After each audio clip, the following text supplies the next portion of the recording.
The historian is here, Kurt Anderson. How you doing, big bro? Hey, Blood, what's going on, man? I just want to commend you on that Salvador Sanchez documentary, man. You do brilliant work. That was a brilliant documentary. Salvador Sanchez, I know his career inside out. Me and my father used to sit down and watch his fights with Gomez and Laporte. And people don't realize how tough those guys were. Azuma Nelson was green. He was a late fill-in for the Sanchez fight. And Laporte was a real tough fighter, man. He handled all of them. So that documentary was great. But, talk about that. From New Jersey or Brooklyn? Because I know he's Puerto Rican born, but they kept going back and forth with this New Jersey and Brooklyn thing. He was from Brooklyn. Okay. But he fought in Jersey because he fought the guy that I used to hang out with, Rocky Lockridge. And I was always mad at Laporte because he knocked Lockridge out in 2 rounds in New Jersey. And, Lockridge and Johnny Bumpus was like really good friends of mine. Johnny Bumpus was a very good fighter who lost to Gene Mad Dog Hatcher on the undercard of Livingston Bramble and Ray Boom Boom Mancini. That was in Buffalo. And Mean Dog Hatcher was a fighter from Texas who had a Joe Frazier-like left hook. And I want you to see this fight, Blood, if you can find it. You can find number 2, but the first one, and I want everybody to watch this fight, Gene Mad Dog Hatcher versus Ubado Sacco. That's one of the greatest fights that nobody talks about. That's a great fight. I've never seen it, man. I'm going to look it up, though. I'm looking for it. I got 12,000 fights in my library, and I'm looking for the first one. I have the second one, but the second one's on YouTube, but the first one is like really hard to find.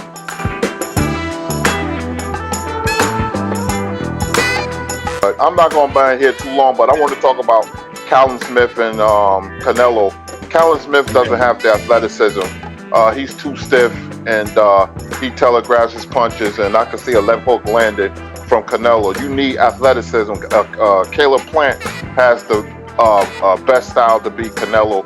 Charlo too, but Charlo will let Canelo get too close, and the mistake that Charlo makes, he has a great jab, but he let his opponent get too close, like the last of Derenchenko, because he was hurt in 1 round. People don't bring that up, but he has to move his feet more and jab, then he'll have a chance to beat Canelo. Canelo has a lot of experience, and I keep telling people that a big fight experience is different from a fighter who never been in that spotlight before. So when you look at fighters like Ali and Mayweather and Sugar Ray Leonard, if you notice, their careers are very similar. Retirement, coming back, beating people they don't supposed to beat, but performing in the spotlight. When you're under the big lights, it's a different energy. And plus, I'm looking forward to Dubois and Joyce, man. I think that's going to be like a Rock'em Sock'em Robot type of fight, sort of like Burt Cooper and Ray Mercer. I think it's going to be a lot of fun for the people.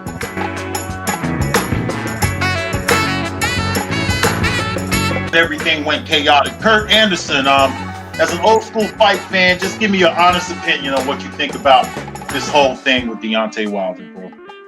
Well, ironically, last week I interviewed Deontay Wilder. He gave us the first interview. You could see it on Blue Blood Sports TV last week, along with Vinny Pazienza. But I'm gonna tell you, the excuses are redundant. There's been many fighters that was cheated and never said anything, and this is a true story. Harold Johnson is a former light heavyweight champion who had a pre-fight meal with an orange, and he was fighting a contender, and his people injected Harold Johnson orange with a drug through a syringe, and he was sleepy during the fight, but he never said anything. The excuses is outlandish. It seems more like a movie than anything. You know, the best formula to debunk all that, just go out there and win. That's all you have to do. See, winning is everything, because when you lose, you know, these demons comes up, the gloves floppy and the water was spiked, and there's this big conspiracy against them. You know, I just want to see the fight. I want to see a third fight between Fury and Wilder. I did pick Fury to win. Fury's a good fighter. Did he cheat? You know, many fighters has cheated. I mean, I heard stuff about Jack Dempsey and Jess Willard and Felix Trinidad dipping his hands in ice cold water with the hand wraps on. So, you know, the black bottle with not only Aaron Pryor and Aguayo, but Leon Spinks and Muhammad Ali, he had a black belt in his corner. So it's been many times through boxing history, there's been some shenanigans going on. But when you win, those shenanigans goes away. But I'm just tired of the excuses, man. And just go out there, get yourself together, try to secure a third fight, and win. That's all you have to do. I'm gonna let somebody else go, blood. But Okay. like I said,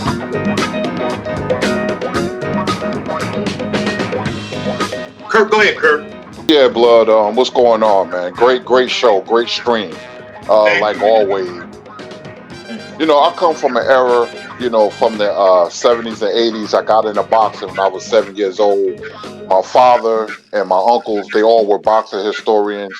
And boxing was a different field because people like Burt Sugar, who I used to talk to on Art Rush Jr. show, nobody knew more than Art Rush Jr. He had a boxing show in the 80s in New York City, WABC, and Burt Sugar used to be on there. You can call in like we doing on your show, Blood, and I used to ask him questions. And right away, I used to ask him about obscure fighters, and he respected me, and I was a regular. And you had boxing historians like Jerry Eisenberg, who worked for a New Jersey newspaper, and you had Bill Gallo, who was a New York cartoonist, and you had Hank Kaplan. Everybody know who those guys were. They was true boxing historians without biases. I don't respect the Dan Raphaels and I forgot the other guy's name, but I don't respect them because I know a lot more than they do, and they're very biased. And when you could talk about race and boxing, I ain't gonna go that far, but I can break the whole thing down to the 1800s, where you had a fighter named Kill Grant who was lynched. Sam Langford was coming from a fight or going to a fight, and he seen his friend, a fighter by the name of Kill Grant, his body swinging back and forth off a tree. So imagine that. Sam Langford never got a title shot. He was the color heavyweight champion many times over, but he never got a title shot. And Jack Dempsey, I'm not really big on Jack Dempsey. I give him his credit, but he never fought the black murderer's role like Harry Wills and Sam Langford and Joe Jeanette and Sam McVeigh. He ducked those guys. He used to spar with Big Bill Tate, but that was about it. And this is a long. Joe Louis took on Max Mellon. Max Mellon wasn't a Nazi. He was a good guy. He gave Joe Louis money after they both retired. He was a good guy. Max Mellon wound up being like a CEO of a soda distribution company back in Germany. He died a rich man. And Joe, coming from a so-called democracy in the United States, they took all his money due to taxes. He had to deal with James J. Braddock, where they took 10% of his purse for 10 years. I mean, they did a job on Joe. And every time Joe fought, Jack Dempsey was in the opposite corner. Jack Dempsey used to go to Max Mellon's training camp and show Max Mellon how to beat Joe Louis. And just think about all the black fighters who never got a title shot. So when Jack Johnson became champion in 1908, they forced Jim Jeffries out of retirement off his alfalfa peanut farm. And when Johnson knocked out Jeffries, they created, that was in 1910, they created the white heavyweight championship belt. That was the actual name of a belt, the white heavyweight championship belt, which was invented in 1911 and disbanded in 1915 because in 1915, Jack Johnson lost to Jess Willett. So these are just some of the things. I could tell you many things, but I'm not going to, I'm going to be quick. And with race and boxing, race always was there. You can go look at this documentary called Unforgivable Blackness, The Life and Times of Jack Johnson. My father educated me on all this stuff, and my uncles. They told me what it was going to be. And you can't say long time ago, because my father didn't even let me attend the Larry Holmes and Jerry Cooney fight in 1982. And they brought guns to these fights. They all had magnums. And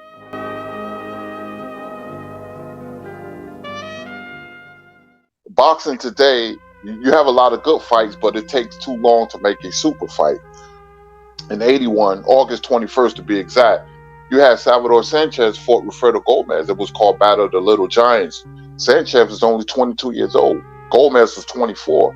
And then 3 weeks later, you had Sugar Ray Leonard, who was 26, for Tommy Hearns, who was 22 years old. So that's the era I come from. A super fight was nothing to us, because that's what we expected. Like Blood said, I come from an era where ABC and NBC and Tuesday night fights, we watch Ali and Leonard grow up in front of our eyes in your living room, but you don't have that no more.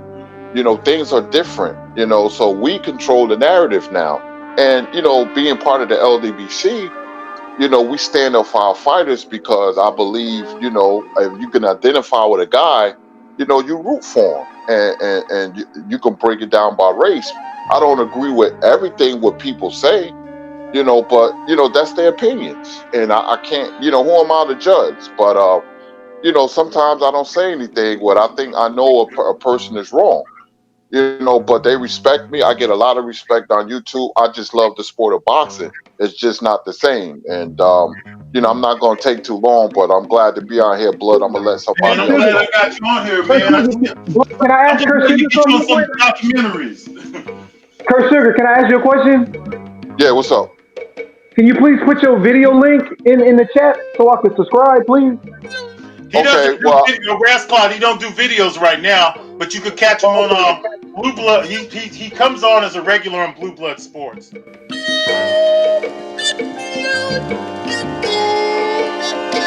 Jack Dempsey was a major hypocrite, man, so I don't give him a lot of credit. Now, I have to talk about him because he's part of boxing lore, and I do talk about him, but I don't respect him like I do like a Rocky Marciano.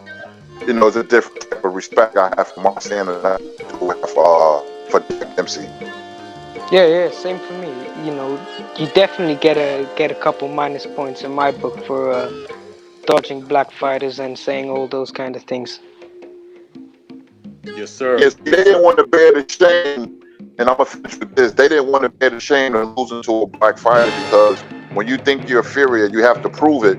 And boxing was so big back in the 20s; it was next to horse racing, and it was next to horse racing and baseball.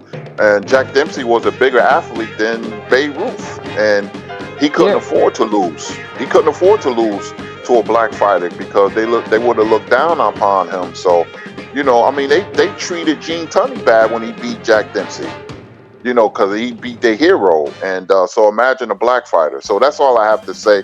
Thanks, Blood, man. I'm going to keep on listening, man, and I'm going to let somebody else go. Thank you very much. Thanks a lot, Kurt, man. Always good to hear from the historian, Kurtis Anderson, Absolutely. man, who was up in the house here.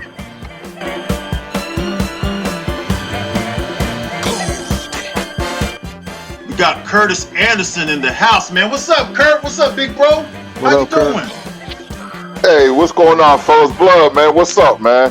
Hey, man, we up here talking about the Mike Tyson, Roy Jones fight. I'm excited about it, Kurtis, and I know a lot of people aren't. I don't want none of these guys to get hurt, but it kind of brings back memories. And me and my brothers were having a fight party later on today, and it just brings back old times, man. I'm going to enjoy it. What do you think about the fight, man? And what did you think of the weigh-in and everything? Well, I wasn't crazy about it, but being a boxing crazed fan, that I probably will watch it to see what happens. There's always that moment of uncertainty. First I said Tyson, but I'm going to go with Roy Jones, because he's the better boxer.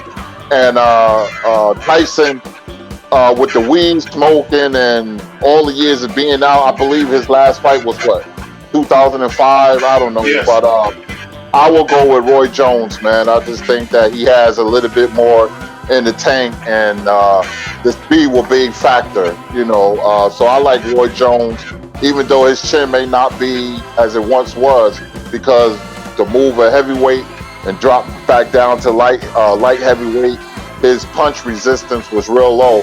But for some reason, I will pick Roy Jones to beat Mike Tyson later on.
Well, I'm gonna Yeah, tell you like this.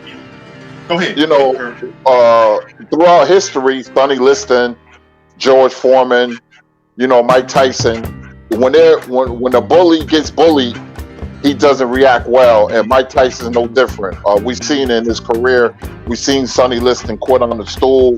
We see George Foreman get outsmarted and bullied. He was outfought as well, and it's no different for Mike Tyson. That's boxing 101.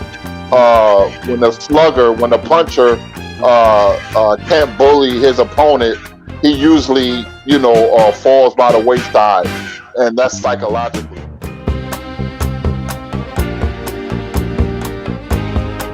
Long, Kurt, we didn't get to hear what you said about Daniel Dubois versus Joyce, Kurt. Well, I call it the battle of the Rock'em Sock'em Robots. Remember, as a kid in the '70s, there was a toy. That's what this fight reminds me of, man. It reminds me of. I call it the battle of the Rock'em Sock'em Robots. I like this fight a lot because it reminds me of young heavyweights used to fight.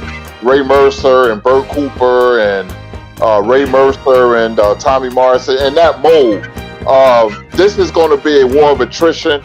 If Dubois doesn't get Joyce out of there in 3 or 4 rounds, I see Joyce, even though he's slow, but I see Joyce really coming forward, putting a lot of pressure, on Dubois, man, and wearing him down, man. So I want to see if Dubois lands, what kind of effect it's going to have on Joyce. I can see Dubois early or Joyce late, but I'm going to go with a little surprise. I'm going to go with Joyce late round TKO, probably in 9 to 10.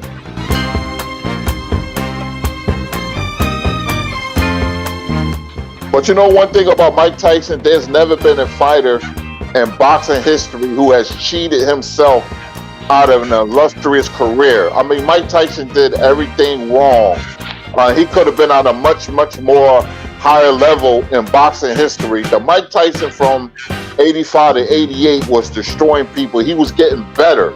But the Cavaroni being gone, the out of the ring antics, Don King coming into the fray, Mike Tyson really destroyed himself, man. He would have, Mike Tyson had a lot of skill, man. Combination punching, moving his head. But after the Michael Spinks fight, he was a different person. Just like my favorite boxing historian, Art Rush Jr., nobody knew more than him. He had a boxing show in New York in the 80s. He used to say Mike Tyson from 85 to 88, with the exception of Ali, would give anybody a what for. He used to always say that, but he said this is not the same guy. Mike really cheated himself. Oh, you fellas who have someone and you really care, then it's all in you fellas who better beware, Somebody's out to get your lady. A few of your buddies, they sure look shady. Blades are long, clutched tight in their fists, aiming straight at your back, and I don't think they'll miss. What they do? They smile in your face. All the time they wanna take your place. The backstabbers. I keep getting all these visits from my friends. What they doing to me? They come to my house again and again and again and again, So are they there to see my woman? I don't even be home, but they just keep on coming. What can I do to get on the right track? I wish they'd take some of these knives out my back. What they do? They smile in your face. All the time they wanna take your place. The backstabbers. It was the first Frank Bruno fight. He got stunned in that fight. Mike stopped using his head movement, stopped punching in combination. He started to rely on his power. He was never the same. Mike had a very short career, but Mike Tyson, namely, he's such a polarizing figure. People would say, well, he would beat Ali, which is a joke. Ali would have punished him, but it was right after the Michael Spinks fight. That was June 27, 1988. It was a different Mike Tyson because he was anything but a fighter. He was a more celebrity than a fighter. Mike Tyson, I used to see him on 125th Street.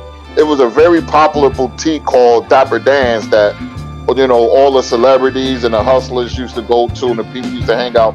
That was one of Mike's favorite spots in the Club Bentley's in Midtown Manhattan. But Mike stopped being a fighter. And if you want to, Mike Tyson, Riddick Bowe, Zab Judah, and Hector Camacho should have had better careers. All those fighters have in common, they all from New York City. Major distraction. Right. Yeah, So I will say it's though, the I Frank think, Bruno fight. You agree with that, Blood? You think that was around the same time that I agree. Yep. Because I thought it was more about a lot of Right before that Bruno fight too, he was getting in a lot of trouble. He started having some problems outside of the ring. I think he had a car wreck or something like that too, and That's true, Blood. Yes, he did. Yes, he did. That's true, Blood. yeah, he had a car wreck, and he was just. What's up, Mr. Boxing Today too, man? Hey man, go ahead, bro. The heavyweight king is here. The heavyweight king of boxing talk is here. Go ahead, brother. So one thing that I'm hearing everybody talk about that we're not bringing up is, usually in fights with Mike, when he's having trouble or he gets discouraged or he wants to fold tent, is usually against bigger heavyweights, right? Buster Douglas, Lennox Lewis, even McBride, Danny Williams. Evander Holyfield, people were looking at him like he was a smaller guy, but he's taller than Mike, longer arms. He's probably weight they're about the same. When I see Mike discouraged in a fight, and I left this in the chat, he does this thing where he'll have his guard up, right? But then he'll tuck his mouth right behind his guard, like he's biting on his glove. Oh, I've seen that. Yeah, I've seen him do that in a lot of fights. He's getting beat up. I'm like, damn, why does he keep? He's like he's biting on his glove. He'll kind of stand there and he'll be stagnant and dormant. Kurtis, you got anything else out there, big bro? That you wanted to? That's about it, man. I'm just want to see the fights tonight, the boys and Joyce. I'm really looking forward to that fight more than anything because these are the young heavyweights that's up and coming. I'm excited about the Joyce and Dubois fight, man. I really am. Me too.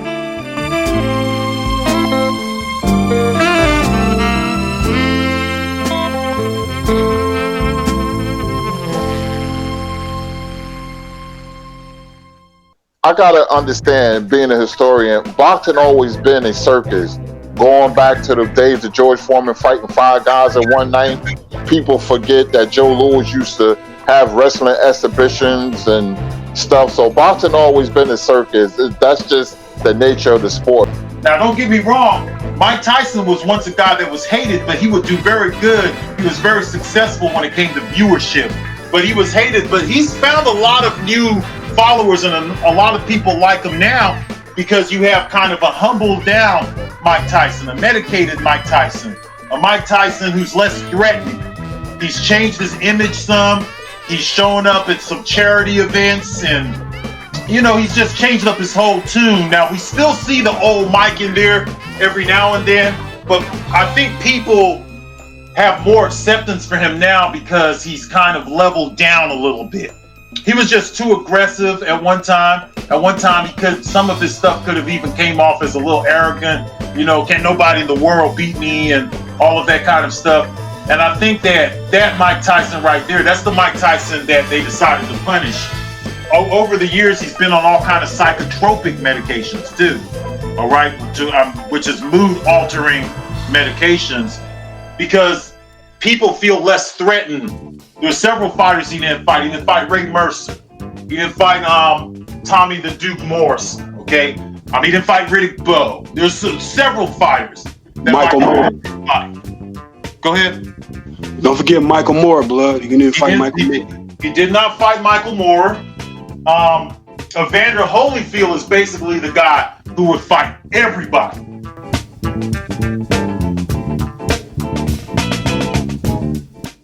It was 11. Go ahead, Kurtis. I want to say something real quick before we depart. This is off topic, but if I see Danny Jacobs in Brooklyn, I'm gonna start throwing rocks at him.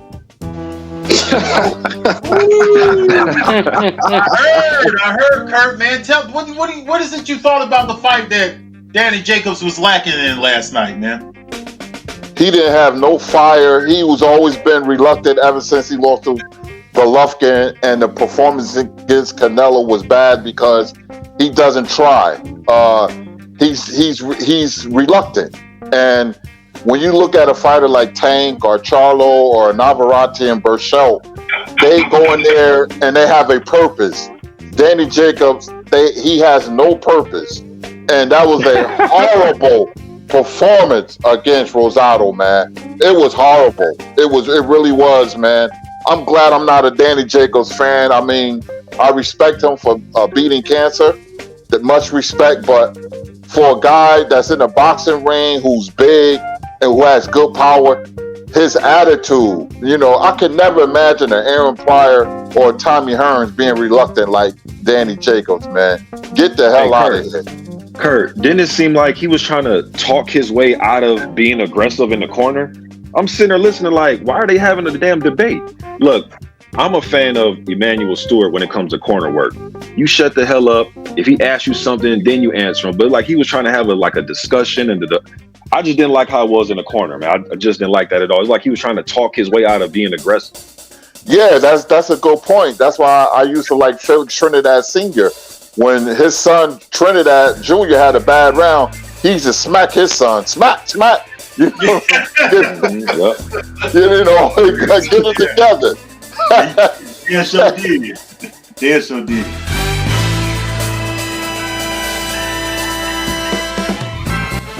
Okay, so you have to admit that the fighters are not cut from the cloth of the old school fighters. Joe Frazier was blind in a lot of his fights. Naturally not. Hey, don't stop the fight. These are different. And another thing I want to say about British boxing, okay? I'm British too. Okay, so let's talk British boxing history.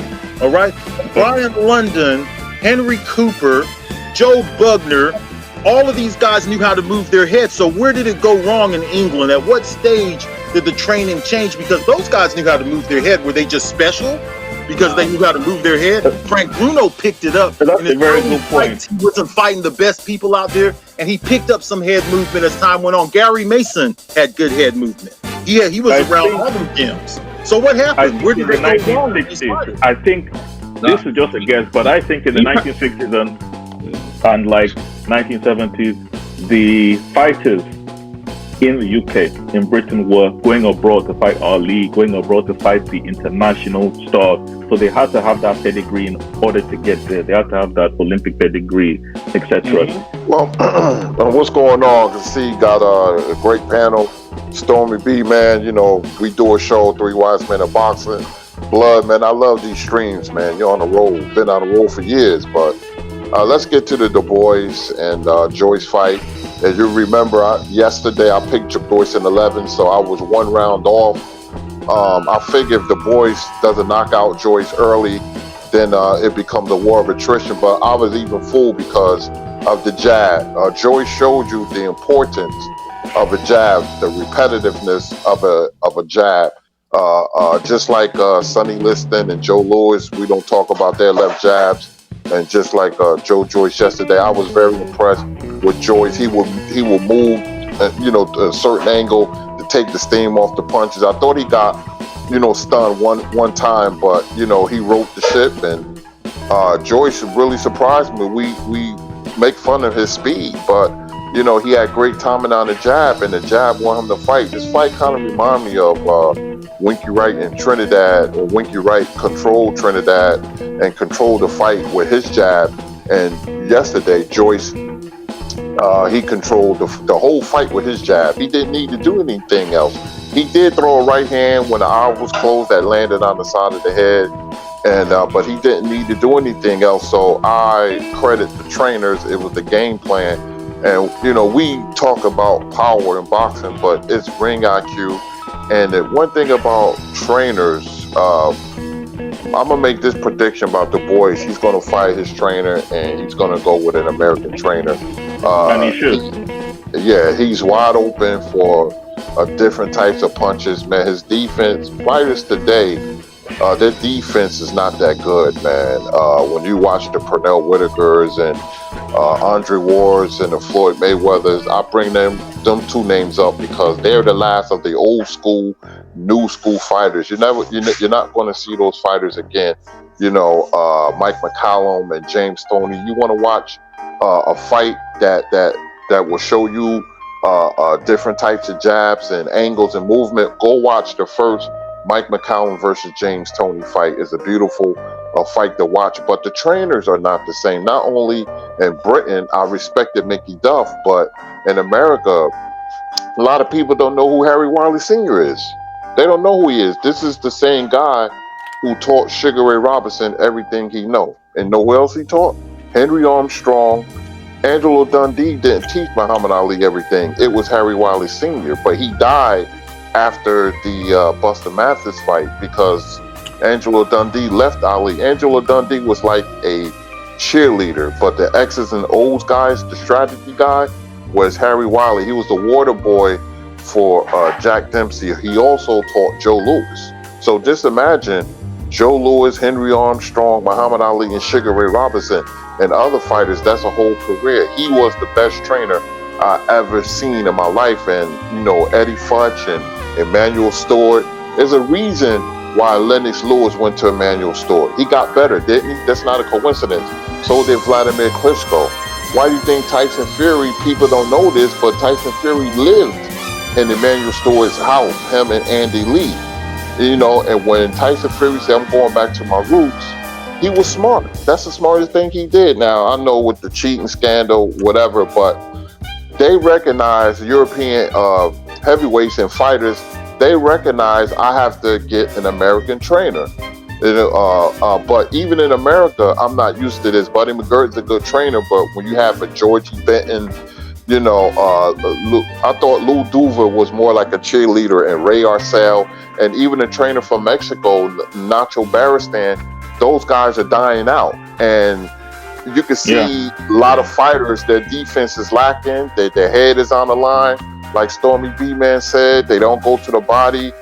Ezra Charles and Jersey Joe Walcott and Archie Moore, those guys are gone. They had great trainers. Dale Williams was an unknown trainer who taught Floyd Mayweather Sr. when he fought Sugar Ray Leonard, you know, but he was an amateur trainer, Ken Adams. So I can go on and on and on, but there's a difference with fighters' defense. Dubois needs to move his head and get his head off the line because he's wide open.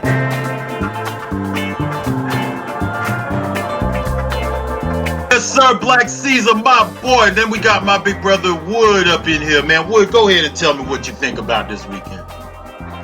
Yeah, I'm gonna talk about the what y'all was talking about, the how boxing has changed from the heavyweights.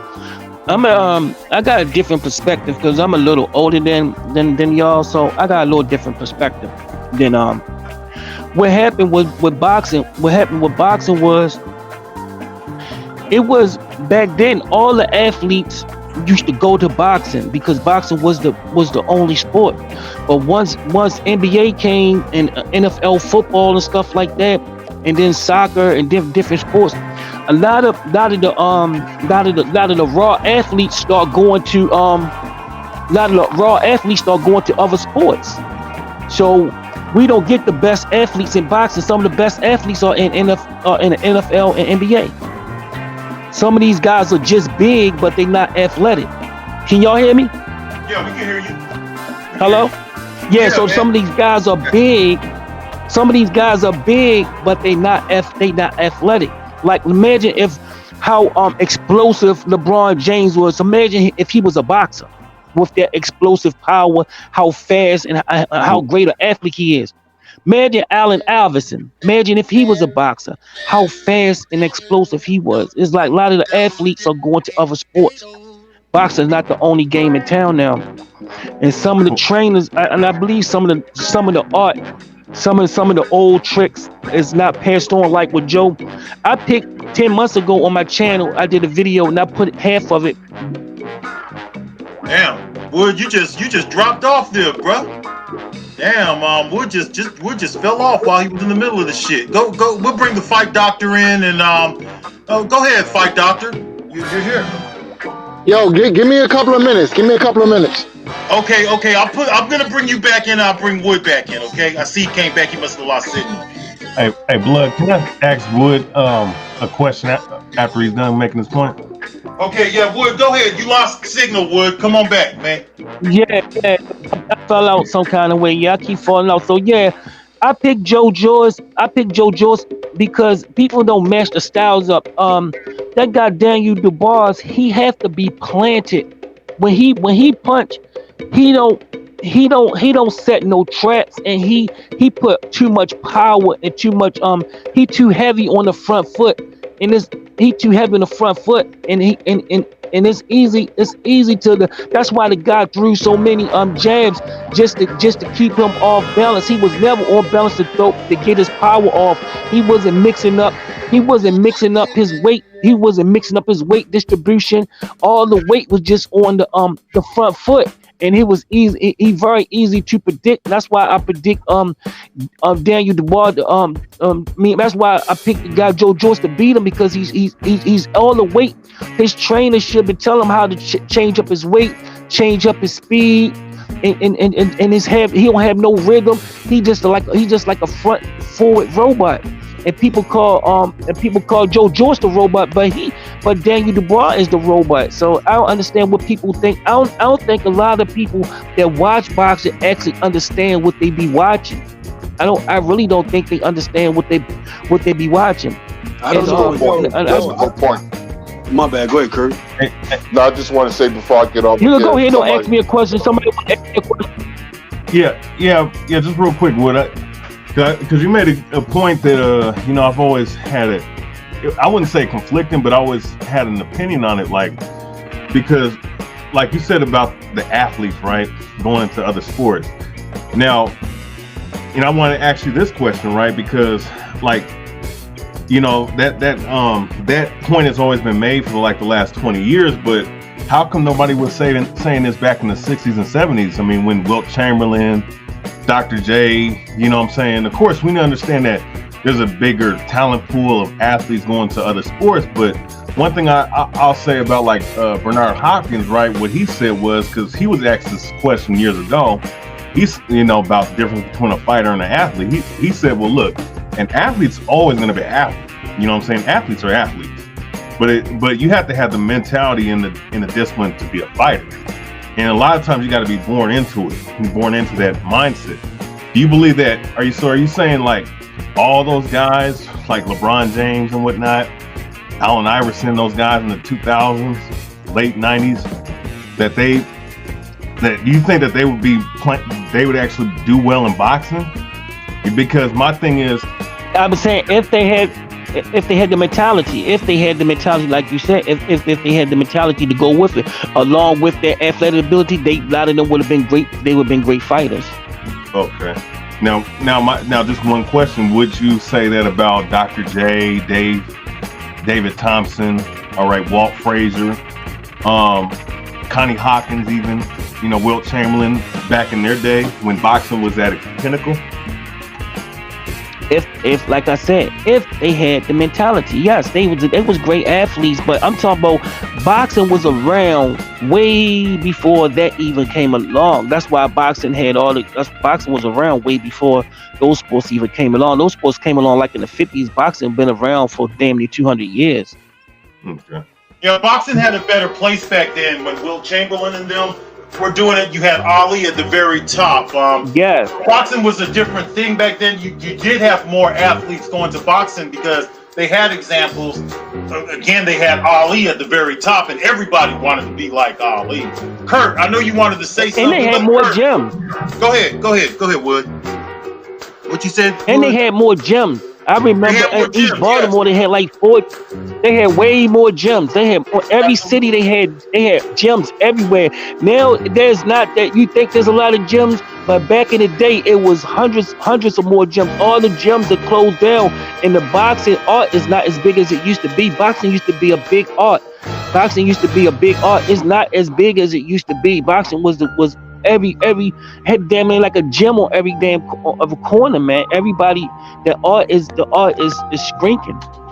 I think also I think it's important for people to understand that I mean, you named like a lot of the brother named a lot of like great athletes, right?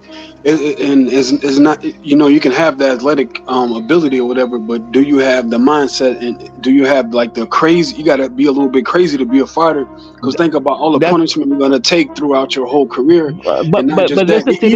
Hold up, Wood. Even if you get a chance at sniffing, like before you even get a chance at sniffing some millions and millions of dollars, you go take a lot of punishment just to prepare to be a great fighter. And you know, and who's to say that they could take those punches? Like Nate Robinson, I seen him throw the ball off the backboard and catch that bitch and go between his legs and dunk. Like, he's athletic as it gets, and he's strong, and he from the West Coast. His name ring bells.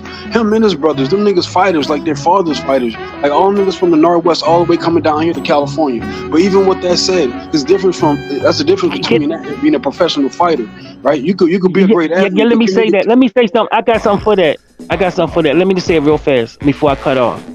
Because boxing, because you have another option. If you don't have another option, and boxing was your way out, you would do it. But boxing, you don't have to go. Boxing is a lonely, hard sport. You gotta go to the gym.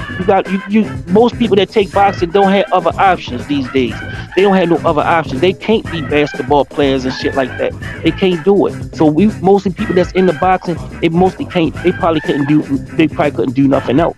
But you have to put in account the money, bro. Like in order, like for every superstar fighter or boxer you can think of that make good money, most of them don't. And even them, the Bud Crawfords, that was Spence's, they get that one big check every 6 months or 7 months or how long they fight. That's it. Whereas there's other sports where you don't have to get punched in your fucking head every day, all day, and train. Yeah, I know that. I agree. Right. You know what I'm saying? And they can make way more money, right? One NBA game check is like LeBron game check is more than anything like these fighters gonna get in their whole career. You know what I'm saying? They're not gonna make $50-60 million at the end of the day. But yeah, that's all I was saying, man. Okay, I think Kurt. Go ahead, Wood. I just want to say the thing with Mike Tyson, and it was more like I think the Mike Tyson and Roy Jones, it just was more not of the skill, it was more of the nostalgia just to see two greats share the same ring. A lot of people was over judging their skills and what they should have been doing and all this type of stuff. They wasn't of old, but they was in their 50s, and I was just looking at it just for the nostalgia part, just to see those two in the ring, and I was just using my imagination just to imagine if this was 20 years ago, and that's all I had to say about that. And the last thing about Nate Robinson was I believe somebody just took the check and lied to him to get a check because he wasn't properly prepared to be in the ring. The way he charged at Jake Paul, his skill level was nowhere near to be his skill level was nowhere near to be inside of a ring performing in front of people on the pay-per-view level. His skill level was way too low to be in there with somebody like Jake Paul who have experience. That's all. Somebody lied to him to get a check. That's all I gotta say about that, y'all. Everybody be cool, man.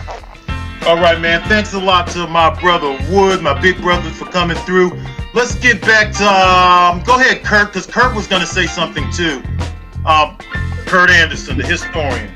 Yes, I know what Will was saying, but it doesn't really work like that. Just because you're a great athlete doesn't mean you're going to be a great fighter or a fighter. You can play basketball, you can play football, but you can't play boxing. It starts with skill and it ends with skill. It's guys in boxing who are great fighters that can't even play basketball or football. Now, when you have skill and athleticism, then that's different. But it's not the athlete. It starts as an amateur. American boxing started to go down and wane when the amateur program was disappearing. And let's do the timeline. In 1976, you had the Olympic team with Sugar Ray Leonard and Howard Davis Jr. and the Spence brothers. Boxing was on top of the world. In 1984, that was the last great Olympic team with Evander Holyfield and Pernell Whitaker and Mildred Taylor. But see, what happened, like a lot of people don't talk about blood and panel and chat, is that when the drug epidemic came in, that's when, and this was mid 80s. So do the timeline. The last great Olympic team was 84. Crack started ushering in 85. So they took the money from the inner cities that was boxing programs and sports programs, and they funneled it into fighting drugs, which was a joke because growing up, I remember in the 70s and 80s, we had different boxing gyms, and you can go to your city hall and get a voucher to get boxing equipment and open up a boxing gym. But all that money from the athletic program went to fighting the war on drugs, around by 85 and 86. And if you notice, that was the last great Olympic run that we had, with American boxing, once the amateur program started to cave in, that's when you start seeing American fighters, not being as polished as they used to. It starts from the amateur. So when you look at Muhammad Ali and Sugar Ray Leonard and Oscar De La Hoya and Floyd Mayweather, they was great because it wasn't on the job training. They learned, from grassroots. That's the difference. Right. So they was already great. When I went to see at Madison Square Garden, Pernell Whitaker and Evander Holyfield was called Night of Gold, where all the Olympians turned professional. I said to my friends, all these guys are going to be great. I said Pernell is probably the best one, and then Evander Holyfield. So that right there, you look at the mid 80s, like 84, 85, that's when things started to change. Right, and the other sports also became more popular. We had a couple of tragedies. One being the Kim Mancini fight in the very early 80s. A lot of the networks were thinking about going away from boxing, and you started having these groups, and they would protest against boxing, and they would protest against the TV networks that would play boxing.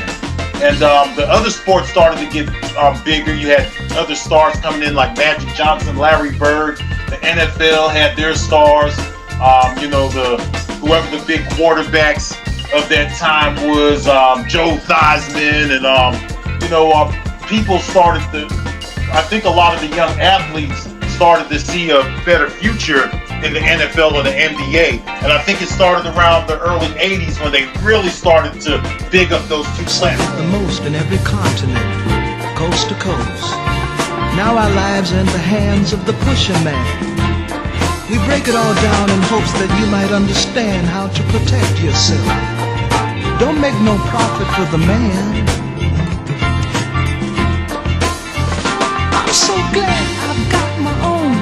So glad that I can see my life's a natural high. The man can't put no thing on me. I'm so glad I've got my own. So glad that I can see my life's a natural high. The man can't put no thing on me. You're something kind of funny. How the man take your money. He's shrewd as he can be, in such a way you'll never see. It's a terrible thing inside when your natural high has died. The weaker turn to dope and put all aside their hope. And I'm so glad I've got my own. So glad that I can see my life's a natural high. The man can't put no thing on me. I'm so glad I've got my own. So glad that I can see my life's a natural high. The man can't put no thing on me. To Wood Stay Real TV is up in here. Go ahead, Wood, man. Go ahead and let us know where we can find you and all of that stuff, bro. Yeah, man, I'm on YouTube, man. You just go to Wood Stay Real, man. You'll see my channel will pop up. You go subscribe, whatever, to my channel. I mostly do breakdown boxing, breakdown the science, breakdown the fights most of the time. Shit, and then talk about things that happen. But that's all I do. Breaking down the fights. That's right. That's right. And he's really good at breaking down the fights. He'll tell you about the style, all of that stuff. And Wood will also keep it real on how he feels about other subjects, which I don't have any problem with.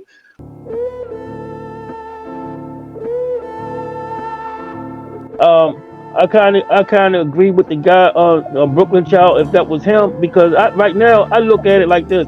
I think Floyd still the face of boxing, because nobody really stepped up and took it. Nobody really stepped up and took that mantle from him. He's still the face of boxing until one of these guys step out. I look at it like a race. I look at the face of boxing like a race. Nobody has separated themselves from the pack yet. Floyd is still the face of boxing until one of these guys separate themselves from the rest of the guys. They all is still like nobody's not separating themselves from the pack. You look at Gervonta Davis, he's not separating himself from the other people in his weight class. Errol Spence, he really ain't separate himself. Only one I can say right now is really Canelo, but Canelo not really fighting. Canelo not separating himself either. He is one of the guys his damn self. So everybody's just an average Joe. When Floyd Mayweather had it and Manny Pacquiao had it, you could tell the difference. You could tell the difference because everybody wanted to fight them. Everybody, I'm talking people from different weight classes was trying to fight them. Everybody. Them. So I think that until one of these guys distinguish themselves and make themselves the face of boxing, that's something that's not going to be determined by your fan base. That's something that you're going to have to take and snatch. That's something you're going to have to take physically. That's something tangible, something to take tangible. That's what I think about it. Well, I'm going to say this, right? I'm going to say this real quick, but how do you take it, though? Like, what are the steps to getting that, getting to that point? You take it by cleaning out a goddamn division and fighting whoever comes and be the man, and everybody know nobody don't have to guess like Crawford and Spence. People gotta guess who the man. But you would know who the man was. When Floyd was there, you knew he was the guy. Everybody knew him. You knew he was the guy. Well,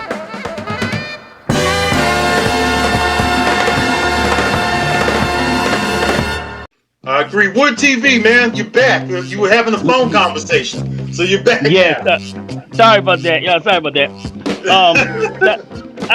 Like I was saying in the chat, these niggas need to get on the phone and call each other. Crawford or Spence need to call each other and make the fight. I don't see how a fan can find that important. Who should get the most money? I don't see where that play into boxing. Where do that play into boxing? Who get the most money? Why you Spence should get the most money? Spence is 60-40, Crawford 40. It's a stupid argument for a fan to have. We should be putting pressure on these niggas to fight each other instead of trying to say who should get the most money. It's childish. It's stupid. That's why I believe a lot of these guys haven't. Can y'all hear me? Yeah, we can hear you. Yeah. I believe a lot of y'all. That's why I believe some of these guys have. I believe some of these guys are some type of industry plants. They are here to cause confusion, man. Some of these guys, like Blood said, I do this because I do this because I'm a fan. I'm not trying to get no money off of this. I make my money outside of box. I make my money outside of this. I do this for a hobby. I like to talk boxing and I like to break down the fights. I'm not trying to make a dime off of this shit. I'm not trying to make a dime off. I do it because I love boxing. But I truly believe some of these guys are not who they say they are. It's something about them seem very fishy. You got thousands of people following you. You got even contact with the boxers. You influencing some of the boxers. You coming up with all these weird narratives. It's like some of these guys, I don't know where they come from. I believe they're trained. I wouldn't be surprised if they're trained agents or something, man. I wouldn't be surprised because I don't know nobody personally that can get thousands of people to follow them and grown men to listen to everything they say and do and willing to fight and die for these guys, and even calling boxers and got boxers listening to what they say. It's like this guy. It's like some of these people seem like they train manipulative people, man, and it's messing up the whole sport. Got everybody arguing over a whole bunch of dumb shit that don't have anything to do with the sport, and it's just a lot of these arguments are just a waste of damn time. Anyway, that's why I say these guys should get on the phone and work it out. Say we going to fight, and then if you gotta fight another fight or two fights before the fight happen, okay, yo, you fight your two fights, but at the end of 2021 or whatever, we going to fight. All right. Then we'll work the business out. We'll work the business out. Keep the fans out the shit because it's just a bunch of nonsense. That's all I gotta say about that, man. Bunch of Yeah, nonsense. I agree with you because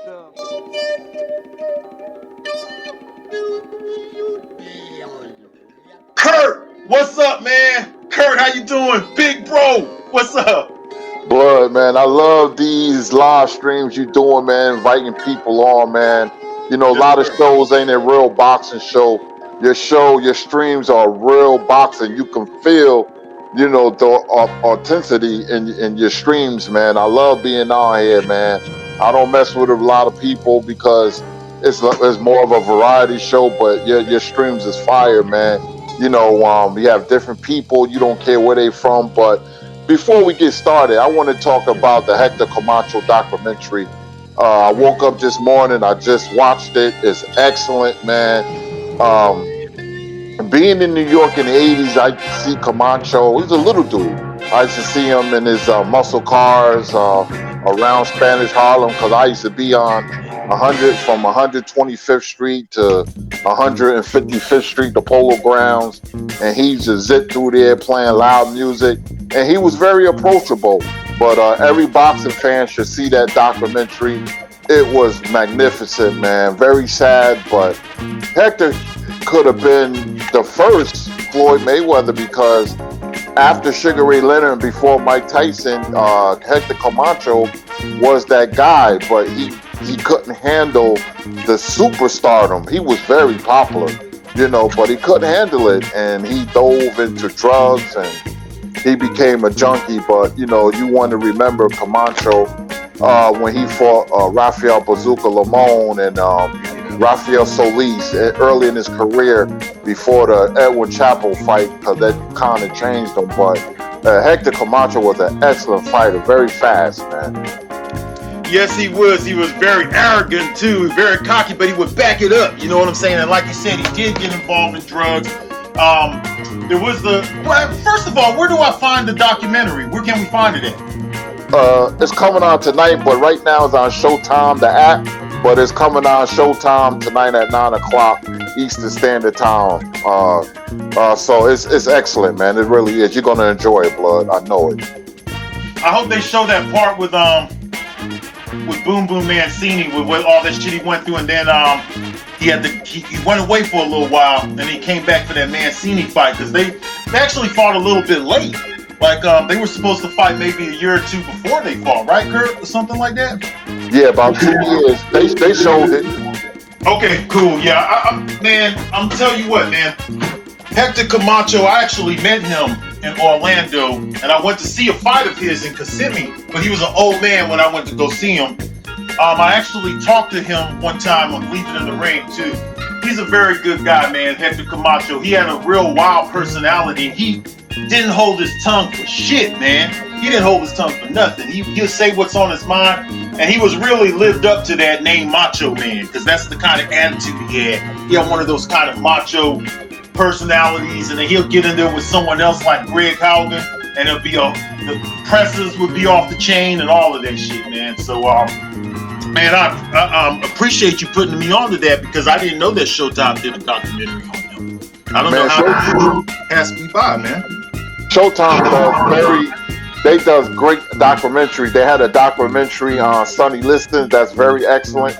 It's called The Life and Times, The Pariah of Sonny Liston, that came out a couple of years ago, I think last year. But they do excellent boxing documentaries, man, in general. But you know, I remember when Hector Camacho sparred with Pernell Whitaker at the boxing gym, and he couldn't hit Pernell, but you know, it was more comedic than anything, man. But that fight with Edwin Chapo Rosario, man, that ring bells. It brought back a lot of memories, man, because that fight was big around here, man.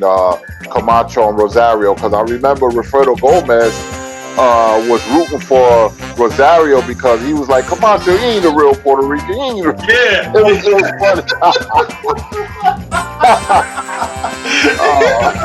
Yeah, they love to say that kind of shit, man.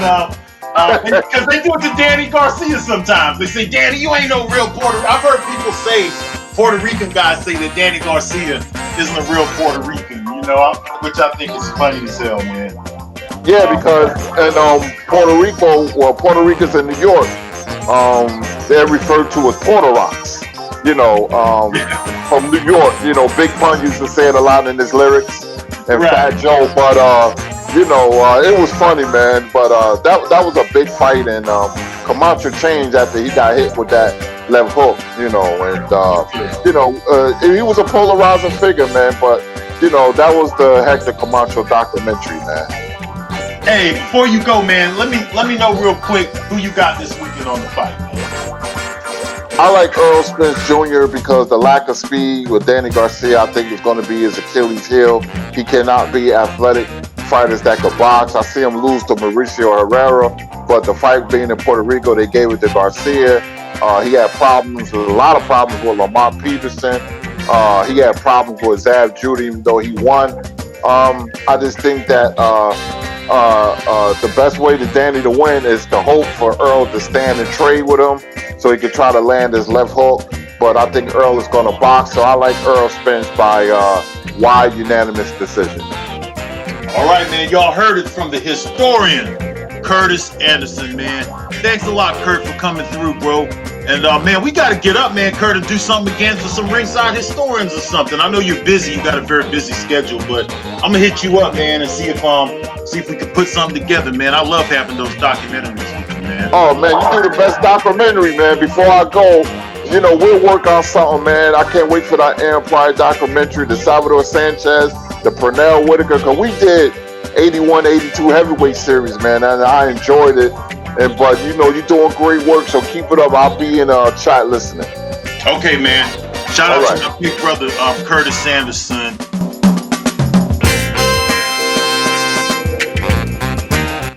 Man, I'm telling you, Max Kellerman had Kurt, do you know anything about the Max Kellerman rap, man?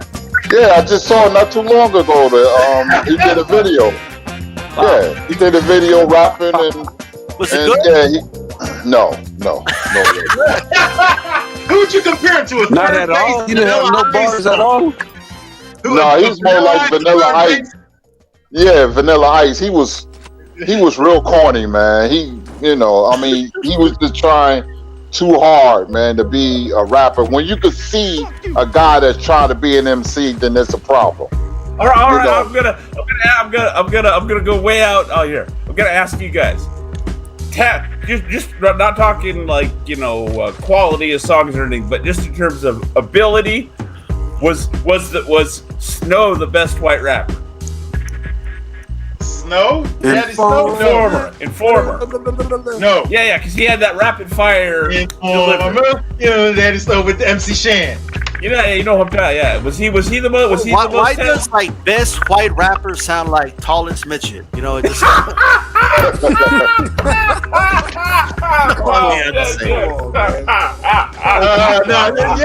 was it? I'm just saying. You know, I want to hear everyone's answer on who the best white rapper is. Let's start with, I want to hear everyone's answer. Let's start with you, Mr. Doc, since you brought it up.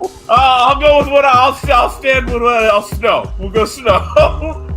Okay. Let's go with D-Style. I don't know, man. I'm gonna say Eminem, bro. I don't know. Okay. Let's go with Black Caesar. Best white rapper. Vanilla.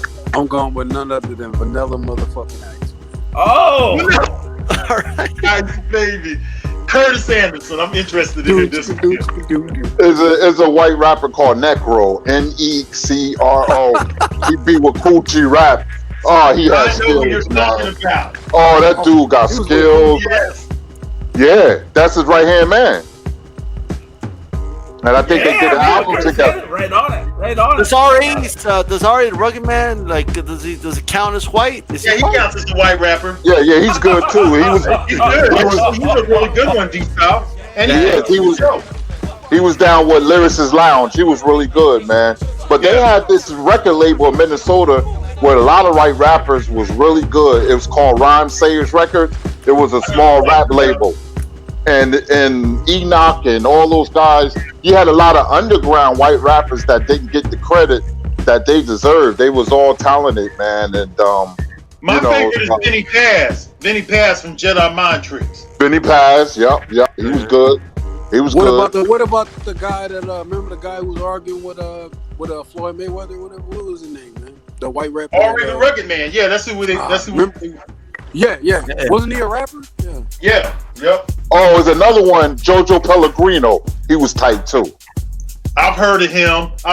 And there's another one called Ill Will or something, or Ill. There's another one. Ill Will. Is that it, Kurtis? Yep. Yeah, him too. He's pretty good too, because he was with that group back in the day. I forgot what they was called. They was real good. Non-fiction they were called or some shit like that. Hey, I know that. Some shit. Damn, brother, I'm surprised you know them, man. I met them at Fat Beat Records in New York. They was doing the in-store, and I know the DJ personally because a lot of white rappers came through this show in New York in the 90s called Stretch and Bobbito, because Stretch Armstrong's a white guy. Bobbito was Puerto Rican because Bobbito is very popular on the basketball circuit, and he collects. Man, I know who you're talking about too. I know who you're talking about, Kurt. It was an underground show. Jay-Z and Big Pun.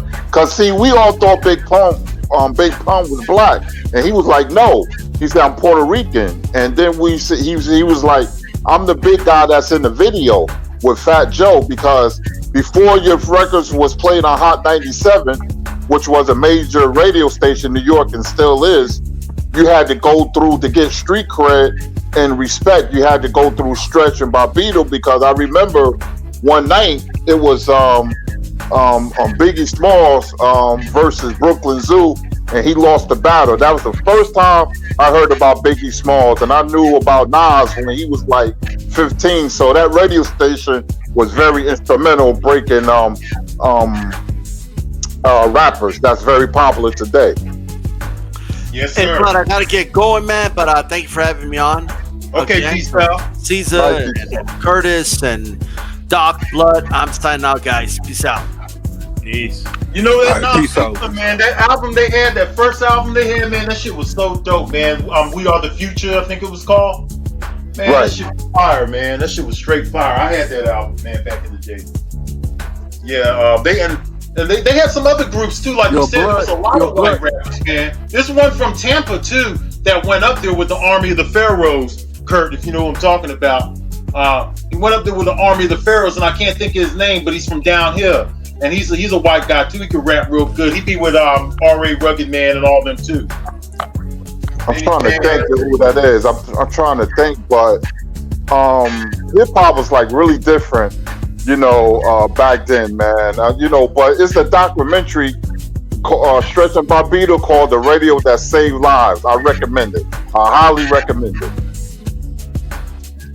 Yeah, I'm gonna shit. I got 2 documentaries I need to check out now, because Mr. Doc Kirk said that the Hector Camacho documentary's out now.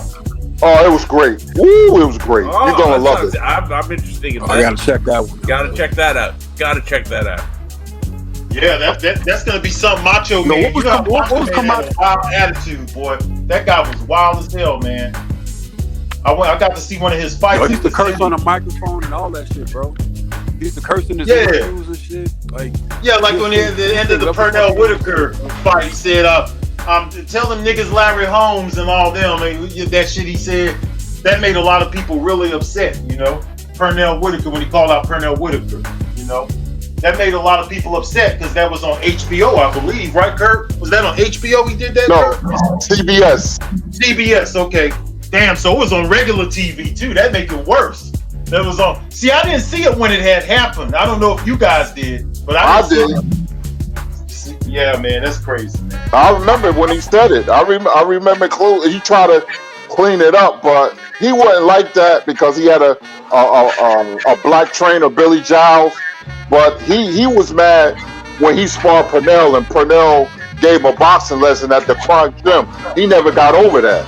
Did they talk about that in the movie, Kurt? Oh, Pernell used to go to the Cronk too? Oh shit. Yeah, I bet they didn't cover that in the documentary though, did they? No, they didn't. A lot of people don't know. No, they didn't. They didn't cover that. And Emmanuel Stewart used to train Sugar Ray Leonard. A lot of people didn't know that. Yeah, they should, man. You know. Yeah, I knew that. I knew he trained Sugar Ray Leonard. But why didn't put that in the They gotta put that in the documentary, bro. They ain't put that in there. They didn't put it in there. Okay, but other than that, it was really good. You said so. If you said it's good, then it must be good. It's good. It's good. Because it's really good. I know you know the career well, man. You know what? While we on these rappers, I was trying to get D-Style in on this. I want to ask y'all one more question about these rappers. Okay, tell me, who is your favorite Latin rapper of all time? Who's the best Latin rapper ever? Because I've had this argument several times with my brother. Big Pun, no question. Anybody got any argument with the Big Pun? Woo! Yeah. I'll defer to the y'all. Without a doubt. And you know what's so funny is that the people who say Fat Joe himself will say that Big Pun was the better rapper. So that's why I don't understand why there's people out there saying Fat Joe when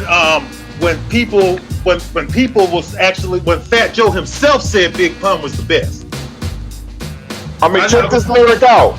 I mean, little did we know standing in the middle. Let me say this. Listen to this lyric. Little did we know standing in the middle of Little Italy were riddles of middlemen who didn't do diddly. I was like, God. I mean, that's just the snippet, man. Yeah, I know. I can't. Big Pun is. Yep. Man, he just had so much flow. You kind of wonder why he went into that depression and to eat all that food and shit. Because I saw some pictures of Big Pun, man, and he wasn't big at all. It's like what he must have went in some depressions or something, man. Some real dark depressions, man. Nah, this was what happened on Blood. When he was like this irregular size, he got hit by a car and he got a lot of money from a suit. And when he got that money, he just went out of control, started eating, then he got big. That's what happened. And he got way too big, man. He got way too big. You know, one thing that I've been getting now that I got some guys. Go ahead, Black Seas. Black Seas. No, I was saying like he got real big. Like I want to say he was like close to 400 pounds, right? Oh yeah, hell yeah! I think he was 400 pounds. Yeah. He was, but just about that. Yep. And he wasn't very tall either. Supposedly, Chino XL was good too. King up the I like Chino XL. I never could understand why Pac had it out for Chino XL though. I mean, shit. The guy's from New Jersey. What happened with that shit, Kurt? I never knew why Pac didn't like him, but he had a hard on for Chino XL. He just. I don't know. Something must have happened, on record, or they must have been in the same place and they never got along. But I don't know why Pac didn't like Chino XL. I could never understand that. Yeah, because Chino XL seems like a real solid guy, man. He really does. I was never able to understand that shit either. And we was talking about now that I got some old heads here and I got another hip hop head too in Black Caesar. Somebody told me on my channel, they came to my channel, my documentary, I had some hip-hop playing on one of them, and they told me, hey, don't never put hip-hop and boxing together. They don't go together. Hip-hop and boxing don't go together. So I just want to know, like to everybody, I don't know if Doc was a metalhead. Wait, what? I think hip-hop and boxing goes good together, just like metal and boxing. But I got some criticism. A few people told me more than once say, hey, you can't put hip hop and boxing together. They don't go together. Hang on. I would have thought someone like me, being a metalhead, would be the one getting told, what do you? In fact, I've been told, frankly, you know, wait, you're a boxing, like not like they were like saying I'm not allowed to be a boxer, but they would be surprised. Talking about people in real life, right? They'd be surprised. Oh, you're a boxing fan, really? And you know what I mean? Oh, you actually know a little bit. Okay, you know what I mean? The hip hop thing to me was always hand in hand. I don't, but I'm an outsider in that regard. To be fair, sorry. Go ahead. Goes together like peanut butter and jelly. Hip hop and boxing goes together because the '80s was great. Yeah. And when Mike Tyson used to come out on Welcome to the Terror Dome, and he had a relationship with Public Enemy, Mike Tyson. And I forgot he came out to that, Kurt. Yeah, that was his song. Yeah, that's true. That was his song. Welcome to the Terror Dome. I can only think of one guy. Yeah. I can only think of one guy that came out to fucking any kind of rock music, and that was Dimitri P-Rock. Because remember, he used to come out to Paranoid. There was another guy too. Who came out to rock music. Arturo Gatti came out to AC. Arturo Gatti. There you go. That's who I wanted to say. Right there was the AC/DC. It was the AC/DC. Yes, sir. Yep. Which AC/DC was a hot group, man. Man, I just love the music from the '80s. Like the '80s, you could give me even the pop music from that time, and I like that shit too. You know what I'm saying? Even like I'm talking like Phil Collins and Genesis and stuff that wasn't even metal. Like Phil Collins. I'm gonna go further blood, and not just the music. All kinds of things. That's a classic, bro. Look, like even like some of the TV shows, Miami Vice. You ain't got nothing like Miami Vice now. Remember, I was telling you guys the other day. People forget, right? Mark Breland. Can we all agree? Mark Breland, not even in the same stratosphere as a Sugar Ray Leonard, star power wise, right? Mm-hmm. Right? Yep. Appeared on, if I recall correctly, two episodes of Miami Vice where he was a major character. I remember that episode. I remember. Yeah, you know what I'm talking about, right? Yeah. Where they used him to set up the guy. Boxing was more relevant back then, Doc. Right? And Phil Collins, who you just mentioned, was on Miami Vice. Like everything was was interconnected, man. You know who else fighter was on Miami Vice? Alexis Arguello. Oh shit! Oh shit! They got Curtis Anderson. That's bringing the heat. I'm gonna have to go look and see. I'm gonna go look and see. Library, bro. I gotta find it. Which one was it? What was the? Can you describe what? Let me see. I think it was season 3. I forgot what episode, but he played the drug lord. Okay. Alexis Arguello. That's the only thing I remember because Miami Vice still comes on. Yeah. I've got that whole. I'm gonna have to go find that now, man. I love me some Miami Vice. Good thing they didn't give him a. Good thing they didn't give him a fucking. Yo, this is what I want to say about the thing, blood. When you were talking about like rap in your videos, or someone complained about it. One of my favorite, if not my favorite, video that you did back in the day. It was a video about It was like an old school video, bro, and it was like highlights of all the old school legends from the 80s and early 90s. And from the 70s to the 90s, and the song that you had playing in the background was the Tupac song that had that Grand Poobah I think it was like off of the Me Against the World album. I think it was like with the Grand Poobah fucking sample. It was like, what more can I say? I wouldn't be here today. The old school didn't pave the way. Yeah, ain't nothing like the old school. Like, you still have that video, bro, or you got it? I still got it, man. It was like highlights. It's in my archive. All that shit, like a highlight. But that was some good shit because Tupac, what he did on that song, he gave. That's another way that you could fit hip hop into boxing, because the old school paved the way. And in that rhyme there, Tupac basically gave a praise to guys like even guys who were not that much older than him, like we mentioned De La Soul, and he ended up dissing De La Soul like 2 years after that, which was weird because That's one thing that was weird about Tupac, He man. mentioned everybody. He'd be cool with these guys, and the next thing you know, it's like Chino XL. He'd just be dissing these guys. Once he signed with Death Row, he was never the same guy again when he signed with Death Row. That's a good point, Blood.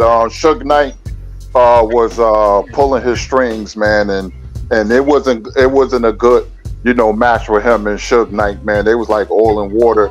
When Pac died, he had like $100-something in his bank account. When he wanted to open the books, tell Suge to open the books, Suge would shove a card in his face, and the card wasn't even in his name. It was in Death Row's, the record company's name, man. But any music can go with any fighter. Like Shaka Khan, she gave a shout out to Terrence Crawford when he came out to Ain't Nobody. When he fought Carl Brook, they told her about it, and she gave him a shout out. She was like, "Thank you, Terrence Crawford." That was really cool. I actually Bud did come to the ring to that song. Yeah, I liked when he came to the ring with that. As soon as he started coming out to Shaka Khan, man, we was like, "Damn, man, this is some classic shit." To hear a guy who's younger come out to that song that had to come out in the early '80s because it was on the Breaking soundtrack. When that song on the Breaking soundtrack, Kurtis? Ain't Nobody? I think I'm not sure. I'm like 80% sure, but just like today, a fighter on the Martin Murray and undercard, somebody came up to Beyonce, "Say my name, say my name, say my name." An England fighter, so it could be any song. Larry Holmes, McFadden and Whitehead, Oh man, that was ain't nobody. Remember that song? And Daniel Dubois tried to use that a few times. Yeah. Well, yeah. You remember that, Kurt? He tried to use it. I don't know what he's thinking. Yeah, let me say something. Yeah, old music can go with any fighters as long as you don't put no NBA YoungBoy crap on the and Joe Walcott kind of fighters or Harry Grant or something like that. Yeah. I don't like when they. I don't like the younger fighters. The younger fighters to use our music. Our shit's original. They sample all our shit anyway, so you might as well use the real song. But for the older fighters, for you to use music from today's era with Pernell Whitaker, I saw somebody doing that, and they had like some mumble rapper and with Pernell Whitaker, and I'm like looking like, man, this guy got a 1988 high top fade. Like the 88 high top fade. It's just something different about the 88 high top fade. They tried to bring it back, but the 88. Oh damn! Like the dude, he had the high top, like the kid in Colors that run the "I'm gonna break your ribs." That guy. Yep. I just love. Gotta repost that video, bro. That fucking video fire. I'll repost it. Yes, sir. Go ahead, Kurt. You know what's crazy? No, listen. Well, I just want to say, together with boxing, music and films deteriorate. Like when boxing is great, music and films are great. That's a good point. When boxing is bad, music and films are bad. That's an excellent point. Great point. And he's right. Yeah, because in the 80s, like hip hop, R&B, rock, and the 70s too, because 70s is my era with R&B, and I'm a big Steely Dan fan. I love soft rock of the 70s. Doobie Brothers, Steely Dan. I'm a big Billy Joel fan. Hell, I even love Johnny Cash. Oh damn! I love Curtis Anderson with some dimensions. Man, I love Johnny Cash, man. I love Johnny Cash, Frank Sinatra. The Man in Black. I'm a big thing. I love Frank Sinatra, man. Frank Sinatra got great music. Yes, he does. Oh man, a very good year. That's my song. Nat King Cole, man. But I also like a lot of soul singers like Minnie Riperton and Angela Bofill and who's the other one? Phyllis Hyman. Phyllis Hyman. Yeah. Oh, my mom loved her.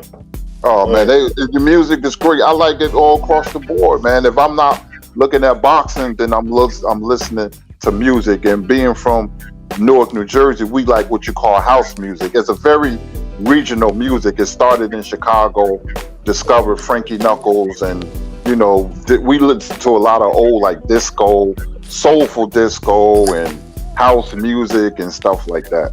Kurtis, I gotta ask you a question now. You just hit on something there. Things back then, 70s and 80s in particular, a lot of things, we'll stay on the music thing, but a lot of things were regional.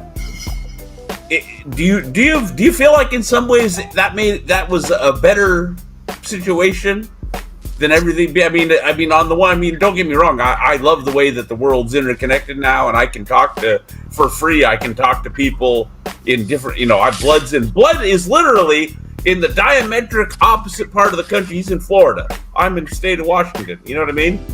And I'm having a conversation. I think that's great. But like the music thing, do you feel like the regional aspect, there was something positive to that we've lost?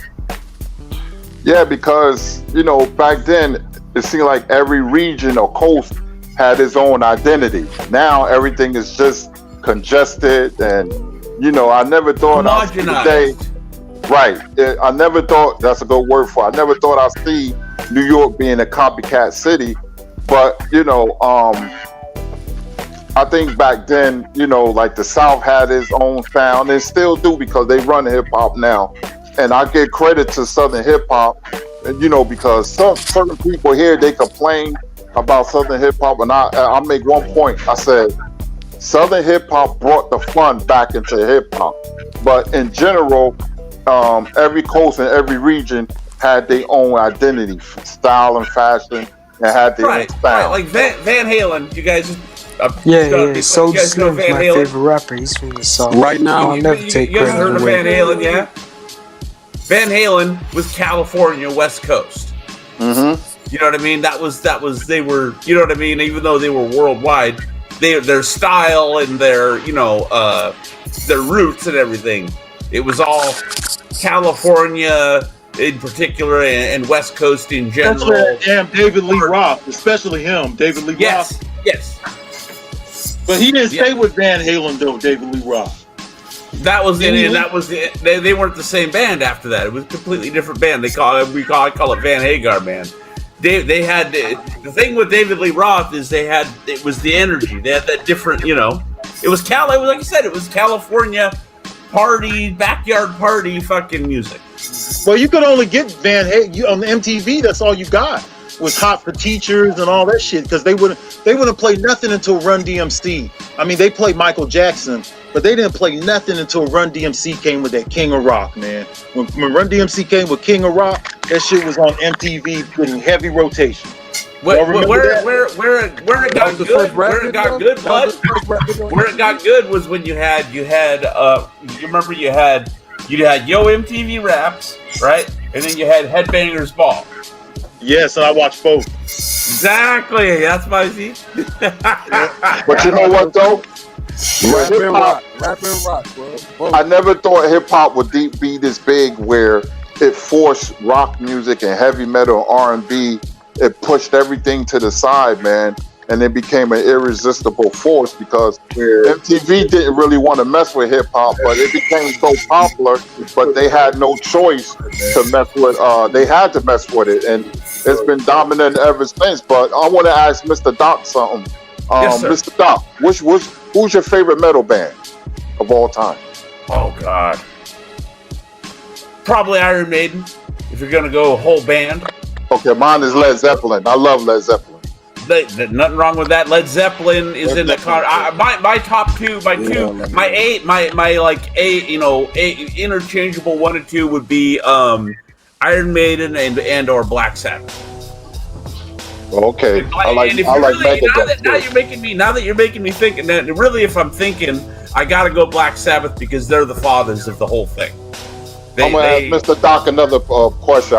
What do you think of the Canadian band called Rush? Oh, good. Rush, fucking supremely talented band. And also, those guys were originators, innovators of what became known as prog rock, progressive rock, which meant bringing in jazz elements and more complex arrangements and that kind of thing. So yeah, Rush, phenomenally talented. You also had Triumph, another what they called power trio coming out of Canada. All right, Lay It on the Line and all that kind of thing. Yeah. The Doors was great too. They have this song where they fused jazz and rock, called Riders of the Storm. That's one of my favorites. Yes. That's a great record, man. Yep. And my favorite Iron Maiden is my favorite. Iron Maiden, Iron Maiden. Man.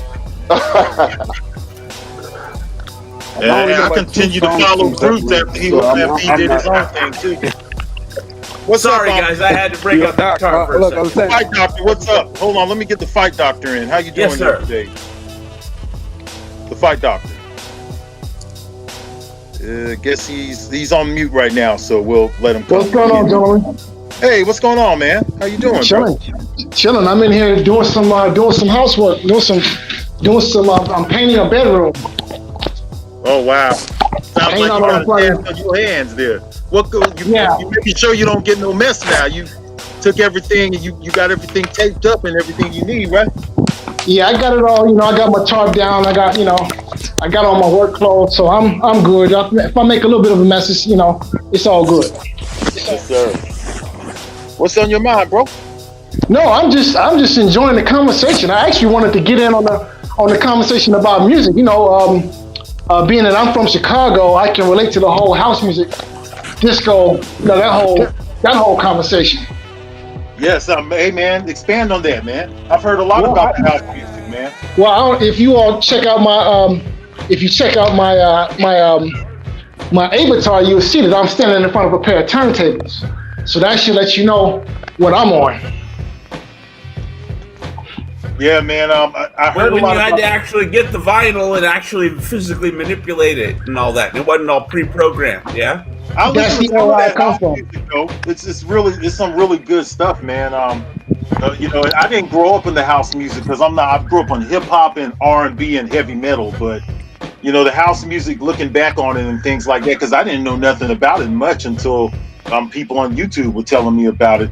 And my good friend KQKC, he called me up yesterday, and he loves house music. He's from Chicago, so it's a Chicago thing, but Kurt loves it too. So I guess I missed out on something, Yeah. And out here on the West Coast, right where I lived, it was backyard parties, and part of that is because things are a little more spread out than it is in the East Coast. You know what I mean? And especially where I lived, out in the middle of nowhere. But are you talking about the same house music? Because they tried to put No. We're talking totally different styles of music. I'm just saying they had a music called house music that I remember that was like this Club Raven shit, but it's not the same thing though. No, it's not the same thing. I was thinking more like set and setting, right? Like the musical stuff that would go on. It would be like someone's fucking 2-acre backyard out. You know what I mean? And you roll up like 3 or 4 kegs, and you set up your amplifiers and whatever and so on. Have your party, and there'd be probably 15 cars lined up down the block, and you do your thing. Nowadays, of course, if you try to do that, you ain't gonna get through one song before the cops show up. But that's a whole nother discussion. Let me ask both of you guys. Oh wait, Blood. I'm sorry, Blood. I apologize. I want to say something that address something that Kurtis said earlier. Now that I just thought about it. Okay. Part of you talked about how rap took over, which it did absolutely, right? Along with that, you had a situation where what I was just talking about, the rock scene has been dying for decades now because the roots of it used to be at least out here on the West Coast. I'm only going to speak for the West Coast, okay? The roots of it back here, where you started out and you cut your teeth, was backyard parties. All right, people would you decide, okay, the parents are going to be gone for the fucking weekend. Get 3 or 4 kegs, right? Set up the instruments, play your show. Everybody has a good time, right? You can't do that anymore. You just literally you can't do. You got noise ordinances and all that kind of thing, and it really cut the legs out from underneath what you'd call the developmental system of that style. Am I making sense, guys? Mm-hmm. Yeah, you get what I'm trying to say. So you had a combination. You had a combination of the rise of hip hop along with rock and metal music, at least in the context where I was growing up, and it having kind of its legs cut out from underneath it because of just the way that cultures evolved to where people no longer were tolerant. It used to be you could have a backyard party and your fucking speakers, and you know what I mean, and no one gave a shit. They would just, if anything, they would just come over and join. Right now, they're gonna call the cops if they hear noise through their house. You get me? Well, probably because people correlate like hip hop and rap music with like rebellion. That's like rebellious music. That's like Well, that was the thing with rock. That was the thing with rock. But that's when, with the influx of hip hop, like it didn't just affect rock. Like it basically it did the same thing to rhythm and blues as well. Like R&B. Like there's a lack of love songs. There's a lack of like sympathy or empathy with the type of music or any type of like soul. Now when it comes to R&B, mainly it's just more of like a hip hop. Like it's just basically that's how big the movement was. Oh yeah, that girl is poison. Who was that? Who was it? Like, who did that? Bell Biv DeVoe. Yeah, you don't have band. You don't. So yeah, you don't have no Bell. I'm not trying to be funny. You don't have no Bell Biv DeVoe anymore, do you? No, not really. Nah, R&B. The R&B guys are trying to be rappers now. Like so, that's just how it is. But I guarantee when hip hop was first, like when hip hop first started back in the Bronx, right, or whatever, when it first started, I guarantee you that nobody thought that it would be around this long, bro. Like I guarantee it, man. I could tell you guys exactly where hip hop and rock relate to combat sports. See, the thing about hip hop is hip hop didn't get hardcore until like maybe the later 80s. Before then, like rock was what you had to relate. That's why Sylvester Stallone, Rocky, you had like groups like Eye of the Tiger. Eye of the Tiger. You had them that type of shit because in rock music you could find. I remember songs like "To Knock You Out" was the name of one rock song. I forgot who sung that one, but they had like you could relate what they're talking about to combat sports.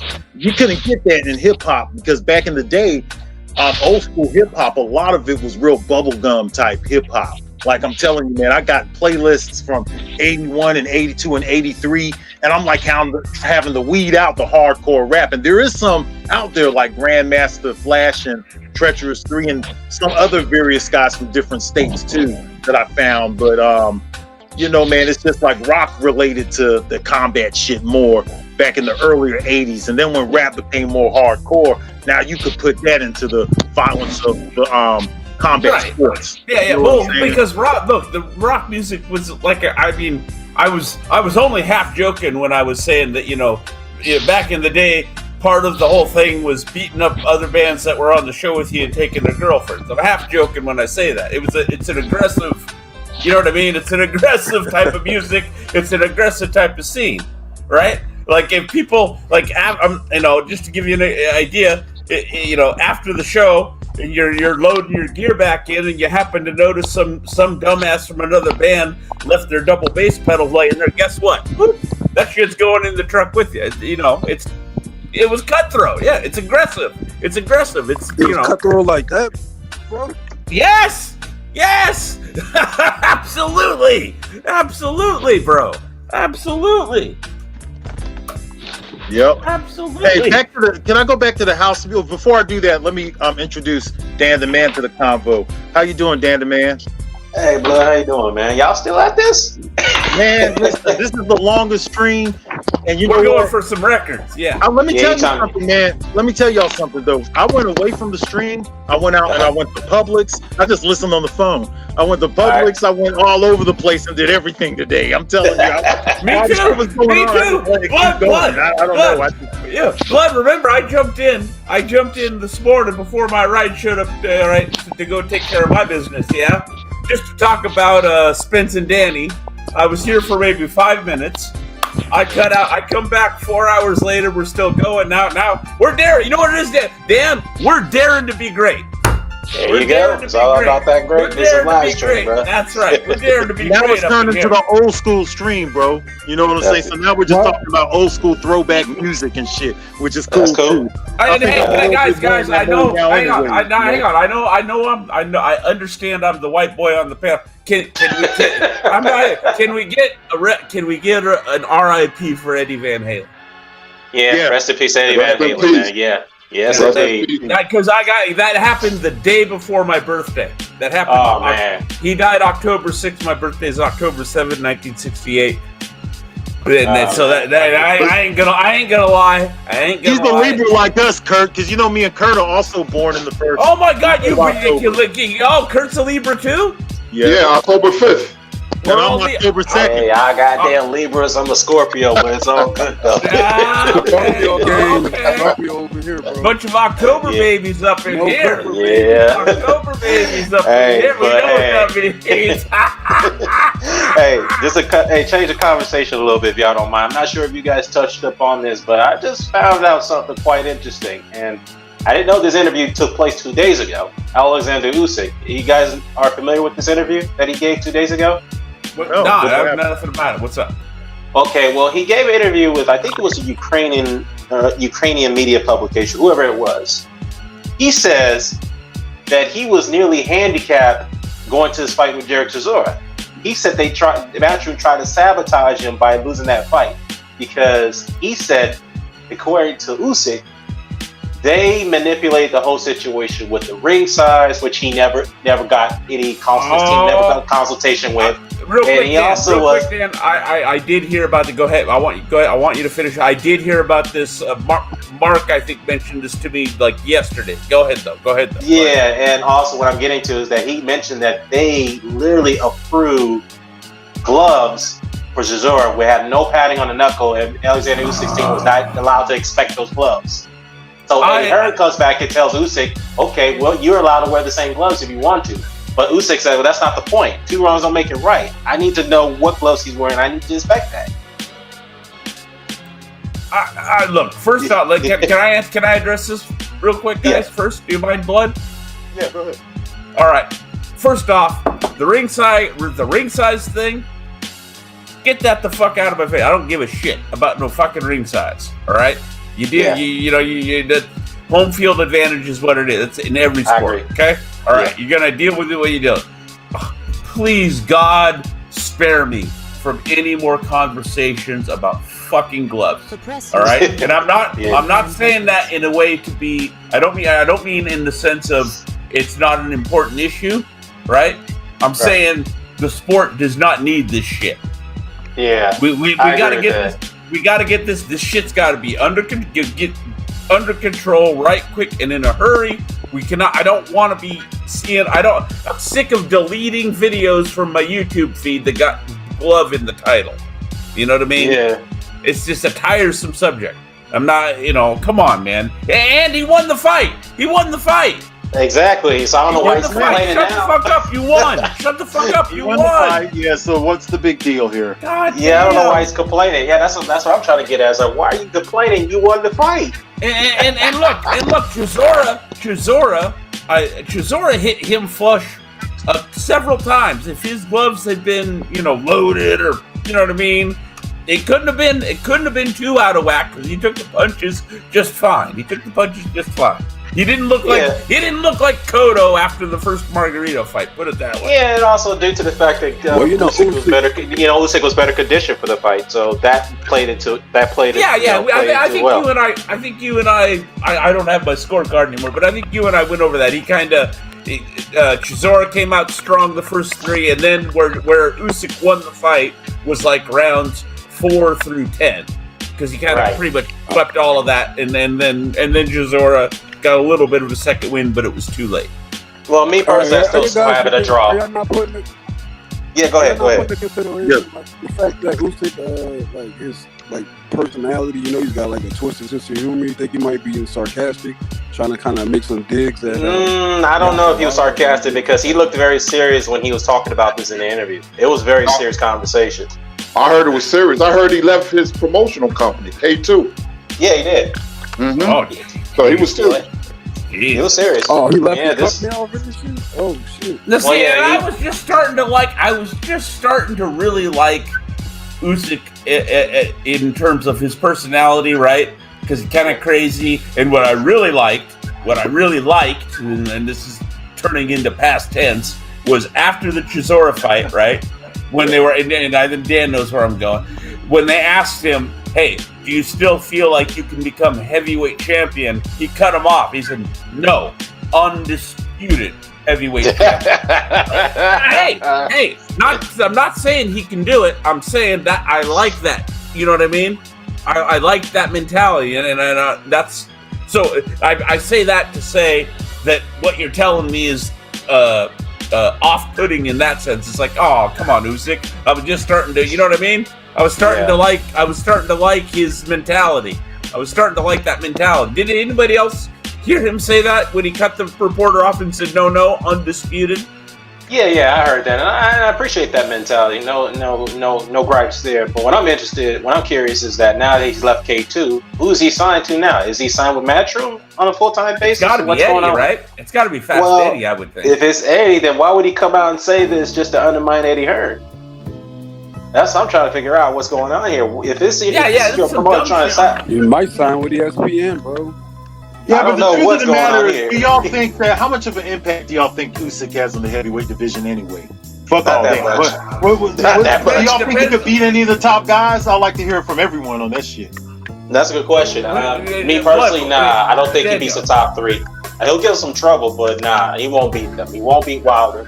He won't beat Fury. He won't beat Joshua. I just don't see it. Maybe White and Parker. Those are even tougher fights. So I don't know, man. I mean, look, he's got pedigree. I'm not taking that away from him, but he doesn't have the respect. I just don't see how you can get their respect. Yes, Grady hurt Chisora, but at the same time, Chisora, that was more due to his fatigue. He was tired out during the later rounds of that fight. He was tired. So I don't know, man. I'm still not quite sold on him at heavyweight. Not just quite yet. Not yet. And for people to go out and compare him to Evander Holyfield's run at headweight, that's laughable. Come on, man. Seriously. Yeah. He ain't done that yet. Blasphemy. That's blasphemy. That's it. We're getting ahead of ourselves. Okay, hold on a second. Let me ask Kurtis Anderson. Kurt, we've seen Evander Holyfield, okay, come up from cruiserweight. We've seen David Haye do this, all right? Does Usyk have what it takes to be a top heavyweight like Holyfield was? You know, can he beat the top three guys? Tyson, Fury, Anthony Joshua, and Wilder. What do you think? No.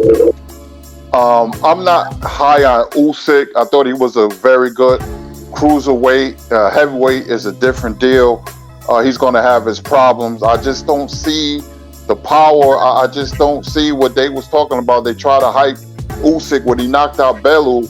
They was disrespecting Evander Holyfield, saying maybe he was the best cruiserweight of all time. Holyfield was a great heavyweight. Holyfield was even better as a cruiserweight, just going through people. He was vicious, man. Look what he did to Henry Tillman and Ricky Parkey. But the answer is no. Usyk, he can beat middle tier guys because of his pedigree. But the top tier guys, like the Joshuas and the Wilders and the Fury, I don't think he'll be competitive. He's going to struggle. I just have that feeling, that premonition, that he's going to struggle with any good heavyweight. So I'm not as high on Usyk like a lot of people. That's a question. I mean, he lost to Moore. He knocked out Moore in the rematch. He did. But yeah, that is true. He did lose to him. Took him time to adapt. That's heavyweight. We're talking cruiserweight at his best. I know, and he never fought a southpaw cruiserweight. True. And if he did, it was no hope or early in his fights, like first two or three, because none of the championship fights that he fought were against southpaws. Well, yeah. And that makes a difference to timing in the ring and judging the feet and distance, and he didn't really have the experience against it yet, and it was spent his entire time.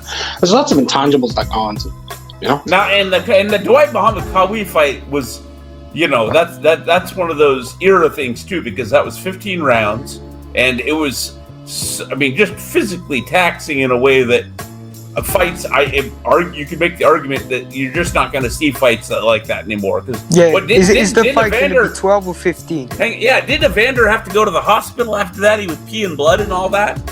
I mean, after the first one. Yeah, he was dehydrated. Yeah, he lost he lost weight during the fight, right? A lot. Yeah. So I mean, you know, so the fights just don't even go like that anymore. I mean, you know what I mean? They're not even, because they don't have 15 rounders anymore. Yeah, that fight was a war, but 12, yeah, if we're talking 12 rounds, you know, I think Evander wins because he's going to be a much more intelligent, technically educated version of what Chisora was able to do successfully against him, putting pressure on him, trying to push him to the ropes, trying to corner him up, going to the body, etc., etc., etc. But he ain't going to have 40 pounds on him to do that. I think he wins. The only thing I disagree with Curtis Anderson on is I think Usyk can survive 12 rounds.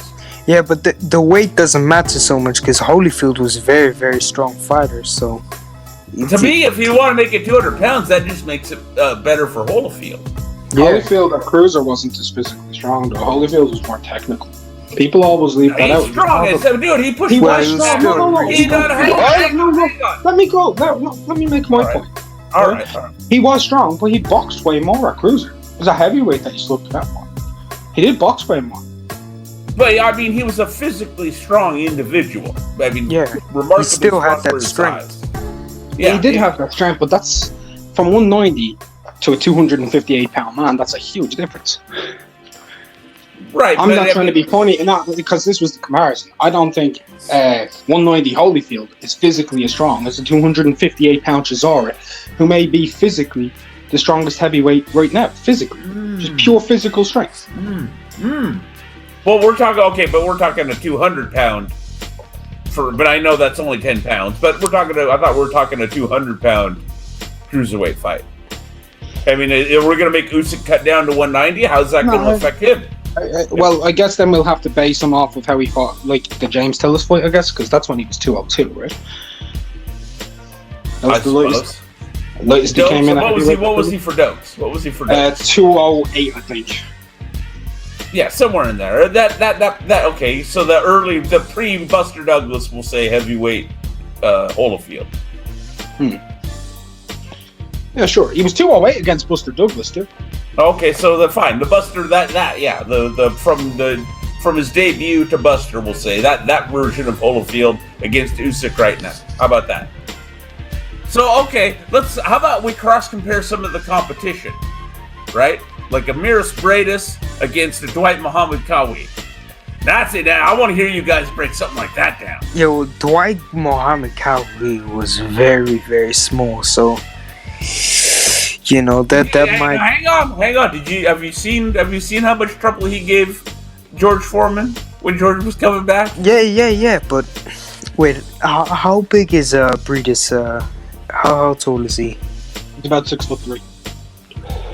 Oh, I thought he was 6'5" for some reason. Oh, damn. No, he ain't that big. But when Bradis went up to heavyweight, he won Manuel Charr. But that's Manuel Charr, bro. Yeah, the Diamond Boy. Okay, he just won about 9-10 rounds versus Julio Dorticus. Yeah, Qawi used to chop fighters into little pieces. That guy was a buzzsaw, just like his name, the Camden Buzzsaw. He was, I've seen him fight live many times. That dude was strong. Short fighters have success in boxing that a lot of people don't talk about, from Marciano to Tyson to Frazier, when they can use their lack of height to their advantage and rip up a punch down. Yeah, exactly. Yeah. Joe Walker. We did the Mike Rossman and those guys, and Matthew Saad Muhammad, even though I cried when he beat the hell out of Matthew Saad Muhammad, but Qawi was a very strong fighter with long arms and a very good underrated jab. So how would you, Mark Curtis, how would you see Bradis and Qawi? I mean, let's be fair. Bradis, for at least in the context of right now, he's very talented, very good cruiserweight. I'm gonna be very fair. I look at boxing from the objective perspective. I know. Yeah. I don't respect the new guys, because the old era, not only they were better fighters, but they were better men. Now we're talking character. We're talking character. They were tougher. They were tougher. I mean, fighters like Gene Mad Dog Hatcher, who was a champion when he knocked out Johnny Bump City Bumpers, he would have success today. when you match up those guys in the 80s today, and I'm talking about the cruiserweight, Prescott, Darticles, all those guys, they would lose to the Carlos Sugar De Leon based on characters as men. That's a point that nobody talked about. I get you. I get you on that one. Yeah, when you can look at an average fighter or above average fighter, and this is an all-time great fight on CBS Sports, Tyrone Trice versus Simon Brown. You don't get those fights like that. You don't get those fights like that. Gene Mad Dog Hatcher versus Obado Sacco. You don't get those fights like that. Damn, you got your review. I'm gonna write some of this shit down to go look that up. That's an all-time great fight, man. Simon Brown, I know it fits into what you're talking about, though. He was a vicious individual. Yeah, these are the fights that I grew up on. Rockin' Robin Blake, the guy used to come out, Michael Jackson, Terrence Ali. Those guys was tough, man. James Hard Rock Green, and I'm naming guys that's obscure and wasn't that good. And those were mid-level guys at that time. Mid-level to lower level, they would dominate today because they had character, man. Guys like Frank the Animal Fletcher and Wilfred Scipion, they would run these new guys out the ring.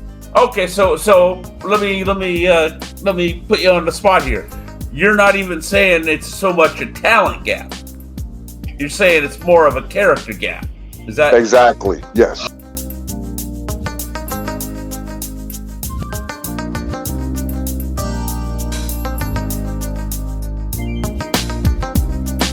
Yeah, Kwawe used to chop fighters into little pieces. That guy was a buzzsaw, just like his name, the Camden Buzzsaw. He was, I've seen him fight live many times. That dude was strong. Short fighters have success in boxing that a lot of people don't talk about, from Marciano to Tyson to Frazier, when they can use their lack of height to their advantage and rip make you punch down. Yeah, exactly. Yeah. Joe Walker. When he did the Mike Ross, man, and those guys, and Matthew Saad Muhammad, even though I cried when he beat the hell out of Matthew Saad Muhammad, but Kwawe was a very strong fighter with long arms and a very good underrated jab. So how would you, Mark Curtis, how would you see Briedis and Kwawe? I mean, let's be fair. Briedis, for at least in the context of right now, he's very talented, very good cruiserweight. I'm gonna be very fair. I look at boxing from the objective perspective. I know. I don't respect the new guys because the old era, not only they were better fighters, but they were better men. Now we're talking character. We're talking character. They were tougher. They were tougher. I mean, fighters like Gene Mad Dog Hatcher, who was a champion when he knocked out Johnny Bump City Bumpus, he would have success today. When you match up those guys in the 80s today, and I'm talking about the cruiserweights, Prescott, Darticles, all those guys, they would lose to the Carlos Sugar De Leon based on characters as men. That's a point that nobody talked about. I get you on that one. Yeah, when you can look at an average fighter or above average fighter, and this is an all-time great fight on CBS Sports, Tyrone Trice versus Simon Brown. You don't get those fights like that. You don't get those fights like that.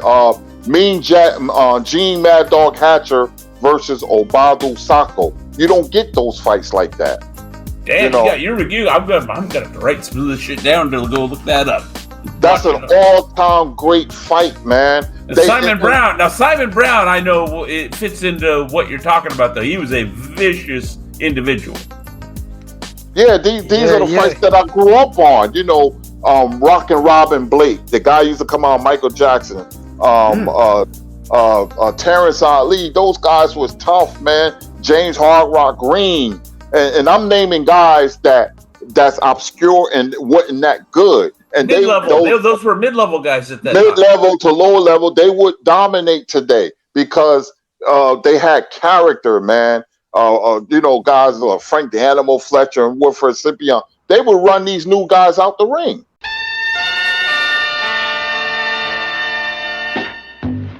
Kurtis Anderson back in the building. What's up, Kurtis? Well, I can't keep away with all this great boxing talk, man. And, Okay, but Kurtis, I got an opinion. We had the white on white crime special. Rocky Marciano, Jerry Quarry. I got to get your breakdown on that because I know you know your shit about these guys. I like Marciano, one of the most determined fighters in history, man. Because I'm listening to people always pick against Marciano. I can't tell you what fighter, but he will pick somebody off. Marciano, you can never underestimate a guy like that because of the intangibles. Me and my father, when I was like 7, my father used to say Rocky Marciano was awkwardly clever. Nobody can see what he can see because that's who I learned from. And then Art Rush Jr. But my father used to say, because he was a historian, and my uncles, but he would say Rocky would hit you in the arms, and when he's doing that, he would close the distance, and he would duck under punches, and then he would land his Susie Q in the late rounds like he did against Walcott. His Susie Q was the right hand. He was so determined that he would pick somebody off. Remember, they had a tournament, a fantasy tournament for the heavyweights in 2006 with all the heavyweights. I mean, this was ridiculous. They had Jim Jeffries knocking out Ali in 6 rounds, and for the finals, Rocky Marciano knocked out Jack Dempsey in 5 rounds. I mean, whoa! They had Jeffries. Yeah. They had Jeffries knocking out. Yeah, seriously. Oh no. Yeah. Now break it down in terms of the Quarry side of things. Jerry Quarry had fast hands, man. He was tough. He cut easy, just like Marciano, but it will be battle wills. Okay. So he's gonna put some hands on him. You think he's gonna put hands on Marciano for sure, right? Yeah, but see, this is the difference right here. Quarry can hit Marciano, and Marciano can come back. But once Marciano hit Quarry, ain't no coming back. That's the difference. Difference in power and plus determination. The cutting, the cutting part is something I honestly didn't think of in our earlier conversation. That's a very good point. Quarry, that was like one of his major flaws, if you want to say. Yeah, exactly. They criticized Marciano. He fought, Walcott and Moore and all them guys, and Charles. They was over the hill, but Marciano was a great fighter, man. I studied the guy for years, ever since I was 8 years old, and I said, you know what, man, this guy was awkwardly clever. He looked crude, and he was a crude fighter for the naked eye, but he did a lot of little things, subtles that a lot of people don't pick up on, man. I mean, when you go 49-0 with 43 knockouts, man, I mean, come on. What about the way Jerry Quarry handled another brutal, determined puncher in Ernie Shavers? Yeah, but the big difference between Shavers and Marciano, Marciano is dangerous from round 1 to 15. Shavers is only dangerous for 1 to 6, if that. That's the difference. I got an interesting fantasy matchup. Intangible, I swear to God, if you say Nordic Nightmare... I will not. I promise I will not. I genuinely think this is compelling. Jerry Quarry, Alexander Povetkin. That's a really interesting matchup, man. That one has me thinking a little bit. I'll give the edge to Jerry Quarry over Povetkin. But I can see Povetkin winning. That's a good matchup, but I like Quarry. Quarry had really fast hands, man. That people don't talk about, and plus he's battle tested. So I will pick Quarry. I've got a light heavyweight one. If anyone's interested, light heavyweight Kawhi versus. What do you got? Yeah, light heavyweight Kawhi versus Harold Johnson. I will have to get an edge to Kawhi because of the pressure. It will be a close fight. Harold would have his moments, but I like Kawhi in a really tough fight. But I could see Harold Johnson winning. He was drugged by an orange that was injected with a sleeping, through a syringe. I forgot who he was fighting, but they injected the orange, and he was sleepy during the fight. But they confiscated half the orange, and they ran it through a lab, and they had some kind of drug that makes you very tired, man. Boxing is crazy. I can tell you some outlandish stories. That is some crazy shit. Hold on. Was that the fight with Julio Medeiros? I forgot. I gotta. I think it's Julio Medeiros. I forgot the name. It might have been. I'm not sure, but that's a true story about Harold Johnson.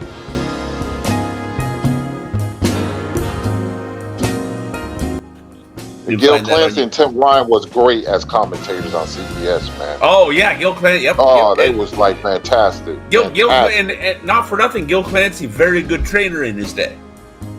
Sure was one of them old school guys, man. That like we're like really losing, man. The trainers, man, Ray Arcells and Bill Pops Miller and Slim Jim Robinson. And, wasn't Clancy from the Eddie Futch tree? I know they used the same circles, if you consider that from the tree, but I know they used to be around each other, but I can't say he was from the same tree.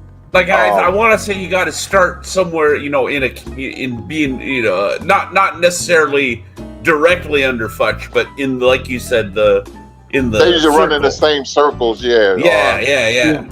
Yeah, but my favorite trainer is Harry Wilder Sr., man.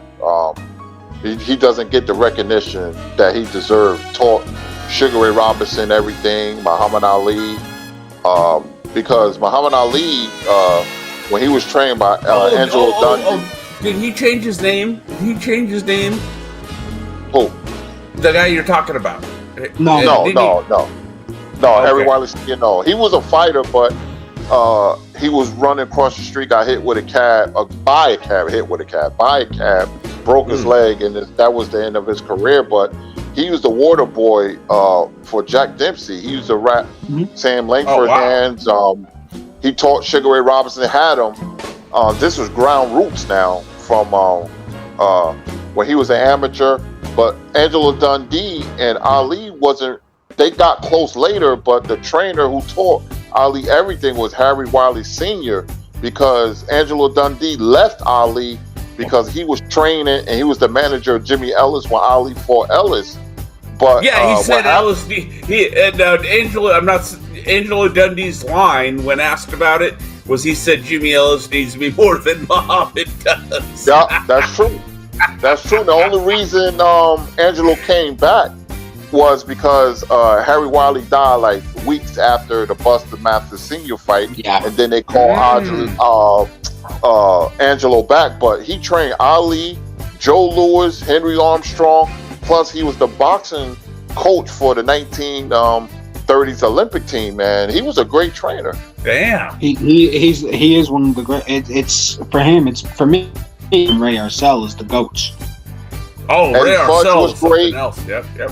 Yeah, he had 21 world champions. Nacho Baristan is great. That's those old school guys. Bill Pops Miller and, the Al Sertos and, Lou Duva and Angelo Dundee. They was more like cheerleaders, but the X's and O's guys I just named, they were the architect of the history of boxing. Jack Blackburn as well. Dundee was like, Dundee was more of a game day coach. Whereas the guys you're talking about, they're the ones putting in all the work in training camp and all of that. Yeah. Mm-hmm. Yeah, because he was like, when Leonard was losing against Hearns, you're blowing his son, you need stuff like that. Yeah. You need stuff like that to uplift and inspire your fighter. That's what a trainer's supposed to do, inspire you. Exactly. That's what I'm trying to say. That was his quality. Motivation. He was a good motivator. I forgot Bowie Fisher too. He's like, you want to know who has a trainer? That's a good one. That's a good one, Curtis Anderson.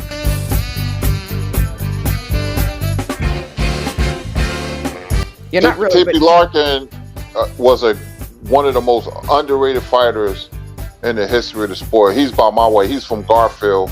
I'm from Newark. We were like about 10. I was living in Patterson at the time, but every Italian pizzeria I went to had his a picture on the wall. You know, I mean, in his prime, he was 114-9 in his prime.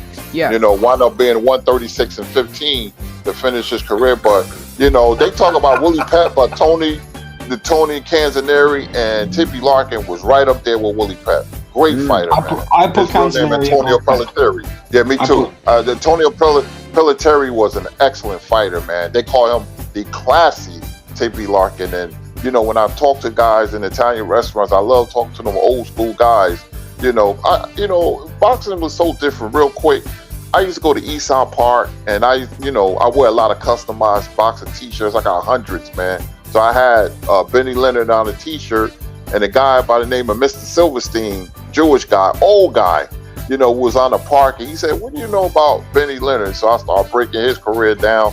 And we became friends for years, man. He used to tell me about all these old fighters that he knew personally. And, you know, it was just great. You build your pedigree, man, talking to these old Italian, Irish, and the Jewish guys who know all these fighters personally, man, because New York was a hotbed of boxing. But I regret not going to the New York gyms. I stayed in Jersey.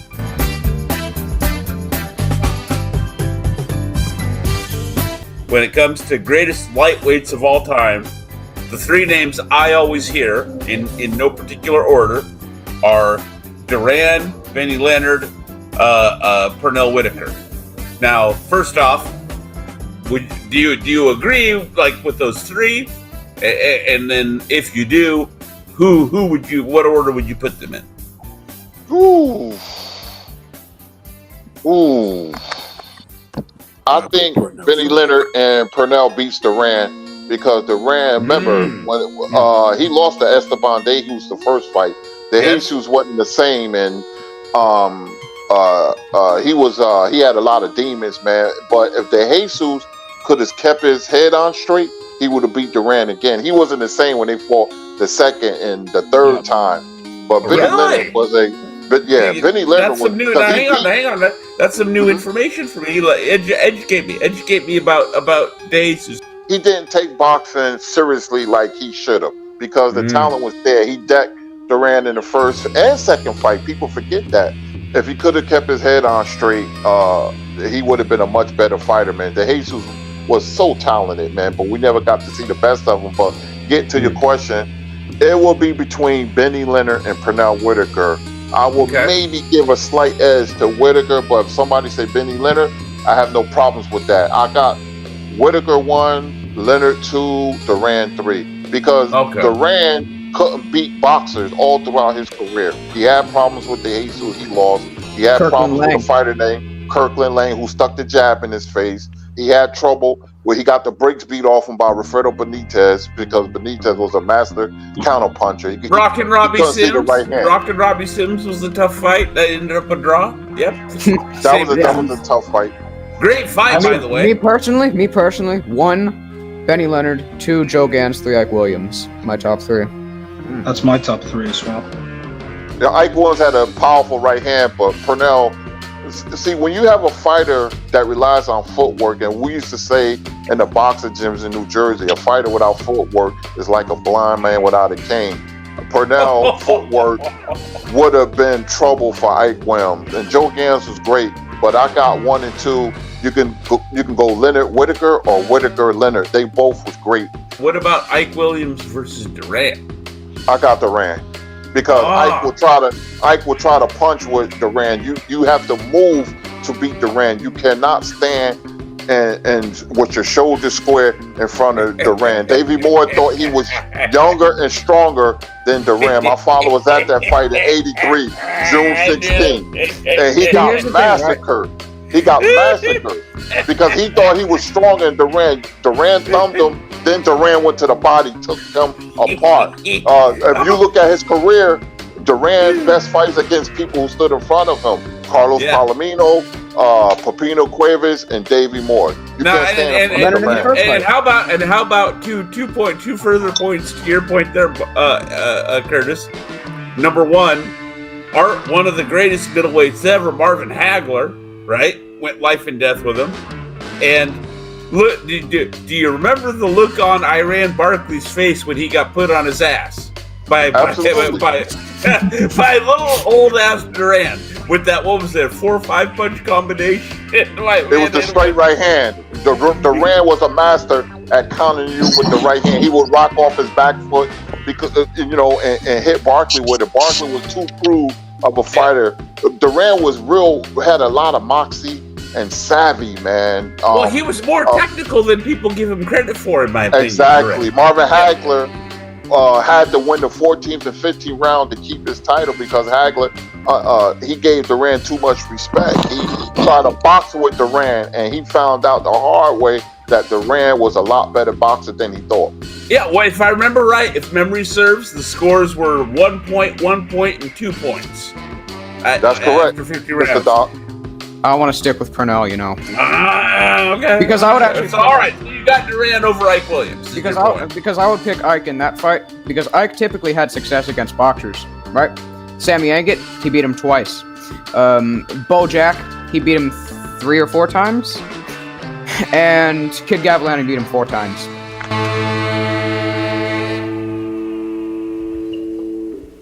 And I'm not being funny, but I haven't looked at a boxing book in decades, man. I had to memorize all this stuff off the top of my head when I was 8, 9 years old, and it just stuck with me. My father, we used to sit at the table, the old projectors. My father used to aim it at the wall. Oh, yeah, we used to study the fights.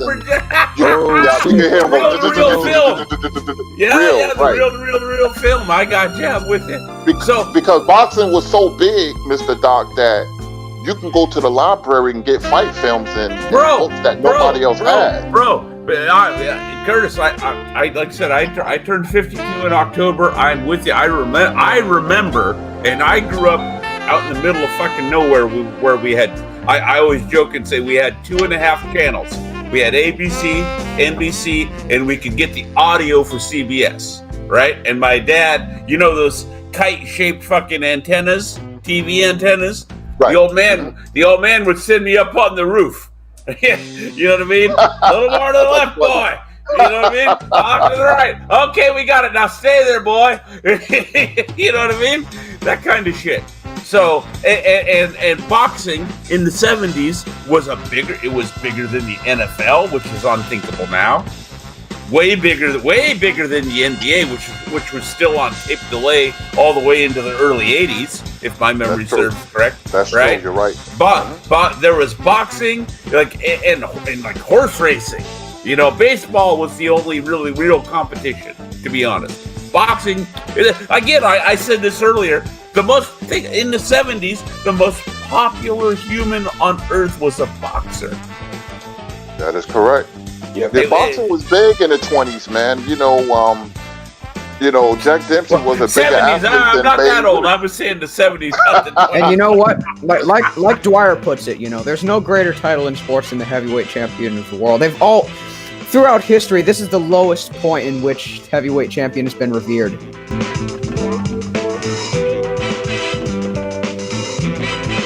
Holmes was a popular champion, but he didn't capture the imagination of the public. That's the difference, Ali did. And Sugar Ray Robinson was the first fighter who really, Joe Louis too, but Sugar Ray Robinson was that diva, that Mayweather before Mayweather, that Sugar Ray Leonard before Sugar Ray Leonard when he got theater money. Sugar Ray Robinson was flashy too. Right, but that was based on race. Yeah, but that was based on race. But Robinson had the pink Cadillac and the conch in his hair and the custom-made suits. At least Sugar But Ray Jack Robinson had a white woman though, bro. But Sugar, hang on. But see, Sugar Ray Robinson didn't have to worry about the man act. I'm not saying what he had to go through, but as far as what the kids say, swag.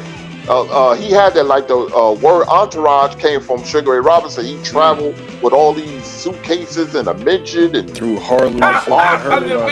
He listened to classical music. He wore custom-made suits. Wait, kids are... wait, go ahead. I didn't hear you, Kurtis. Go ahead. And no, he was flashy, but they looked at him like an anomaly. Like he wasn't supposed to be that flashy. But Sugar Ray Robinson was different. Where He got theater money. He was a shrewd businessman. And Jack Johnson was flashy. Sugar Ray Robinson was flashy. But Sugar Ray Robinson was that guy who was the Mayweather before Mayweather. And I mean, he was so popular that Muhammad Ali begged him to be his manager, and he kept turning Ali down. He was a movie star. He was a professional tap dancer. He used to tap dance with the Rockettes. You know, you see him. I was watching Diane Carroll. What's that? Julia. You know, he was on an episode of that. He was that guy that was on commercials and he was everywhere. Sugar Ray Robinson was like really popular.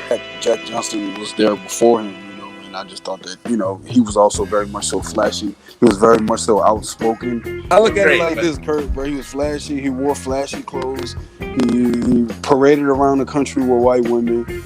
He was from Texas. He had gold teeth. He had gold teeth in his mouth. Like, he had gold teeth. He was a country boy with gold teeth in his mouth. I mean, come on, Kurt.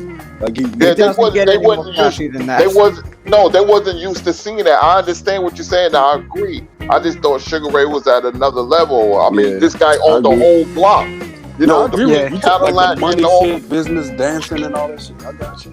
When Jack Johnson became champion in 1908, you know, 1911, they had 4 types of heavyweight champions. You had the black heavyweight champion, which was George Byers. George Byers was a mentor of Sam Langford and trainer of Sam Langford. You had the colored heavyweight champion, which was Frank Childs. He was the first guy to unify championship in any form.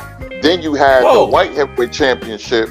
Yeah, George Byers fought Frank Childs to unify it, and Frank Childs beat him. But you also had the white heavyweight champion, which was Ed Gumbo Smith.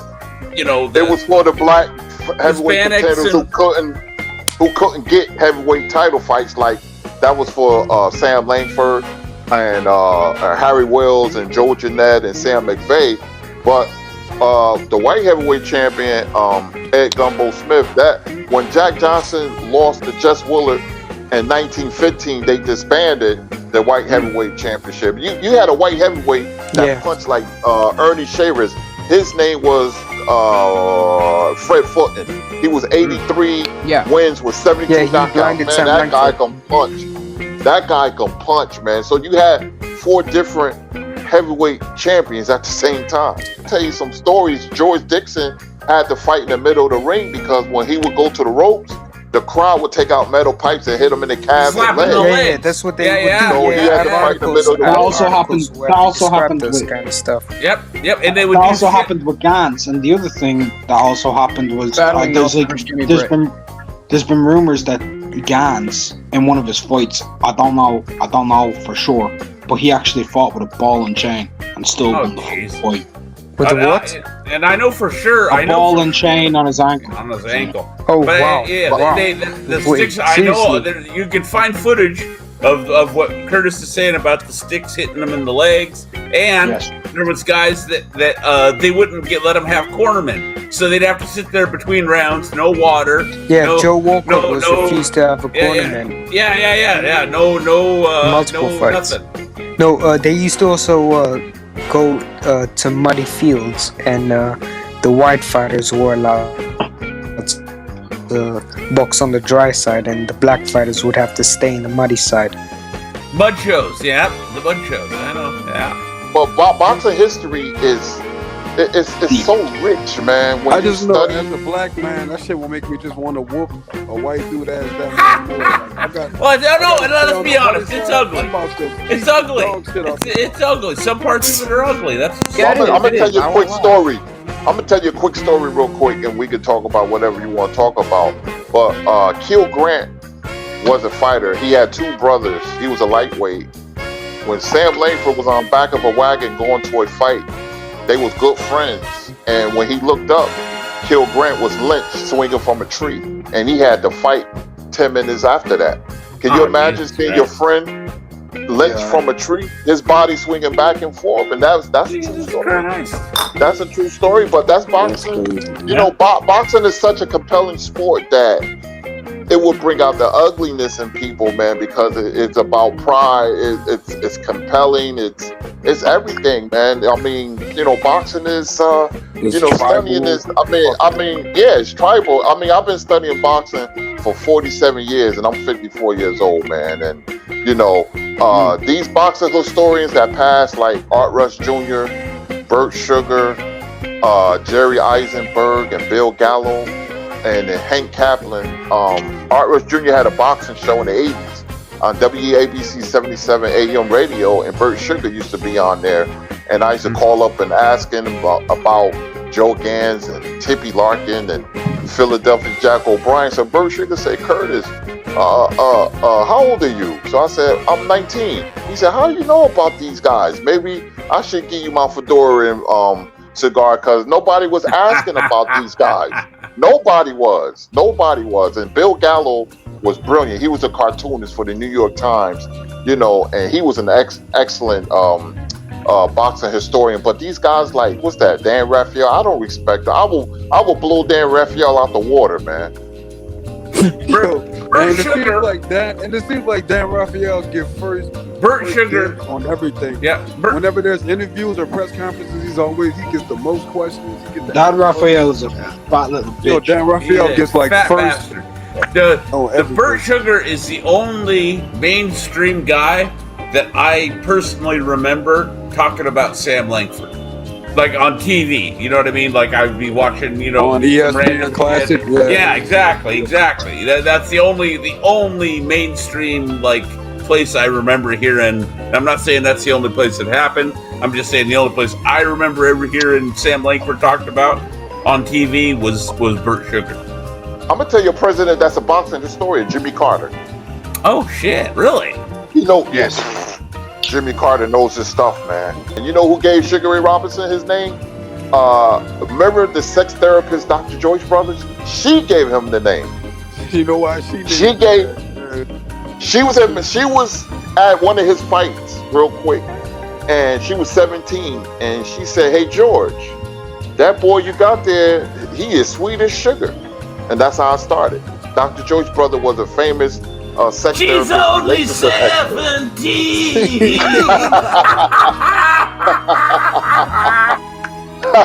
Classic song, man. That's hilarious. That's an old school song right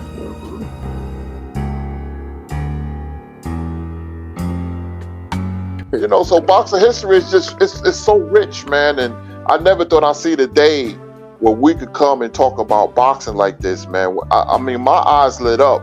And I was like, what is this, boxing on YouTube? Because I only been around for 2 years. And I got real popular. It was blood, because I was on Marlowe's Corner, and they used to do the trivia, and he thought I was lying. So he would ask these questions, and I would get bam, bam. I was just getting the answers. And he said, no, he's looking on Google. I said, Google? I said, no, this is off the top of my head. He was like, can't be.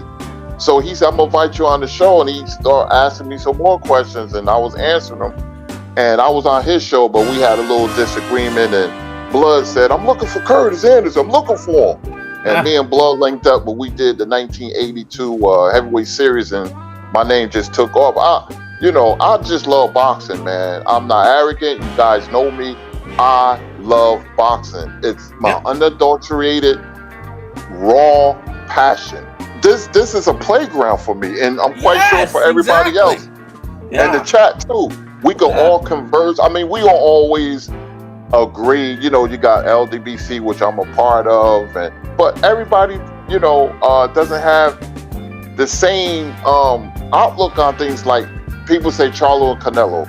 Most people say Charlo. I say Canelo. Most people say Wilder. I say Fury. I would never let people sway my train of thought or my answers. I break down the fight. I look at both fighters' strengths and weaknesses, and I will, go with that. And they said, my friend said Charlo will beat Canelo. I don't think so. I think Canelo beats Charlo. That's just my, opinion. I don't always get it right because I lost so much money on Terry North when he beat Simon Brown. I was talking smack to the Jamaicans, and I could not believe it. I could not believe it. My eyes was wide open when the first fight, And when Terry Norris got knocked out, I lost a bag of money, man. I'm a gold, man. My tablet is dying, man. And We've only been here 11 hours, Kurtis. It's only been 11 hours. Yeah. It's great talking to you guys about boxing, Kurt, man. man, This is thanks real. a lot, bro. Thanks a lot, big brother, for coming through, man. Man, it was a pleasure. Take it Man, I easy, could do this every day, man. Man, it's a pleasure talking to all you guys, man. You guys are very knowledgeable, man. And people be like, "Oh, you know so much." I said, like, no. I said, you never stop learning. As a true boxing fan or historian, a historian is just a guy who knows the history of the sport. And Doc, you know a lot. That's all it is. It's a fancy word, but when you look at it, it's nothing. You just know the history of the sport. That's all. But you know, it's just great, man. just try to be. Wait, quick before you go, Kurtis, I got a matchup for you. Joe Lewis versus Sam Langford. Real quick, yeah, you gotta give us a winner, Kurtis, before you go. Come on. I real quick. I love Sam Langford, man. I got him number 4 in my top 10, and I got Lewis 6, but I think Lewis beats him. But knockout, probably like 12 or 13 rounds, a 15-round fight, because Lewis is the best puncher, not as raw power, but technically precision, technique. He was beautiful and balanced. When you look at his knockouts, he was a beautiful puncher, and he was a beautiful finisher. But I got so much. People don't know that as a young kid, Joe Lewis fell out of the retreat, and his left arm and shoulder was never the same. That's why Max Melly said, "I see something" when he was training at Pop the Lakes. That's why he would Joe would drop his arm. He couldn't help it. Okay. That's why the left arm was low. Now, okay, before you go then, Kurtis, how did Jack Blackburn clean that up for the rematch? Well, it was a change in attitude, not technique, against Schmeling. Something that Deontay Wilder, it wasn't, you can't make Ernie Shavers Pernell Whitaker. You can't make Pernell Whitaker Ernie Shavers.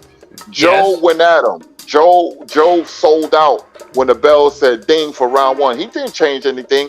He just went at Schmeling. He didn't get Schmeling a chance to incorporate his game plan. And that's what you got to do.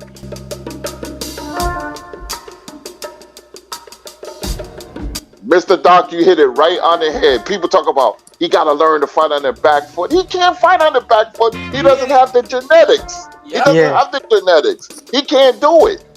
He can't Not do to it. mention the He time. don't have that kind of coordination. When he backs up, the powers are not the same because he's got to step into it. That's just like the Bermain-Stavern fight. The first one, he went 12 rounds because he's backing up the whole fight. The second one, he steps in, he knocks him the fuck out. When Fury said, "I'm going back to my roots," fight, Wilder established his jab, and he actually boxed. No. See, he's got to turn this into Hagler Hearns. He's got to just fucking go hell for leather. That's the only way. As crazy as it sounds, he has to go windmill Wilder, bro. As crazy as it sounds. You're not gonna. He's not gonna outbox that dude. You're not gonna. No, but I think you're completely right, Intangible. I appreciate you, Kurtis. I said from the beginning. I appreciate you, but I appreciate As blessed with power, try to Mr. fucking Doc, use it. Yes, Mr. Doc know his stuff, man. Mr. Doc, ain't nobody said what he just said, and it's simple. The answer is right under your noses, and Mr. Doc got it. That's my man. He should go to Floyd Mayweather, and he should do this. He should do the shoulder roll. I'm like, are you nuts? Swing for the fences and try and kill him. Flip back to the other side of the ring. Yeah, bro. It would take 20 years. We're gonna become a master against the ropes. No, dude. Like I said, what I You're said a was, puncher. Hang on, guys. You're a puncher. You're a puncher.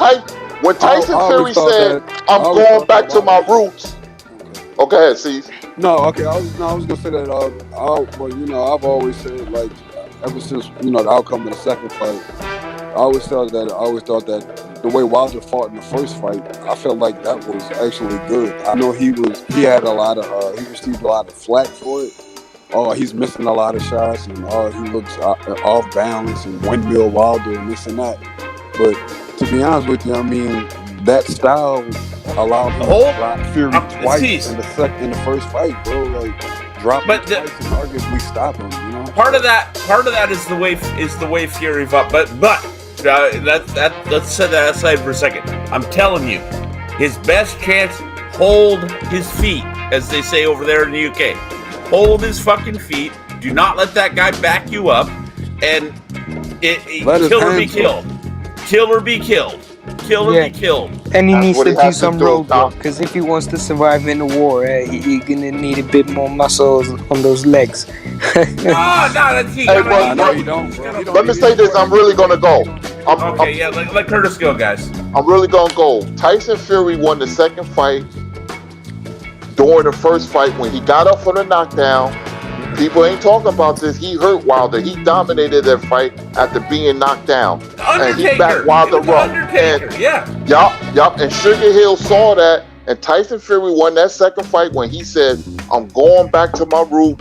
When he said that, I said, because Crawford fighters fight aggressively, and he put Wilder on the back foot. Look at the second Ortiz fight. I knew Wilder was going to lose after I saw that fight. I said it's a matter of time. Yeah, me too. The second Ortiz round, was standing with a straight. The second round, Sugar Hill, in between rounds, the Sugar Hill says to Tyson Fury, he already knows. We got him.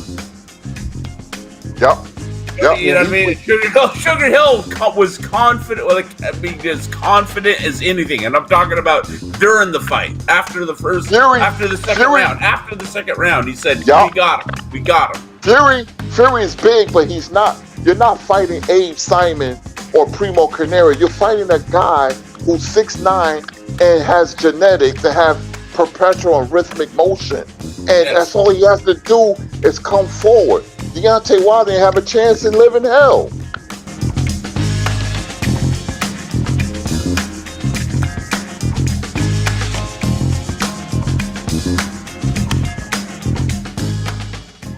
Kurt Anderson, you didn't weigh in yet. I think Michael Johnson already opened up, so go ahead, Kurt.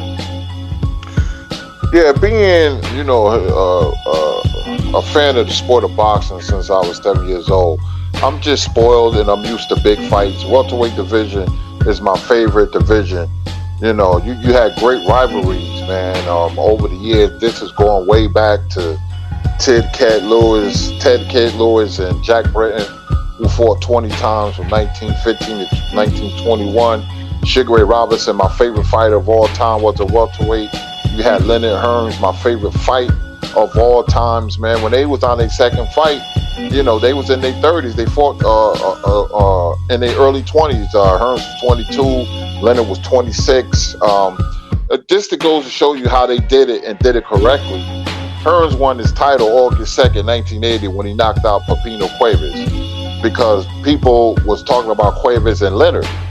And when Hearns came on the scene and knocked out Cuevas, he won the title in 80. They fought September 81. So when you do the math, it was a perfect time to promote the fight. And they fought. And they could have fought even earlier, but Angelo Dundee delayed the fight. But Leonard wanted him, and they was accused Leonard of ducking, but they fought. Blood and Trinidad and De La Hoya, with all the politics, they fought. Milt McQuarrie and Donald Curry. When you have two fighters in the same division, and they two of the best fighters in all of boxing, it's a natural. They have to fight. So I'm blaming Spence and I'm blaming Crawford. Crawford was there. It was perfect. It was a perfect setup. All you had to do was go in the ring and I don't care if it was.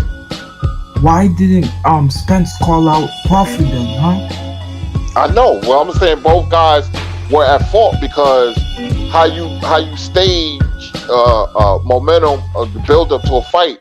Terrence Crawford comes in the ring and they start jawing. Mayweather and Mosley did it. It was the perfect promotional ploy.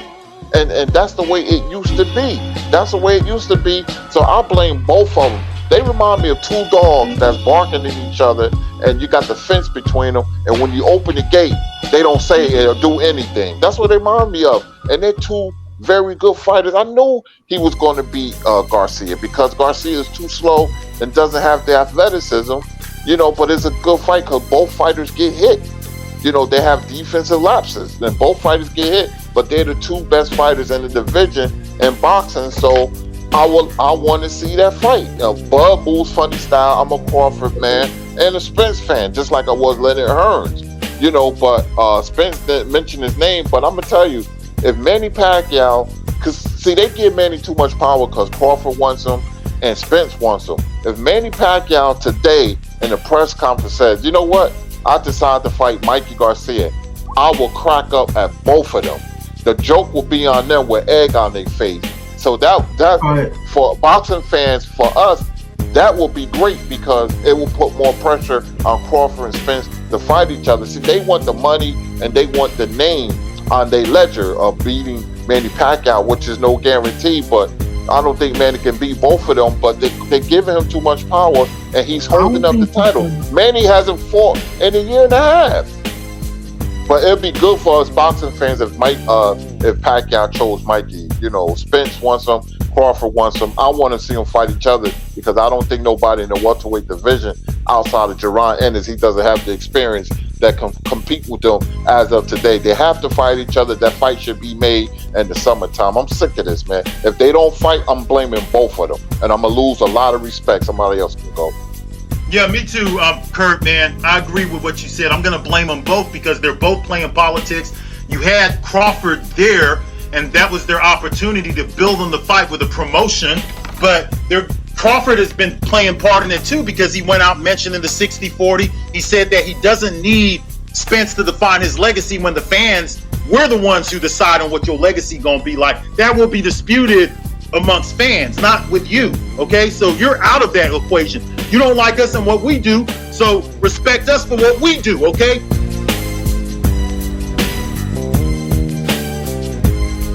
What's going on, Kurt? Man, first and foremost, happy holidays to the chat, to the panel, you blood.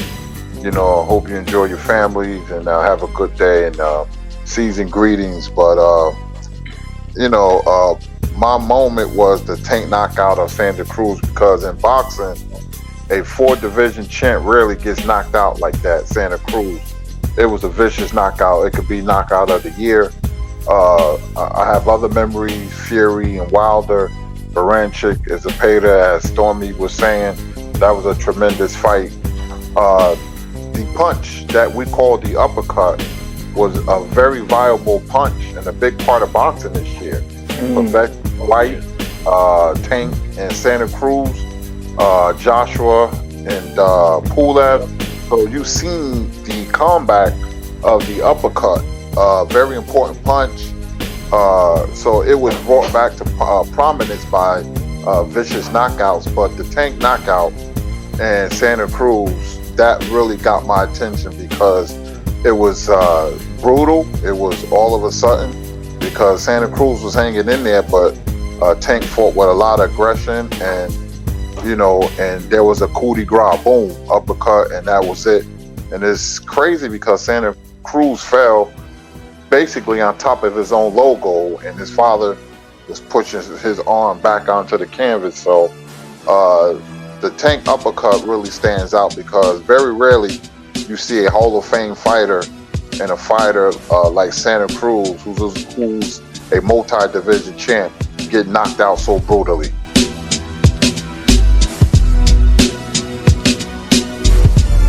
Vast knowledge about hip-hop, the origins. I'm gonna tell you who's the first hip-hop group on television, what it meant in the neighborhood, who brought fashion to hip-hop. There was records before the word hip-hop came to prominence, where people rhymed in a pattern that was Here Comes the Judge by Pygmy Markham and Kung Fu Fighting by Carl Douglas. Those two records was big in the black neighborhoods in the early 70s, and Here Comes the Judge came out in the 60s, late 60s. And I ain't gonna go too far into it, but the first people I heard rhyme was a gospel group called the Jubilaires, and that was in the 40s, but we're going at tomorrow, then we're gonna work our way up. We're gonna break out. Yeah, the Preacher and the Bear. That was the first time I heard somebody. I was a real small kid, you know, but I remember I have Funky 4 Plus One More. They was the first group on television, and we're gonna work our way, talk about the great albums and, you know, how the South came into prominence, and we'll go over all that tomorrow.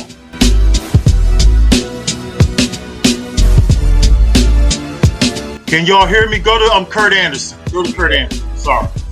Yes, sir. In 2021, I just want to see good fights. But here's the difference between boxing of yesteryear and today.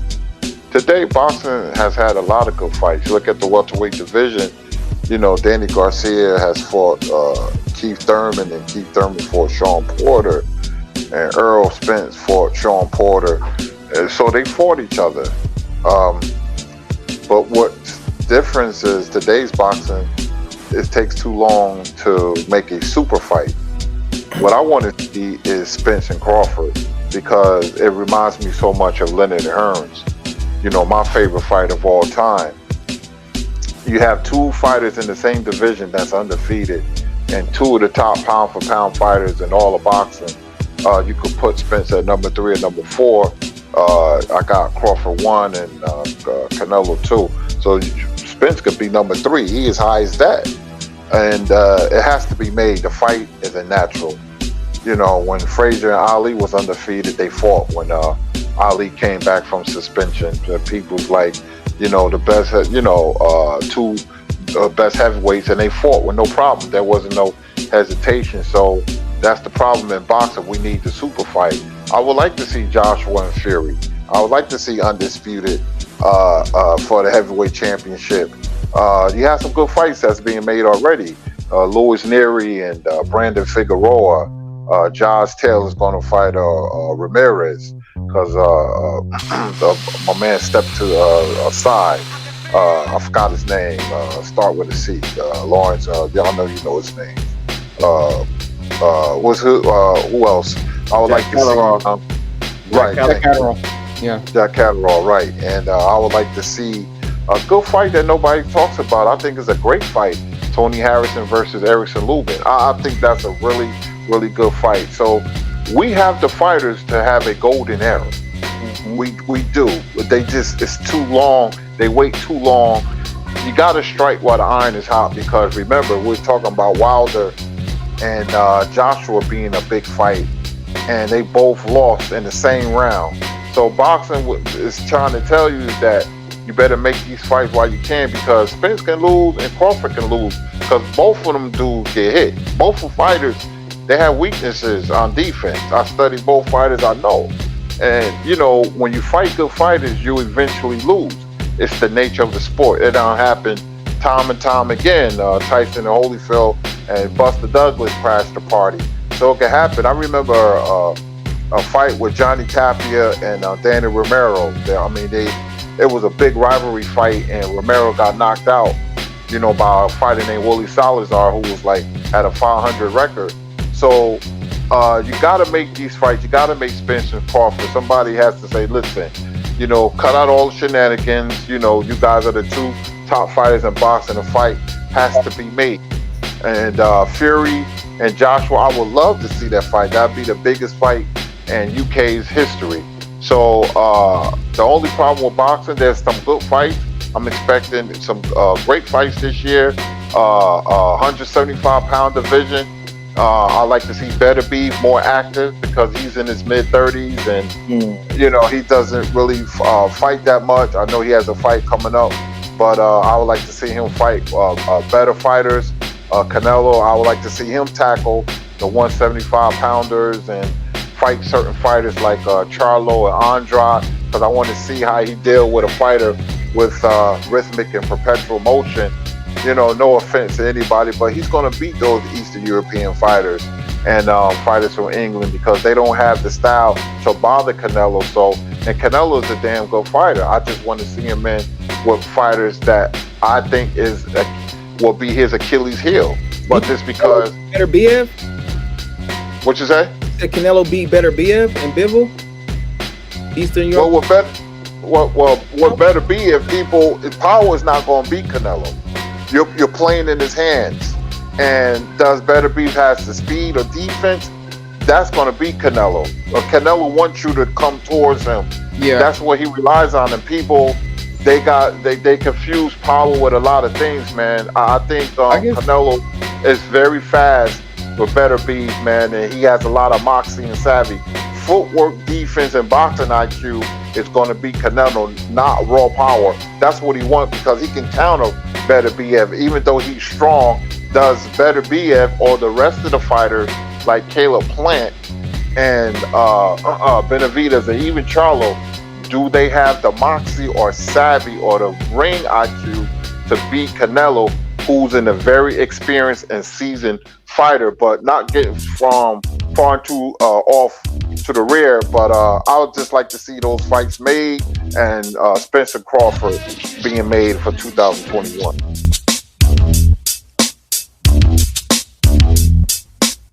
Yeah, I'll just say, like, I'd give Dimitri Bivol. I'd actually favor Dimitri Bivol to beat Canelo. I don't know about Beterbiev. That's a close fight, but Dimitri Bivol, I think he could definitely defeat Canelo. If you Kurt, but if people just think Beterbiev got power, that's crazy. And check this out. This is how I get weird, because you know we all got our own opinions. People actually think Canelo can beat Beterbiev, but they don't think Crawford can beat Jermell Charlo. Somebody break that down, because I'm starting to get confused now. I'm like, which one is it? Like, here's the thing, right? Canelo can beat Beterbiev because Beterbiev is very good at cutting the ring off, but Canelo's going to meet him inside the center of the ring. Beterbiev does have good hand speed, but it's not so fast. He relies more on timing.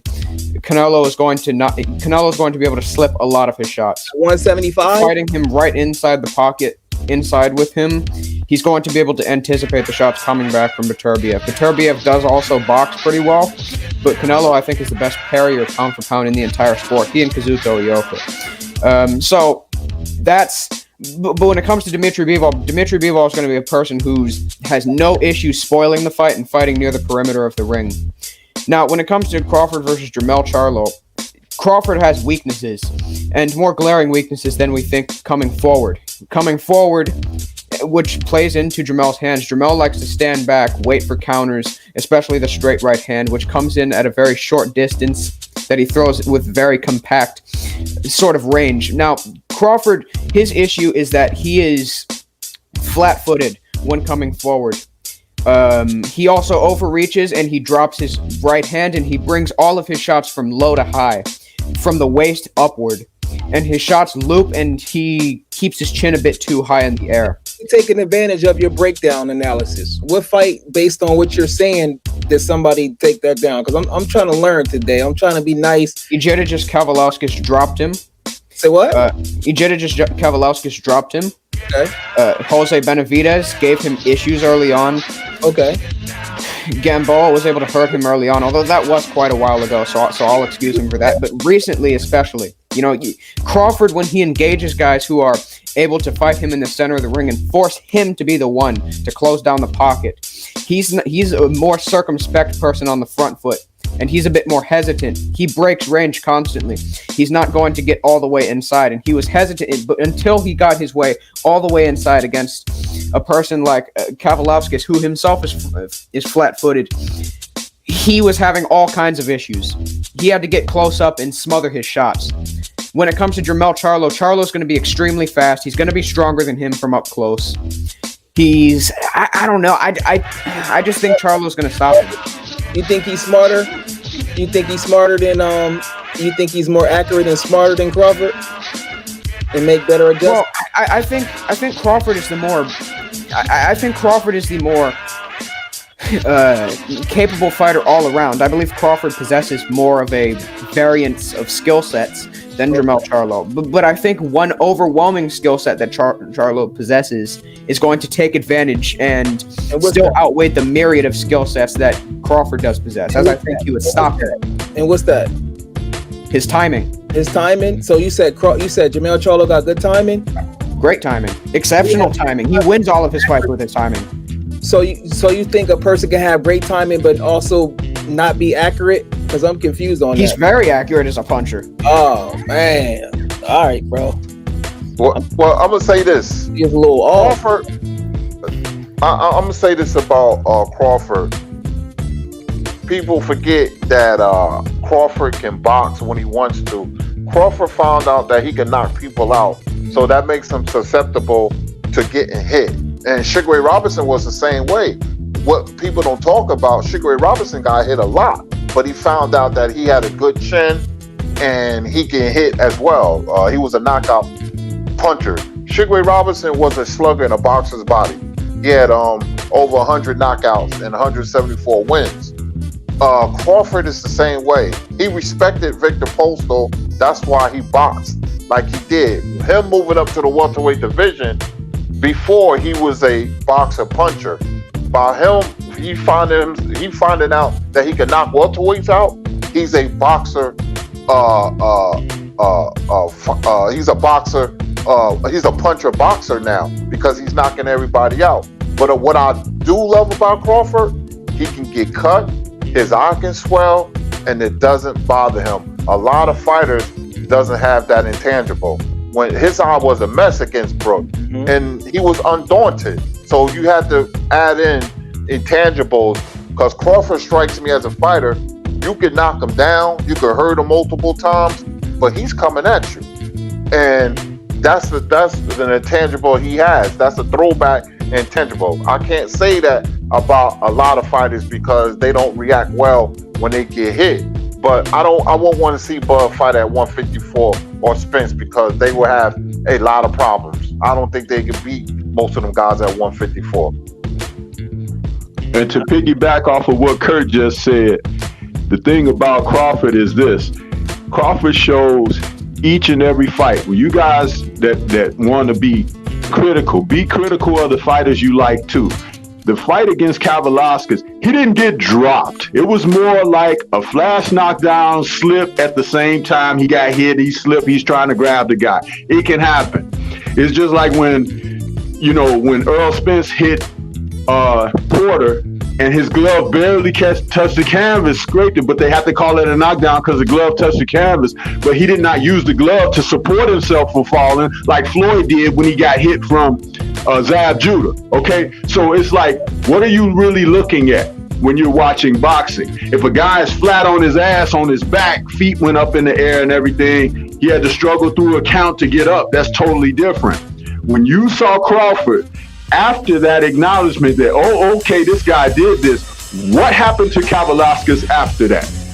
When you were seeing that Kell Brook, right, was scoring punches and winning some rounds. Aren't you supposed to win rounds, especially at the top of the division in a fight where you're supposed to be competitive against another champion or a former champion? That's what's supposed to take place. But what you're missing out is the fact that a man who can make adjustments after acquiring a certain amount of data on his opponent, if it had continued like that through 12 rounds and you get knocked out, that's what should happen, because you make no adjustments. But Crawford always makes adjustments against his opponents, and not just Crawford, but when you're watching the fight and you see what's called an ebb and flow. If a guy who is on the negative aspect of things during the course of a fight doesn't make adjustments so he can come back, he will be exposed as limited. Okay? But when someone can make adjustments and now do something that is more beneficial to him, or even turn the tide of the fight within a few moments, that's what's supposed to happen with multifaceted fighters. You cannot just look at a guy and say, well, he punches hard, so he should knock the other guy out. Or you can't look at a guy and say, well, he's got great movement and he's got good hand speed, so he should be able to win. When someone's able to counteract what you do very well, and then you come back and still find another way to get the job done, that's a complete fighter doing that. And when they've done it at multiple opportunities, we're seeing a lot of very limited guys out here, which is why they don't want to take the certain fights that I spoke about when I made my last comment. When men don't want to challenge themselves, okay, they know their own limitations. When someone wants to make a breakthrough, they go for it. Exactly. That's what made Sugar Ray Leonard so great. He would go for it. At some point in the fight, when something wasn't working, Sugar Ray Leonard was like, damn, be damned, I'm going for it. And he gets a guy up out of there. And what that shows sometimes is that he just has more desire for a victory than just looking good or being safe. I agree. Okay, because the only place you're safe in the ring is when the bell rings and you go back and you sit on your stool. That's the only place that you're safe until the bell rings again. Stormy B. Excellent point. Excellent point. People gotta remember, real quick, I'm gonna pass the mic. I'm excited about this live stream. The very best got knocked down against mediocre opposition. Muhammad Ali was out on his feet against Henry Cooper. You know, Angelo Dundee had to cut his gloves. Ali wouldn't have recovered against Henry Cooper, who had a terrific left hook. Sugar Ray Robinson was down multiple times. He was down against Tommy Bell when he went for his first title in 46. You know, Larry Holmes got hit a lot. Evander Holyfield got hit a lot. You know, so you see and Pernell Whitaker was down against Diabalos Hurtado twice. He had to come back. He was losing on the scorecards. He had to come back and stop Hurtado. That was his most impressive fight to me because I look for intangibles. You look at a guy like Roberto Duran against Tommy Hearns. Before the knockdown, he was cut. It bothered him. And that was shocking because you talk about a guy who had all experience in the world. He kept pouring up the cut when he was cut because he wasn't used to it, but he didn't react well psychologically to getting cut when he got cut by Tommy Hearns' jab. And that's what I look for. You know, certain fighters, when they get hit, they fall apart. They become discombobulated mentally and psychologically. But Crawford strikes me as a guy, you can knock him down just like Larry Holmes or Trinidad. He's going to get up and fight harder. And like Stormy was saying, Sugar Ray Leonard with this, and that didn't work. He fought a guy, an African guy by the name of Ayub Kaluli. And Leonard was getting hit a lot in that fight. And he just put his feet to the pedal and went for the KO and got the KO. And so you're going to need that intangible, especially when you're fighting top-notch competition. Certain days boxing is weird because what usually works don't work on that particular night, and you just got to gut it out. I agree. I agree, Kurt Anderson, for sure. Bringing up Hagler again, yeah. I got a question for the OGs. Why your boy Hagler? Because a lot of people think I hate Hagler. Why your boy Hagler ain't fight Mike McCullum, man? Break that down. I want to hear from y'all, man. Like, what's up with that, man? Somebody want to take it, or I'll take it. McCullum, bro. Tell him, Kurt. Tell him why they need your boy Hagler, bro. Bro, when he did the Julian Jackson in '86 was amazing, bro. Like his defense and ability to go to the body, bro. They kind of. I'm gonna be honest with you. If he would have got those big fights, he'd have won like 2-3. He would have definitely been mentioned amongst those four greats right there for sure. I think. To be honest with you, I think he could beat all four of them, depending on when the fight was taking spot. What's your thoughts on that? Respectfully, I disagree. Mike McCallum wasn't beating none of them guys. Come on. Nah, he wasn't. He couldn't even beat Sambu Kalambi. He was outboxed by a guy by the name of Sambu Kalambi. Mike McCallum was a very good fighter, man, but he's supposed to have fought Duran. This is what happened when he let Duran. He was the #1 mandatory challenger for Duran WBA junior middleweight title when Duran knocked out Davey Moore. And he was the mandatory, and they was going to fight. They was going to fight at Madison Square Garden, but Emmanuel Stewart went to Duran and said, "Why fight Mike McCullum, you know, and drop your belt and fight Tommy Hearns because Tommy Hearns was a WBC champion, and you will triple your money." So right. Duran said, "You know what? That makes much more sense." So people thought Duran was ducking McCullum. It wasn't that. It was just business, and McCullum fought an Irish fighter by the name of Sean Mannion at Madison Square Garden. It was just bad timing, man, with McCullum not fighting Hearns, who they used to spar. You know, Hearns gave him his nickname, the Body Snatcher. That came from Tommy Hearns. But, you know, it was just like with him and Pryor, it was just circumstances because Pryor was going to fight Leonard when that night that Pryor beat Ogoya, that was Leonard's fight, but Leonard had to retire when he had the detached retina. Now, getting back to McCullum was just a guy who was very good, but he just, he didn't have a good team around him. In them days, you needed a good manager to give you good fights. And the only fight he was going to fight with Duran, but Hagler didn't even worry about McCullum. So to the naked eye, it seems like they all ignored McCollum. But Leonard, he wasn't beating Leonard. He wasn't going to beat Tommy Hearns. They used to spar all the time. He wasn't going to beat Marvin Hagler. McCollum was a good fighter, man. You know, his thing was he couldn't beat James Toney. McCollum, bro. Mugabe get it, but McCollum didn't get it. And plus, you're leaving out context because Mike McCollum was a little bit working with him in your store, but Emmanuel Store had his favorites, and he allowed Thomas Hearns to get the opportunity, like you said. So that's like a conflict of interest because we see the same parallels now. The same thing happened back then. Look at Demetrius Andrade. So it's the same thing that's going on. And as a boxing channel, we got to just make sure it's there. But if he's breaking these guys down, he knocked out Curry. He knocked out. See, he's not like Hagler. Hagler letting these small guys go to decision. He's knocking these guys out. He knocked out McCrory from the Kronk gym. He knocked out Curry. He knocked out Julian Jackson. So you really think that Duran is going to beat this guy? And he going to the body and he got a nice smooth jab and he's right in the fire, bro. I don't see how. Hold on, wait a minute. I didn't say Duran will beat him because Duran couldn't beat boxers. He lost to Kirkland Lane and Wilfredo Benitez. I had McCollum beating Duran. Me and my father was talking about it. We thought McCollum beat Duran, but when fighting Leonard, because you got to understand, he caught Donna Curry. Donna Curry wasn't the same after he lost to Lloyd Hunnigan. You know, Julian Jackson was wild and young when they fought early on in their career. He did hurt McCollum, but McCollum recovered quickly and he knocked out Julian Jackson. McCollum was a better fighter than McCrory. He caught McCrory at a bad time, but McCrory was never going to beat McCollum. But he lost to Sambu Kalambi, and him and James Toney was nip and tuck. But I thought Toney was the better fighter, and I thought Toney won the first fight. You know, but they fought multiple times. McCollum was a really good fighter, but he ain't beating no special fighters. He wasn't beating no Marvin Hagler, bro.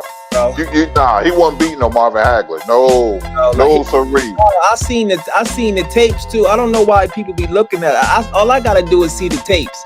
I respect your opinion when I look at the tapes and the way he go to the body. Hagler, you throw those right hands at Hagler, you go to the body and him push him back. Because I'm gonna tell you, he from Jamaica, Kingston. He not scared of Hagler. He not intimidated by, like, he's not in all of Hagler. He was chasing the guy. So when they get into the fight, it's like there. So if Hagler going the distance with Duran, come on, bro. That's not a good style matchup for him, bro. He taller, but their range is around the same. So he definitely got the intangibles to beat Hagler. These guys like Hagler, you go to their body, it's a whole new different ball game. Because one thing I can say about Hagler, though, he doesn't give up. He's very resilient. So you're going to have to really win that game. But I can definitely see Mike McCollum winning that fight. Like, he already broke it down to you on the internet. While, you know, Hagler ain't really want to smoke anyway. So, but I get it, though. It is a business, though. It's the same thing. Like, the same way they do Demetrius Andrade now is the same way they did Mike McCollum back then. So it is what it is, though. I just wanted to point. All right, I'll end it with this. I'm gonna give somebody else a chance. Marvin Hagler, out of thousands of fighters I have in my collection and seen, Marvin Hagler was the toughest fighter I've ever seen in my life, man. And he had the best chin. Marvin fought the wrong fight against Duran. It wasn't as close as they say it was. Hagler had to win the 14th and 15th round to keep his title because Roberto Duran was the sentimental favorite. And he found out how slippery Duran was. Leonard kept telling people as the fight was going along that Marvin not underestimated Duran, but he didn't know how slippery Duran was. But Marvin has he can sell out like he did against Hearns and knock Tommy out, or anybody for that matter, because he had the chin. Marvin Hagler was a very versatile fighter early in his career. He was a boxer, and then when he got that draw against Anfermo unjustly, he said, these gonna be my judges. He could switch from righty to lefty like butter. He can box, he can punch, he can hurt you with either hand. Marvin Hagler was a great fighter. I'm telling you, I know you're high on Mike McCollum, and rightfully so, the Jamaican sensation I used to call him, but he ain't beating Hagler, he ain't beating Leonard, he ain't beating Hearns. He'll beat Duran. He ain't beating him. Trust me. Because he was outboxed against Sambu Kalambi. He was outboxed. He was outboxed. Yeah, but you be captain for the dumb three, bro. They can't do no wrong in your eyes, bro. I go by what I see. They were special. They were special. Let me come in from a different perspective. Let me come in from a different perspective on this. We got Blood with the spreadsheet on the screen there with Hagler. Blood, can you make it where we could see Hagler's last 6 fights or so? And I want to say this about Hagler and the men that he battled. Okay, when you look at his last 2 fights, you know, it was Mugabe and Ray Leonard, right? You have to understand that Hagler had cut his teeth against some of the most fearsome and terrible middleweights in the division. Okay, when he rose to the top, he earned his stripes. There were men who were denied being a champion for losing to Marvin Hagler. Okay, and Ray Leonard, when he originally could have fought Hagler, was like, I don't think I want that smoke. Now, he didn't say that publicly, but he said it with his actions. But Hagler, at the end of the day, was chasing money. He wanted some money. He had earned his stripes. He felt that he was tremendously underpaid and everything anyway for his merits, okay, which were well accomplished.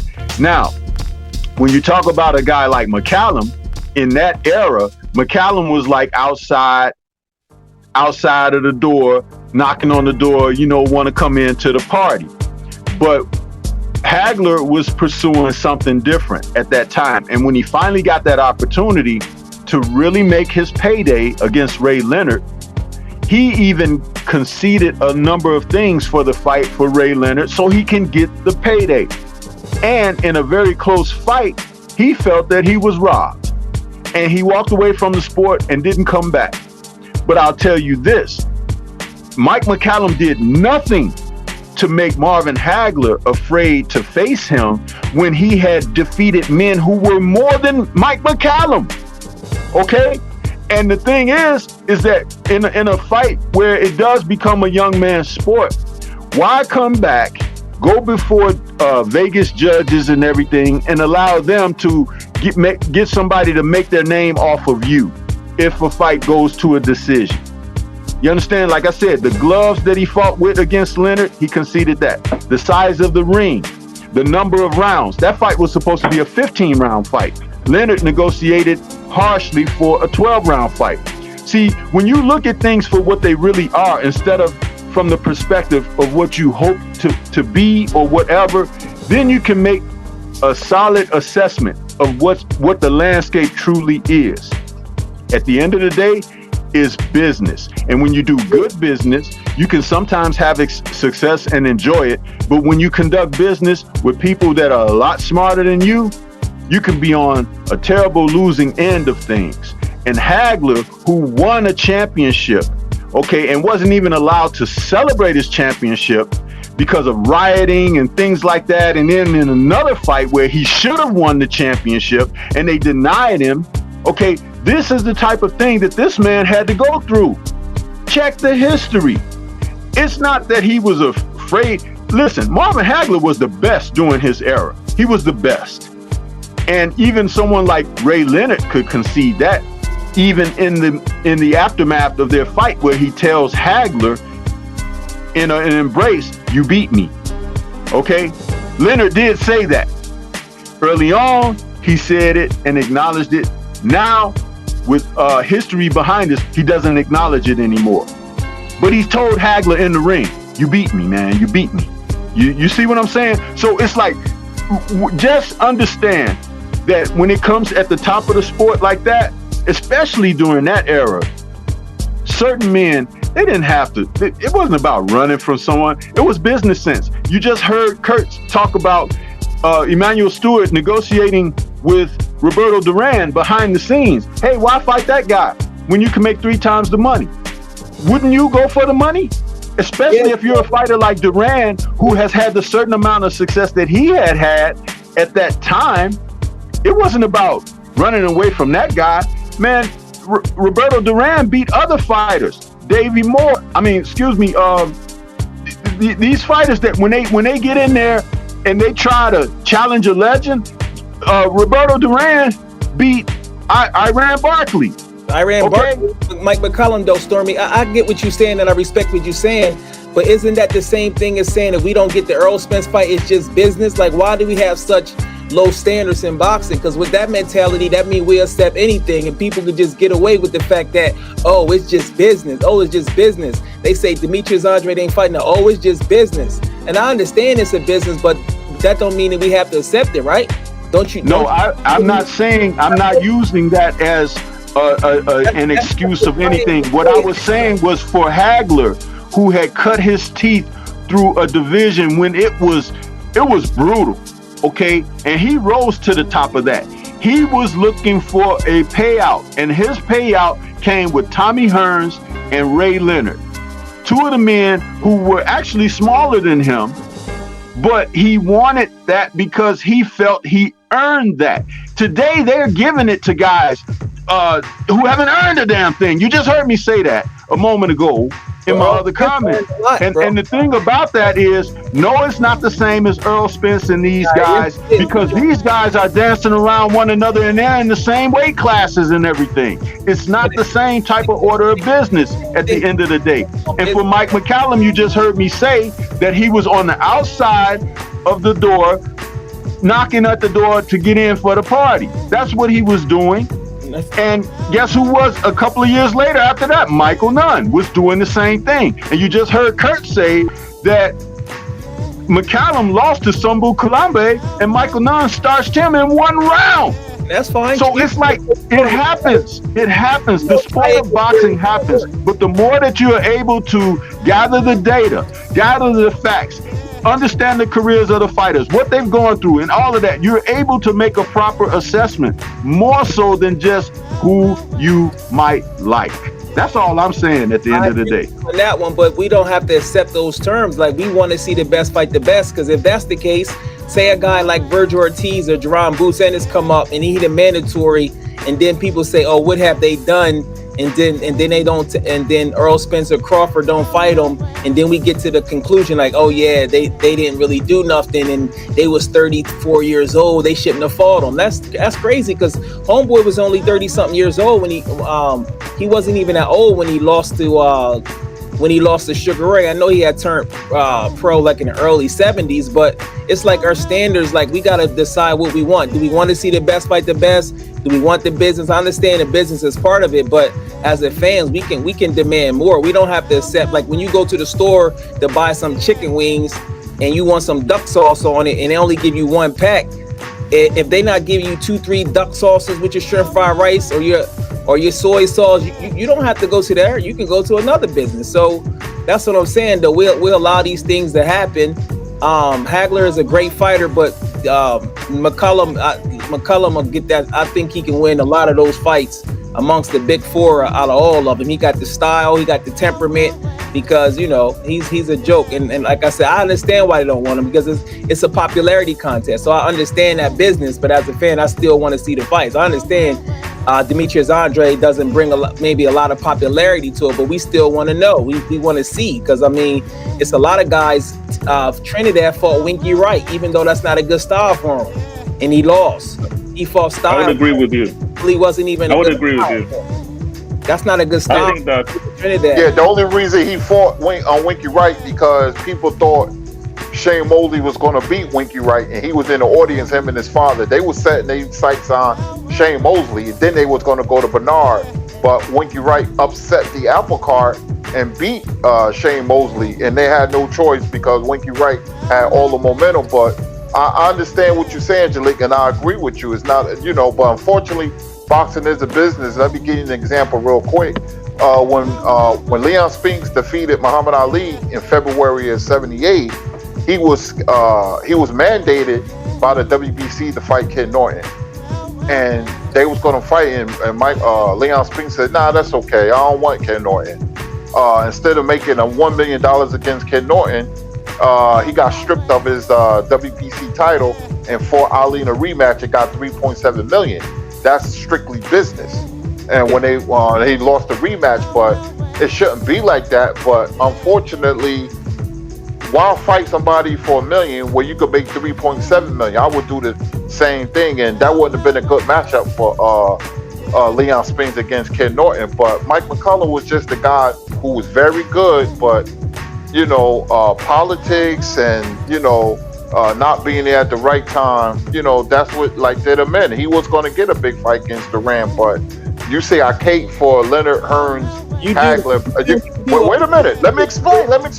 Yeah. I go by what I see, because you can put them guys in any era in boxing history, and all of them will be champions. They will beat anybody. They have even Sugar Ray Robinson. That's not an easy fight.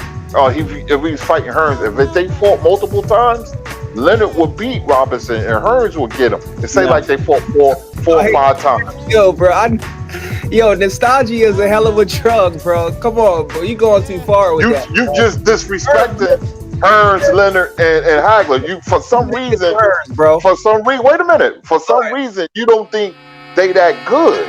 No, for some reason, because so you don't. Guys, wait a minute. You mean to tell me? Hold up. Wait a minute. Okay, let me talk. You mean to tell me that they wouldn't be champions in any era in boxing history? I think so, but they are beatable though. Yeah, I believe so. I'm not saying that they are beatable. They beat each other, but they were special fighters. Who's the best of all time? Sugar Ray Robinson's the best fighter of all time. Yeah, you. Why do you say so? Come on, bro. Why I say so? Hold on, wait a minute. Why I say so? From 1940 to 1951, his record was 128-1, 2 draws, 84 knockouts. He would have been lightweight champion. Who did he lose to? Who did he lose to in that time? Jake LaMotta, who he beat 5 times after that. They fought 6 times. So that's the most. I never seen a fighter that went 128-1 over 11 years and was Mayweather could do that. No, he couldn't. No. I'm joking. No. Not a fight back then, bro. No, and he had 84 knockouts. He was knocking people out. He stood and fought. Plus, he was undefeated as an amateur. Sugar Ray Robinson was 85-0 as an amateur, 69 knockouts, 40 in the first round with no headgear. So when you I was impressed. Okay. I was impressed that after his career was done, even though he had over 100 fights, he still spoke well. It was clear that the head trauma had not, affected him to the point that he slurred his speech and he was not able to communicate effectively. Whereas you get people now who have 10 or 20 fights, and it's clear that boxing has taken a toll on them. Sugar Ray was not that kind of, fighter. He was still able to have control of like the faculties and be clear, and at least to me that was impressive. Maybe it was a different time, but that was not happening now. I mean, they were better men, better fighters and better men character-wise. They could take a shot. They wasn't divas. They were just fighters, man. Jack Dempsey, and people of that sort. They were completely different. They were built completely differently than the fighters now. Yeah, the hell with Jack Dempsey. Not disrespectful. He didn't fight. Why? he didn't fight black fighters. And every time Joe Louis fought, he was in the opposite corner. Even when he fought Max Mellon, he was telling Max Mellon how to beat Joe Louis, but he was supposed to have been a so-called American. But, I respect Rocky Marciano. He was tough, very tough, very determined, man, Rocky Marciano. But, Benny Leonard, I respect, but, not Jack Dempsey. He didn't give black fighters a chance because he would have lost for him. I would agree with that. I would agree with that. The thing I think is quite sad these days that nobody wants to fight Andre. Like, Golovkin, Charlo, and also Billy Joe, Saunders.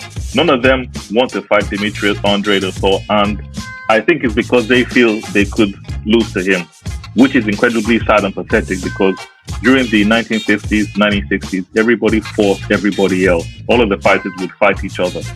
But now you just have a situation where people don't fit. For example, people are saying Canelo is the best, he's this or that. Why not fight one of the Charlos? He was in both of their weight divisions. He has not fought any of them yet. Why? Why is that so? That's a good point. That's a good point. I like Canelo. I don't want to hog up the show. I'm going to let other people go. Go ahead. Fire away, y'all. L Dub, Coach K. Check 1 2. Joe, check 1 2. L Dub does. What's your point, Kurt? What do you feel about that, though? Why do you think Canelo has not fought any of the Charlos, even though he has been in both of the weight divisions? Why? That's a very, you know what? That's a very good question. I was giving Canelo a pass, but it's getting obvious that he won't fight a certain style, what I call rhythmic and perpetual motion, which Andrade and Charlo have, and I'm picking Canelo to beat them, but on any given night, that's a dangerous fight for Canelo because they're big and they have that. They have athleticism. That's his Achilles heel. He wants you to stand in front of him like the Rocky Fieldings and the Liam and Callum Smiths and the Sergey Kovalev. He'll beat them because his style will resonate against that style. But a guy who uses the ring and that is fast and throw combinations and a good jab, that's the problem. The thing is, to me, he's already lost because I saw the Eris Landy Lara fight. I think he lost that fight. Some people say that he also lost the Golovkin fight too, even the Austrian Trout fight too. I'm not exactly sure that Canelo beat him. I think that he's gotten a lot of gifts in decisions during the time that he was at Golden Boy. Given that he's now left Golden Boy, it's less likely that he would get the same treatment from the judges in the fight, but anything is possible. I don't think he's as great as everybody tries to pretend. And if his fight were actually judged according to what took place in the ring, he would have a few losses by now. That is my opinion.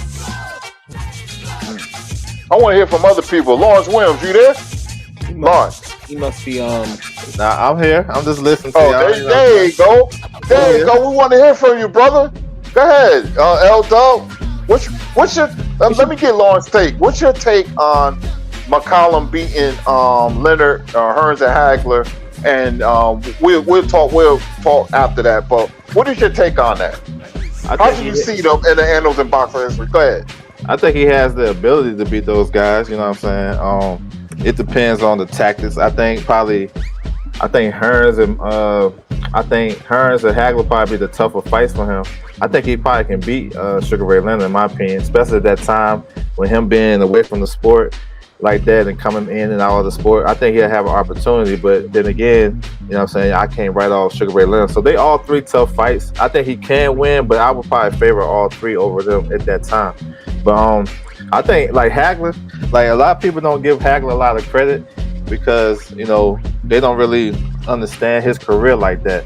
And he was a guy, you talking about Andrade getting ducked and all that stuff. This guy didn't get a title fight to his 50th fight.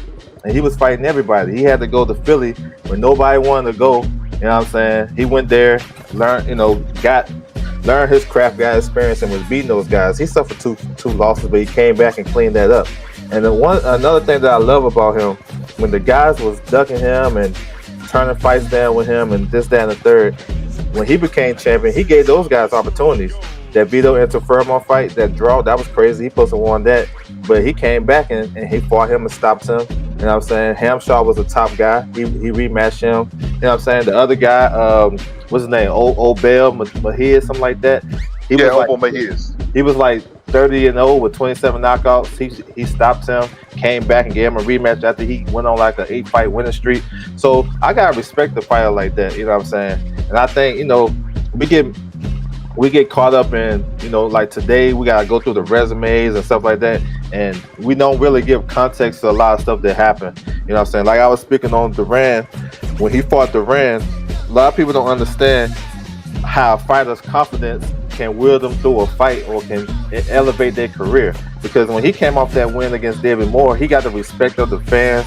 He got his swagger back. He had 2 losses in between that no Moss fight, but he fought David Moore and he beat him up, stopped him, and then people started loving him again. And then what he do? He go right into the Hagler fight, even though he was a smaller guy. I mean, still the confidence and the skill level, it came out. He ain't have nothing to lose. It's nothing like a fighter with high confidence and don't got nothing to lose. He can fight anybody, especially if he's like an all-time great fighter. So I think, they dismissed that you would dismiss Hagler's performance over Duran, but that was a good Duran that night. I don't think a lot of people would beat that Duran. You know what I'm saying? And then of course his next fight he lost to Hearns. But at the end of the day, man, I think we don't give these older fighters a lot of credit because we don't understand their career. You know what I'm saying? Comparable today. We want to compare what's going on today and this, that, and the third. I know Andre, yes, I think a lot of guys avoided him, and he fall in that category too because, you know, he could have did some things that could have made his career better. You know what I'm saying? And these guys could give him opportunities. It's give and take. It's about how you look at it, who you favor, which narrative you want to run with, you know what I'm saying? Because everybody go through that. And another thing. So what do you think he could have done? So what could he have done? First of all, he shouldn't have signed with Rock Nation. You know what I'm saying? A couple. I thought it was about the business and making money. Maybe they offer more money, L-Dub. So what they do with his career? Because since when he signed, I guess they made a mistake. Then they was offering. You ever take a job where you thought you was gonna get more money and they changed it, or they wasn't hiring? So that happens, right? Nope, not to me. I never did that. But what I'm saying, Andrade. If you look at Andrade's career, I like Andrade as a fighter. I think he's a tough fighter for all those guys. Tough fight for all those guys. But if you look at it, when he was with Banner and Star Promotions, he fought better guys under them than he fought signing with Eddie Hearn. That should say something. That should say something, right? So I think, you know, a lot of this stuff is taken out of context and all that good stuff. I think he's a top fighter. He should be fighting each other. And as far as Canelo, like, he can't fight everybody. Now, I do agree. He kind of slid and dug. He doesn't have to fight everybody. Charlo are just two people. I'm not going to say just two people. I know. I mean, Canelo is, you know, we know how he's the cash cow. So only thing I don't like about Canelo, you know, so I like how he fight all that good stuff. I think he is fighting good guys. But what I don't like is you don't have to put stipulations if you consider pound for pound number one or top. Exactly. You don't gotta do that. But at the end of the day, he's only one guy. So if he's not fighting Andrade and he's not fighting Charlo, what's wrong with Charlo and Andrade? Like, I think they can fight. Well, Canelo is a cherry picking fraud. Canelo is a cherry picking fraud. I think at the end of the day, with his career all said and done, Canelo, I think he's gonna fight all those guys. But they gotta line up, and they'll all beat him. I think they don't like Canelo. Yeah. No, I don't. You can't take it from him, bro. He entitled, he a diva, but he nice, bro. You can't just say that, bro. You gotta like really look at the fights and the style. No, he's good. He's good. I think that Charlos are big enough, strong enough that they'll be able to impose their will. Plus, I don't feel that. Hey, my man, you sound like you drunk off power, bro. Break the fight down, because everything ain't just power. Break it down, bro. Okay, cool. Boxing Okay. Look at the history. Go ahead, bro. Look at the history of this guy. Look at the history. If you look at the actual boxing skills, ability, etc., he has lost several times, but was given a decision. Why was the decision with Golovkin controversial? Why was that controversial? If you look at the Trout fight, I think that Trout actually beat him. If you look at the Lara fight, Erislandy Lara fight, Charlos are actually bigger, stronger, have much more knockout power. They adjust during the fight as well. They have greater skills too. They'll be able to match Canelo, in my opinion. They're very, very tough. They're very tough, and as long as you are not scared to get knocked out, you're prepared to fight every second of every round. You're not likely to just go in there and lose, basically. If you do the Callum Smith thing, which is trying to avoid the punch, stay on the ropes, like, you know, try and survive, of course, okay, those guys are not going to win. If you take the fight to him, anytime you have an aggressive puncher, once you take the fight to them, they start to get discouraged later on down the fight. So, fine, they may not all beat him, but I'm sure that there's a possibility that 2 out of 3, 2 of the Charlos or, Andrade have a good chance of beating Canelo, in my opinion. I don't think he's as good as people pretend that he is, and he got a lot of gifts, like decisions in the fight. Different on that. Yeah, he do got some controversial things going on in his career with the PDDs and stuff. But he actually do got certain skill levels, and the way that he fights is like he doesn't use a lot of energy, so he's very, very efficient, and he puts mental pressure on you, and he's right in the pocket, and at the same time he forces you to like panic in a sense. So that's what he's been doing. So in order to beat him, you're gonna have to have a nice IQ. He's not even a super big puncher, but he got enough to where you can't just run up on him, and he throws nice combinations. Not only that, he never looks panicked. I don't know if it's because he the A side, you know, the judges is on the side, but he never looked thirsty and desperate like he's losing. He always have the game face on like he's the winner. And we all know that boxing, one of the scoring criteria is ring generalship. So your appearance in the ring makes a difference on the judges and also the fans, which ultimately, you know, gets you the category of scoring criteria, let alone clean, effective punches and effective aggression, the way he's moving forward, because he's not necessarily, his ability to break down the ring has gotten so much better. So I give him the credit. He's a diva, and I ain't, you know, whatever y'all say, but I can't just take that away from the guy. It's gonna be hard to beat Canelo right now. He's in his prime. I mean, whatever. It'll be great to see. But it's hard to beat him. It's hard to beat him. But another thing that got to be taken into consideration when you fight Canelo is the magnitude of the event. You can say everything you want, like you can break down the fight all you want to, but when these guys get in front of Canelo, they freeze. They don't fight the same way. And I haven't seen the guy really push the action against Canelo. I mean, exactly. That's my point. That's my point. In my opinion, I thought Lara edged that fight out, but down the stretch, those body shots. But those body shots. But look, I'm sorry. I want to ask all you guys something. Sorry, L-Dub. I want to ask you guys something, man. Let's take the most threatening fighter we perceive will be a threat to Canelo. Let's take Caleb Plant, because he got fast hands, fast feet. He reminds me of. Hold on 1 second. He reminds me a little bit of Billy Conn. That's how Billy Conn fought. Billy Conn was a great fighter, but let's take Jamal Charlo, the middleweight. Mm-hmm. Honestly, all you guys, I want to hear from you. Do you think Charlo Plant has the know-how, the boxing IQ, and the seasoning to beat Canelo? Plant will get knocked out. That's what I feel. Yeah, because I'm still not sure. I don't think so, man, because about... Go ahead, man. I don't know.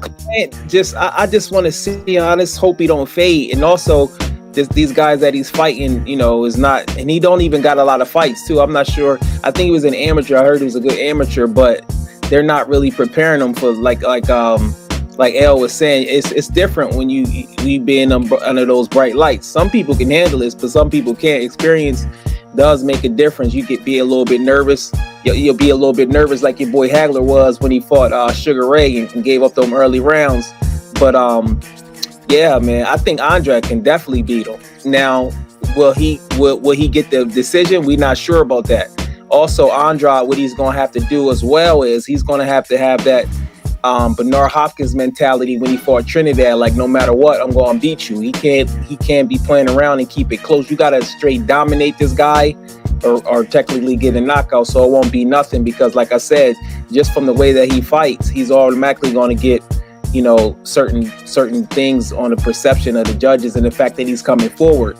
We got to remember, a lot of people still think that if you fighting on the back foot or moving side to side, that's actually running, because a lot of people don't really know how to score fights. But as far as Jamal Charlo, he's a counter puncher, so that fight actually will be interesting because he has great stamina and he got those uppercuts. So that fight actually will be very interesting to watch. And he's gonna win.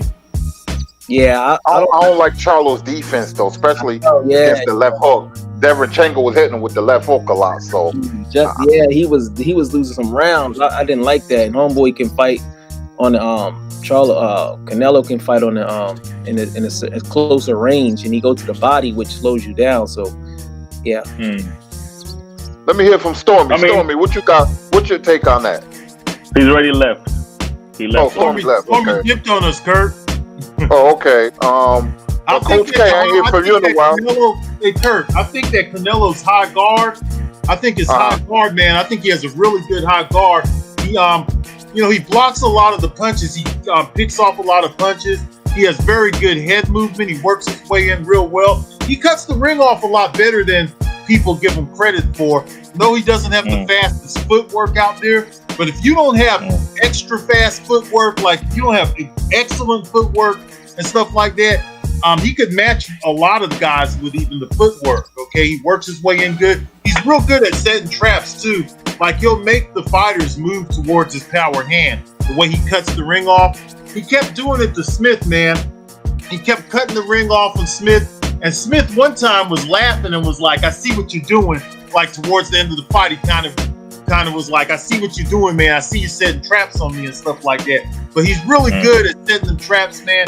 I personally don't think that anybody from 160 to 175 could beat Canelo Alvarez. Really? In my opinion. Really? You think so? No, I don't think Bivol could beat him. I don't think what's his name, whether you call him Beterbiev or Beterbiev, I don't think that guy could be. I think that he could take everybody from 160 to 175. I think Canelo's the best. Wow. Canelo's a hell of a fighter, though, man. He really is. Do you think he will be that good? Nah, he did not eat steak. Tired. If he did not eat steak, do you think he will be that good? Beterbiev will literally make him retire. He gonna make Bivol move down to 168. I got money on that. I got a minimum 1,000 on Beterbiev, and it's not just power. I'm not even gonna talk about it because I want people to bet because they really just think Beterbiev got power.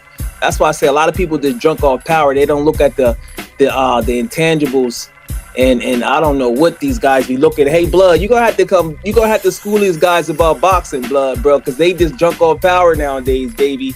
They junk off power. Beterbiev. How about the Mexican meat, though? Yeah, busted. That's not good, Canelo, bro. Well, you need more than power, man, to beat a guy like Canelo, okay?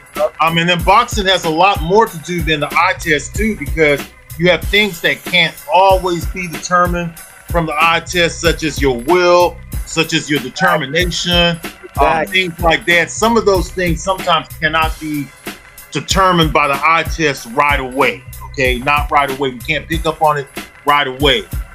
So these fighters, the way we find out is by these fighters fighting each other down this spreadsheet, okay? They got to fight each other and they got to bring the best out in each other because some fighters, too, fight up to the level of their competition, okay? So the best way to determine everything is for these guys to start fighting on the spreadsheet, okay? They have to start fighting. You got to start matching these guys up. Unification should be taking place. Stop coming with all the pay-per-views and all of that stuff because this is not a pay-per-view era because nobody has established himself as a standout. I would definitely say that Canelo would be on the right track, like Kurt said, if he could get a few different styles under his belt, he would be on the right track, Canelo Alvarez. And that's what I would like to see. I would like to see him establish himself at one of these divisions. Go ahead and drop out of 160. We know you're not going back down to 160. Do your thing at 168. Stop holding Canelo stop acting like Canelo's the only one at 168 too. All right, because people hold high expectations for Canelo and they don't put these same expectations on guys like Benavidez and Plant and some of these other Billy Joe Saunders over there. You got to put the same expectations on all of these guys because these guys are still unproven until they get up and they start fighting each other, man. And that's the way I look at it. I would agree with that. Billy Joe Saunders is horrible as well. That guy, like, every time he has a big fight, he tests positive for PEDs and all that nonsense. What the hell is going on, man? It's crazy. It's a joke. But, they will not. But yet he has a belt, though. Even though he's not. But why do you think I agree with you. He's not that. I think he's overrated. I think a lot of these fighters are overrated. But yet, I think he's he overrated. still has one of the several belts. Right. I think he's overrated in skills, but his character is unbelievable. I mean, the stuff that this guy says, I'm not sure how he's allowed to say that. Luckily, he's in a sport where there's a lot of that stuff going on. If he was like a basketballer or in the NFL, he would have lost his job by now. The guy says stuff that is out of this world. I mean, I am not a fan of his either. Oh yeah, he stepped over the line several times. You see, in the sport of boxing, you're allowed to step over the line because you have to remember there's no overseeing. I mean, there is a commission but there's not no big time overseeing a commission like the NFL and the NBA. These guys do have to. They could actually take it to places that other athletes can't take it to. That's why they should use their platform for more positive things. But that's all comes down to an opinion once again. But I know Billy Joe Saunders got involved in the sexist remarks that he made. I heard a little bit about that. Racist remarks as well. Yeah, I don't follow these guys, and I don't take it to heart what they say, because when it all comes down to it, you don't even know if they're doing this for social media. You don't know if they're doing this to sell the fight. All I do know is that a lot of these fighters are lacking personality, and that's why I'm a celebrity YouTuber to come on here and do more than them, because a lot of these fighters just don't have the swag, and when you listen to them talk, it's like watching paint dry. Okay, they come up with all kind of excuses, barrier building excuses, hiding in the politics, hiding behind fan bases. These fighters are known for that, okay? And then you got fans that draw barriers themselves. Like, fans should not be discussing fighters' pockets the way they do, in detail the way they do. Oh, well, so-and-so should get 60-40. So-and-so should get 40-60. Well, these fighters believe that their self-worth is higher than that. That's why they're not taking these offers that are being given to them, even though I don't understand how a fighter could ask for $10 million when that kind of money is not being generated into the sport based off of their name, especially. You can't even build a big pay-per-view to challenge Floyd Mayweather and Manny Pacquiao's record. You can't even challenge that. You can't even make the 0.2 of the 4.2 million sales. So give up on all of that stuff. I'm tired of hearing about ratings and all of that, because these guys are not up to par, and they're supposed to be don't fight each other. Point blank, period. I can show you the spreadsheet again. I could bring it up again. I'll pull the spreadsheet back up, and I'll show you guys that all down this spreadsheet. In fact, let's pull the spreadsheet back up. Let me show y'all again the spreadsheet. Okay, hold on. Let me go back to it. I'm gonna put it on the Let me share. I think you made a good point. I think that you made a good point, and the fact that they are not prepared to fight each other. That's exactly why UFC is taking all of the combat sport fans over time, because I don't really like UFC, but trust me, if there are two reputable fighters in that sport, Dana White will make sure within 1 month that they've either signed to fight or they're going to fight in a month. That will happen. In boxing, it may take 2 or 3 years for that to occur. And exactly. And if you look down the spreadsheet here, you'll see, we have some unification going on in some of these bouts. We have a new division that only the WBC is participating in at this time. I do believe I have it on. Can you guys see the screen? Yeah. Yes. Okay. If you look at cruiserweight here, and like I said, I'm not really familiar with all of these guys. Some of them I am familiar with because I did follow the tournament that they had. But you have a division here that's in chaos. And at one time, Usyk had a lot of these belts. And now look where we're at now. Look at all these different guys. These guys are not fighting each other. When you start looking at the rankings too, when you start looking at these guys in the rankings, a lot of these guys have not fought in a long time. Now, Lawrence Williams and Intangible and all of these guys might know everybody on here. And I don't know everybody like they do. But the thing about it is, what I do know is that these guys are not unifying. And I'm looking at these guys at the top who are not unifying. Like, we want to hold Canelo Alvarez for fighting only a certain type of fighter. What about all the fighters Taylor Platt fought? What kind of fighters did he fight? What kind of fighters did Benavidez fight? Don't just look at Canelo Alvarez and hold everything on him. These guys got to step up too. Billy Joe Saunders, him and Demetrius Andre, they cancel the bout like maybe 1 or 2 times or something like that. When you get down here, Demetrius Andre, I blame him a lot for not making these unifications happen, because he's been acting like a celebrity fighter to me. That's how they act. When you get these guys in interviews, they start talking like they're bigger than what they are.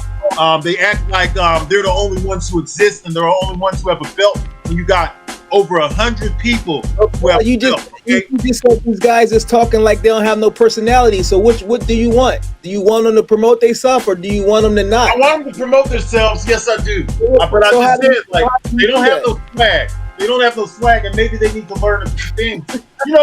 Go back to Ric Flair. Go to Logan Paul. Go to Logan Paul. Go to Conor McGregor. These guys don't have no personality. You talking Demetrius Andre, the guy who got arrested. This fucking clown ass nigga went and was looking at, he had a bag in his car or some shit. So he cued the police to the bag that he got in his car because he's a dumb nigga, man. A lot of these guys are dumb niggas. They're stupid. They don't have no personality. Did y'all hear Demetrius Andre during the when he was doing the commentary? You know, I mean, you didn't hear him talking about really getting his chance to fight and to unify. You didn't hear him not one time say, "Hey, I got the spotlight now. Let me talk some unification." No, he don't want to do that. You know what I'm saying? So no, they don't have no personality, but they do have to promote themselves. They do. Yeah. They have to just lift their swag game up some, man. Okay? Bro. I don't trust. I agree. I don't trust Andrade in a big fight. I'm sorry, I don't. For some reason, I don't think he has that intangible. I don't trust him. It remains to be seen, bro. I don't think he does either. I think that his career has been pampered. You know, he's avoided fights, and now how old is Andrade? Probably like, and you know what? It's so bad that people don't even know his name. Some people call him Andre. Some people call him Andrade. Some people call him Andrade. They don't know his fucking name. His name is not even known. People can't even get his name right. And he's been around in boxing since for well over 10 years now. And look at this division here. Like, how many of these guys have fought each other right here?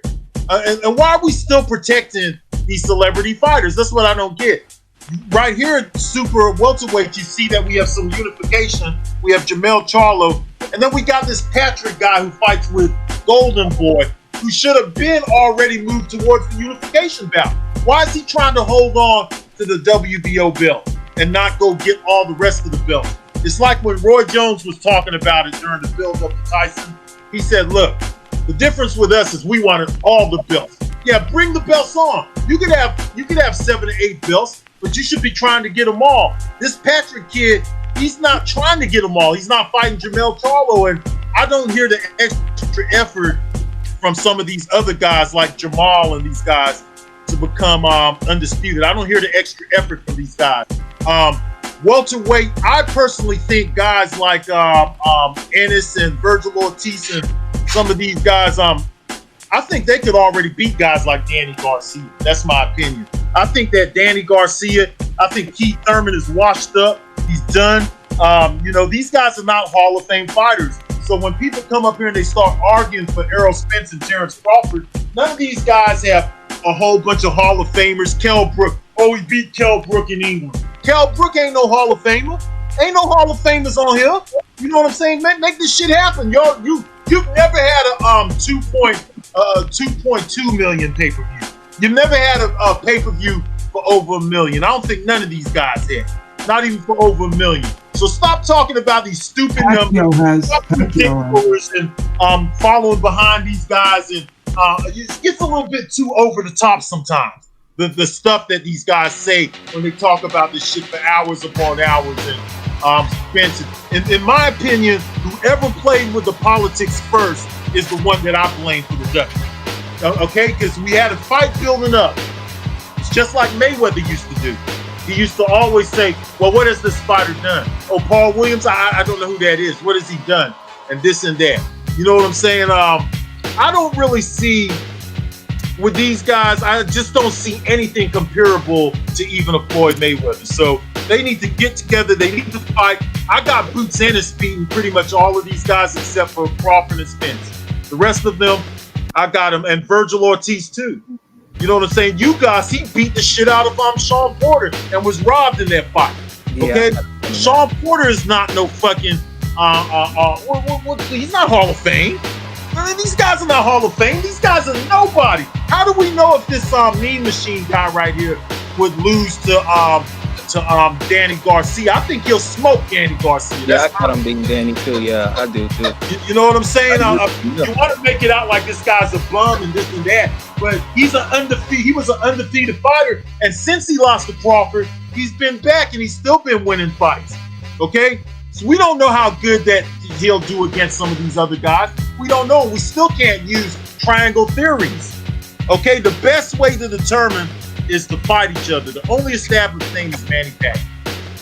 Anybody got anything else on the spreadsheet? I've been reading my I wanted to bring up a point. Shout out to the OGs, everybody on the panel in the chat. See, we gotta see, being popular doesn't mean that you better. So it's a lot of things, like even with rap. A lot of times, for all the people like the rap historians that love rap, a lot of people just gonna automatically say Rakim is better than Scarface. He a little bit more popular. He came during the 80s. But ain't nobody on this panel can tell me that he had the career of a Scarface. Rakim ain't better than Scarface. But a lot of people is living off nostalgia and they don't do their research and they just gonna disagree with somebody else there. So that's what we gotta start. The message to anybody that's new to boxing, do your own research and learn to think for yourself when it comes to this boxing, because nostalgia is a hell of a drug. Rakim ain't better than Scarface, and neck and neck Guru from Gangstar can get with Rakim, but Rakim came at a time, he had a swag, he made a big impact. But if you really break it down, he can't fuck with Scarface, and my boy Guru Mike can give him a run for his money, and he might get it. So that's the same with boxing. We gotta see.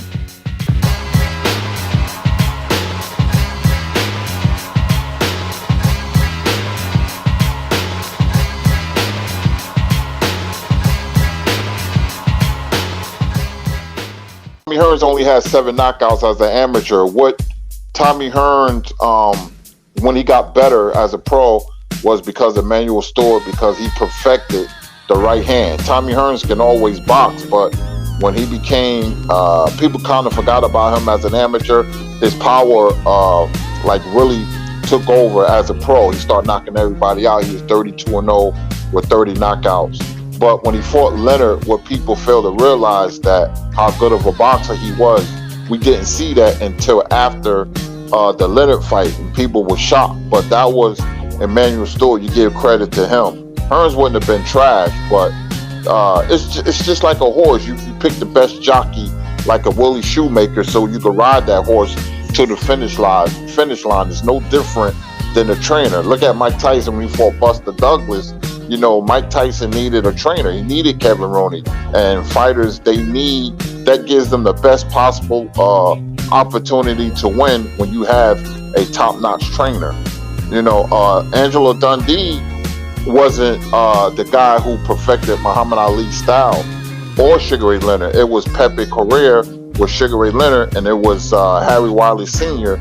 with Muhammad Ali. Harry Wiley Sr. told Muhammad Ali to use his footwork, and Sugar Ray Robinson, he taught him everything. So Emanuel Stewart, really enhanced Hearns' talents by giving him power, because Hearns already knew how to box. Helping him from the amateurs helps as well. He one of the best trainers ever, because he did it at the amateur level and as a pro level. Also with my man Mike Stanford as well, with Adrian Broner, Robert Easter Jr. and Rashid Ward. All of them guys there came from the amateur setup and into the pros. So them guys, they're like, man, you can't say nothing to them. Yeah, that's why fighters who had great trainers like Eddie Futch gave Muhammad Ali 4 losses out of his 5. Ken Norton, he told Ken Norton the best way to beat Ali is Ali's favorite 2 punches was a jab and lead right hand. And he said when Ali jabbed, you jab with Ali. That's why Norton gave Ali so many problems. I thought he beat Ali at Yankee Stadium, but when you have a name like Ali, you're going to get the benefit of the doubt. He broke Ali's jaw. I mean, all 3 fights were like razor thin, close, because Norton had an awkward jab that could offset Ali's jab, so he neutralized half of Ali's offense. That was because of Eddie Futch.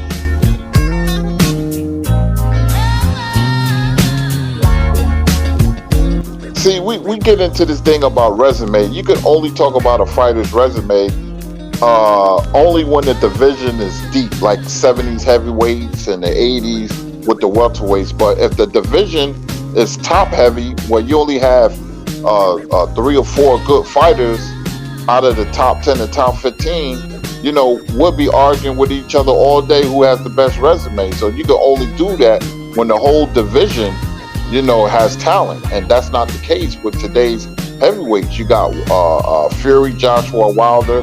You can throw Ruiz in there, but, there's a drop-off after that. So, I try to stay away from the, has the better resume, you know, when it comes to certain fighters. So That's can the we way I talk look about at the it. 80s resume compared to the 70s, Kurt? Can we talk about the 80s? Top 10 we for talk about Tyson, so we can't do that with the 80s neither, or with the 70s better? Kurt, man, this is the best. Oh, the 70s. Oh, go ahead. Go ahead. Like, the 70s heavyweights era, to me, was the best and most dangerous. You had people that we don't even talk about, like Tiger Roy Williams, who was at that time 6'5", 230 and could punch like a Mack truck. Ernie Shavers and Ron Lyle and Ken Norton, you know the people, Joe Frazier. I mean, you had all of them, man.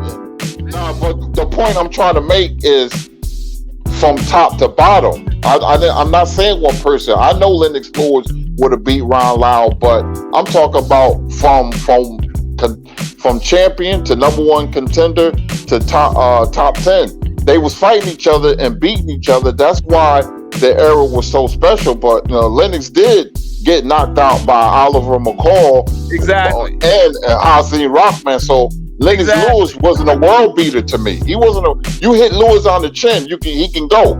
Yeah, you're right. You're right. Lennox Lewis will be favored against Ernie Shavers and Roy Williams, but if they hit Lennox Lewis, then Lennox Lewis can melt on the canvas. You got to understand this. That era in the 70s and 80s and 90s, not only as fighters, they was better, but they were better men character-wise. I'm going to tell you something. Tyson Fury, because of his size and rhythmic motion, he would have won, but he also would have lost all of them. But what people fail to realize in the 70s and 80s, those guys fought.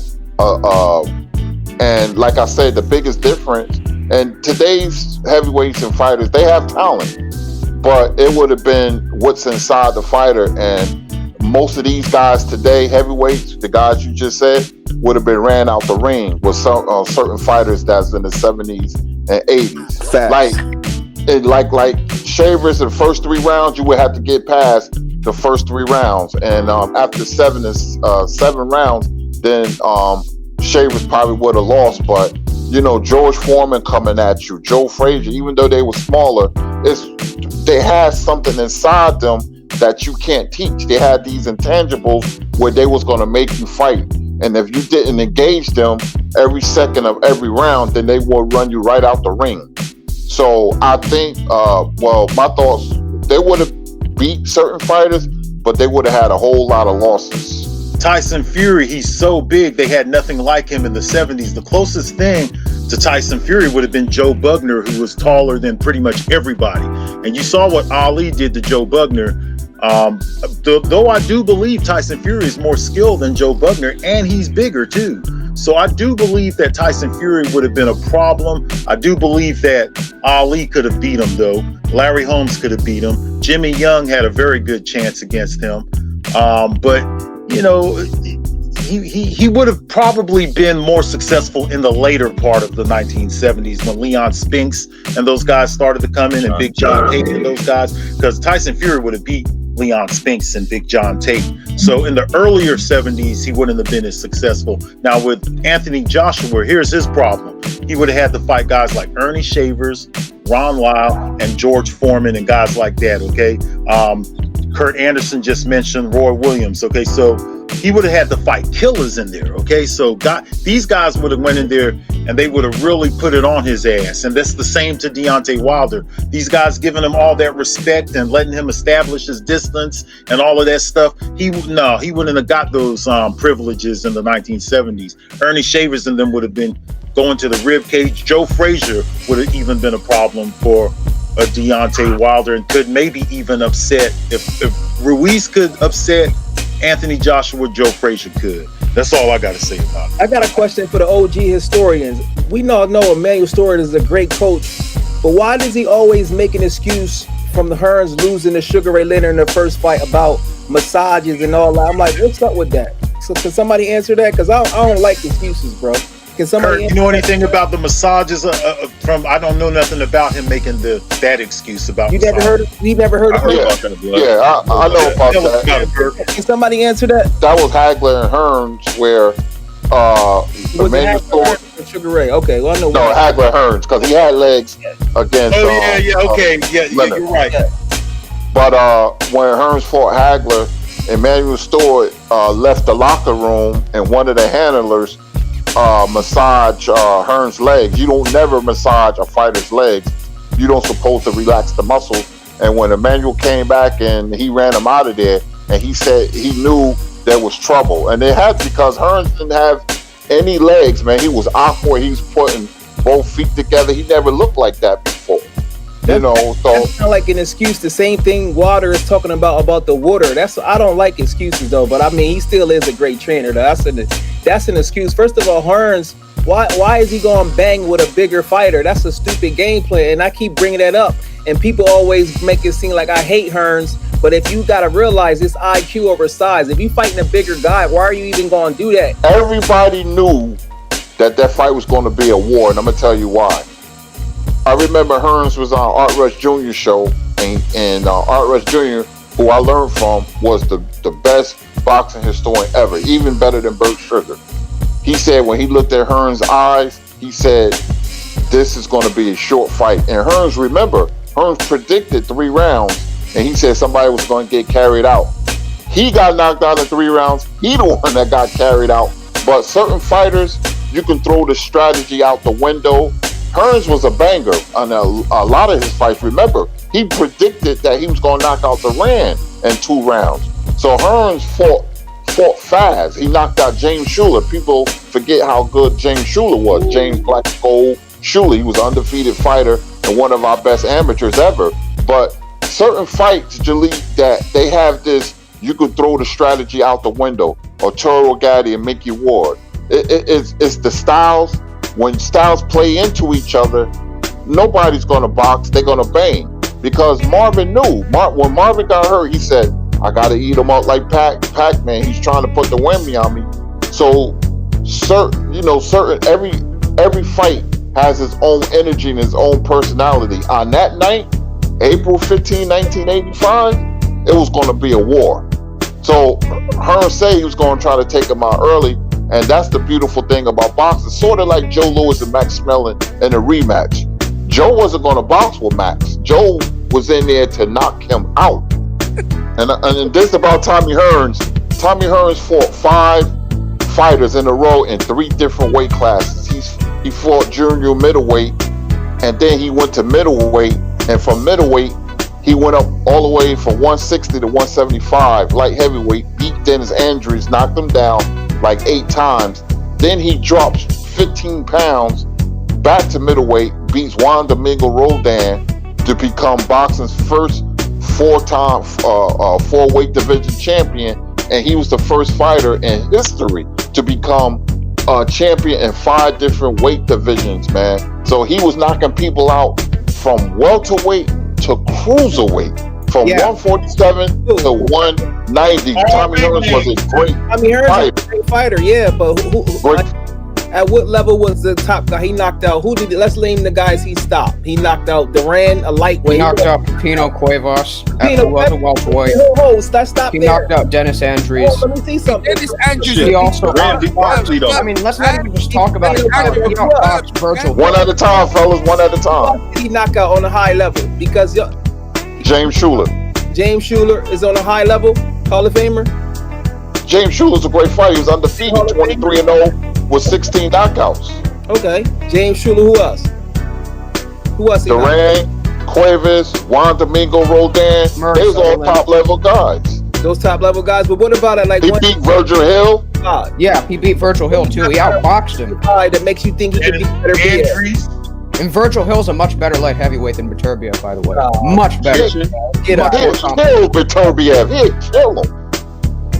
Much more accomplished too. Beterbiev's accomplished. Dennis Andrews is better than Burbeef. Yeah, you ever see Dennis? He's a savage, bro. Dennis, you don't even know. Literally, who's Dennis? Andrews was a bad boy. Beterbiev is literally making people retire. Literally. Gilly, you know who Dennis Andrews is?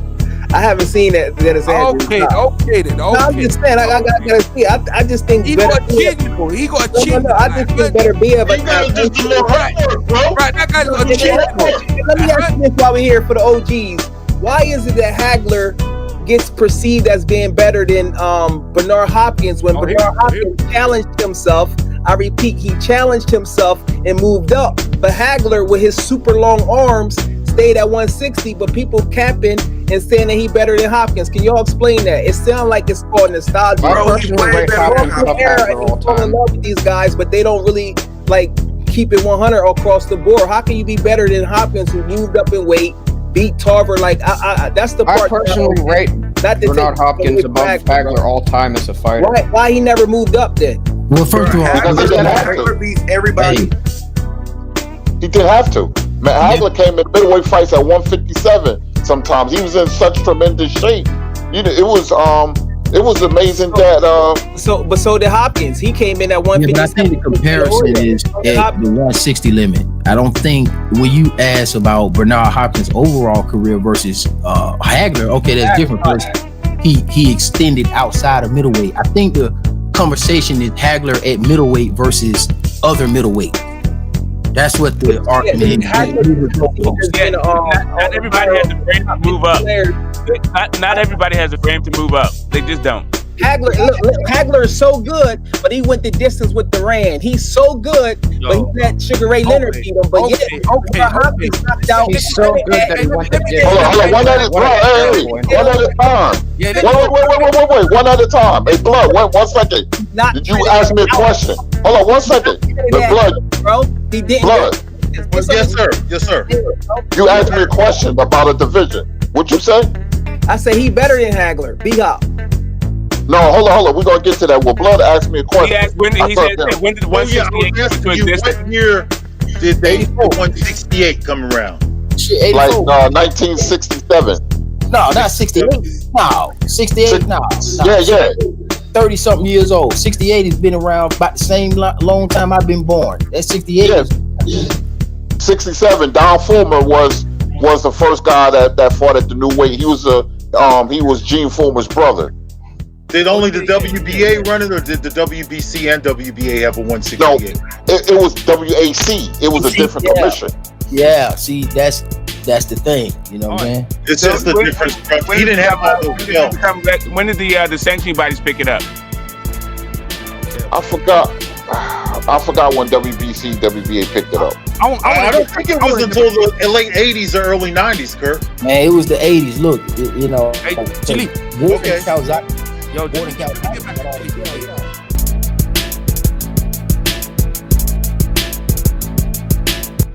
I'm dying. Excuse me. I'm dying to see Joshua and Fury. Dying to see. Hey, Blood. Real quick before I pass the mic. Stormy B-Man tried to get on. He wants to get on the panel. Shout out to Stormy. Shout out to Chicago. As soon as there's another spot, I'll put Stormy on. But Fury and Joshua. As an American boxing fan, I've never been so crazy about two Brits fighting, man. I'm talking about this is the biggest because I was crazy about Nigel Benn and Eubanks, but yeah, that was good.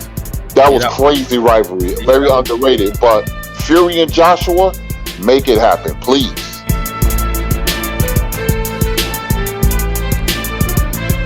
Contenders now, Kurt, man, going around saying that they're above the belts, don't even have a belt yet. That's why I brought Art Aragon up there, Kurt. I know you know him, the celebrity he was like a celebrity boxer that dated Marilyn Monroe and all of that stuff. And he didn't never say nothing about, hey, look, I'm banging Marilyn Monroe and all these actresses, so I should be the A side to Carmen Basilio or the Jimmy Carter. He was the A side to Jimmy Carter anyway, because Jimmy Carter black, and back then, we were treated a lot different. But I'm just saying, you never heard guys like that back then saying this shit. So where did all this shit coming from, Kurt? I don't get it, bro. Well, I'm gonna explain it like this. Sugar Ray Robinson was like the first diva that was on a really high scale. But see, people didn't mind Sugar Ray Robinson being a diva and a celebrity because, Sugar Ray Robinson, he owned restaurants. He owned 125th Street. He had this beautiful convertible pink Cadillac. He had the conch in his hair. He had the pretty suits, and the word entourage came from Sugar Ray Robinson, but people didn't mind that. Here's the difference, Blood and people, because Sugar Ray Robinson proved himself. You got to remember, as great as he was, he didn't get a title fight until his 75th fight. So he had to prove himself. Once he proved himself and became great, he became a celebrity.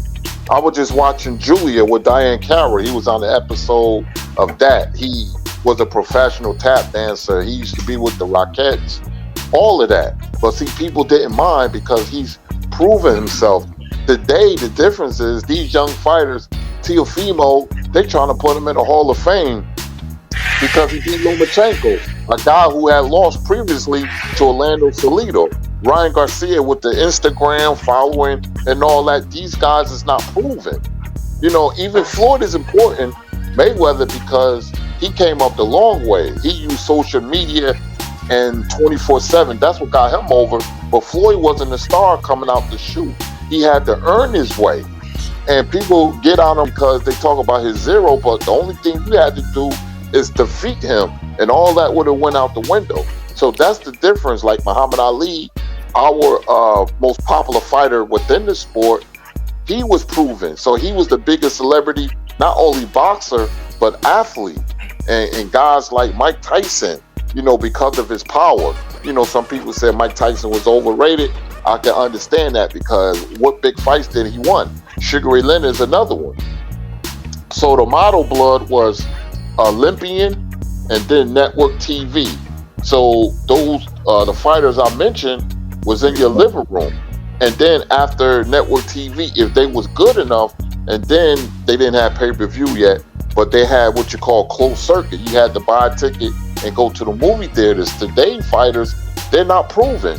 So Ward and Mayweather are the last old school / new school fighters that has proven themselves because they were undefeated, and even Andre Ward wasn't a star.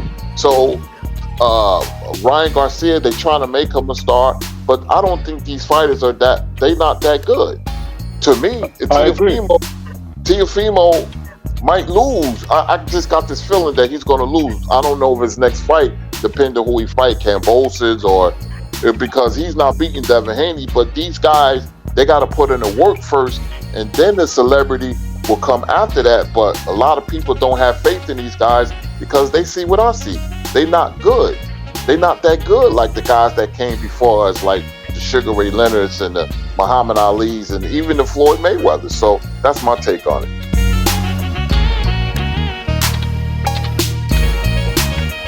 I agree, man. Okay.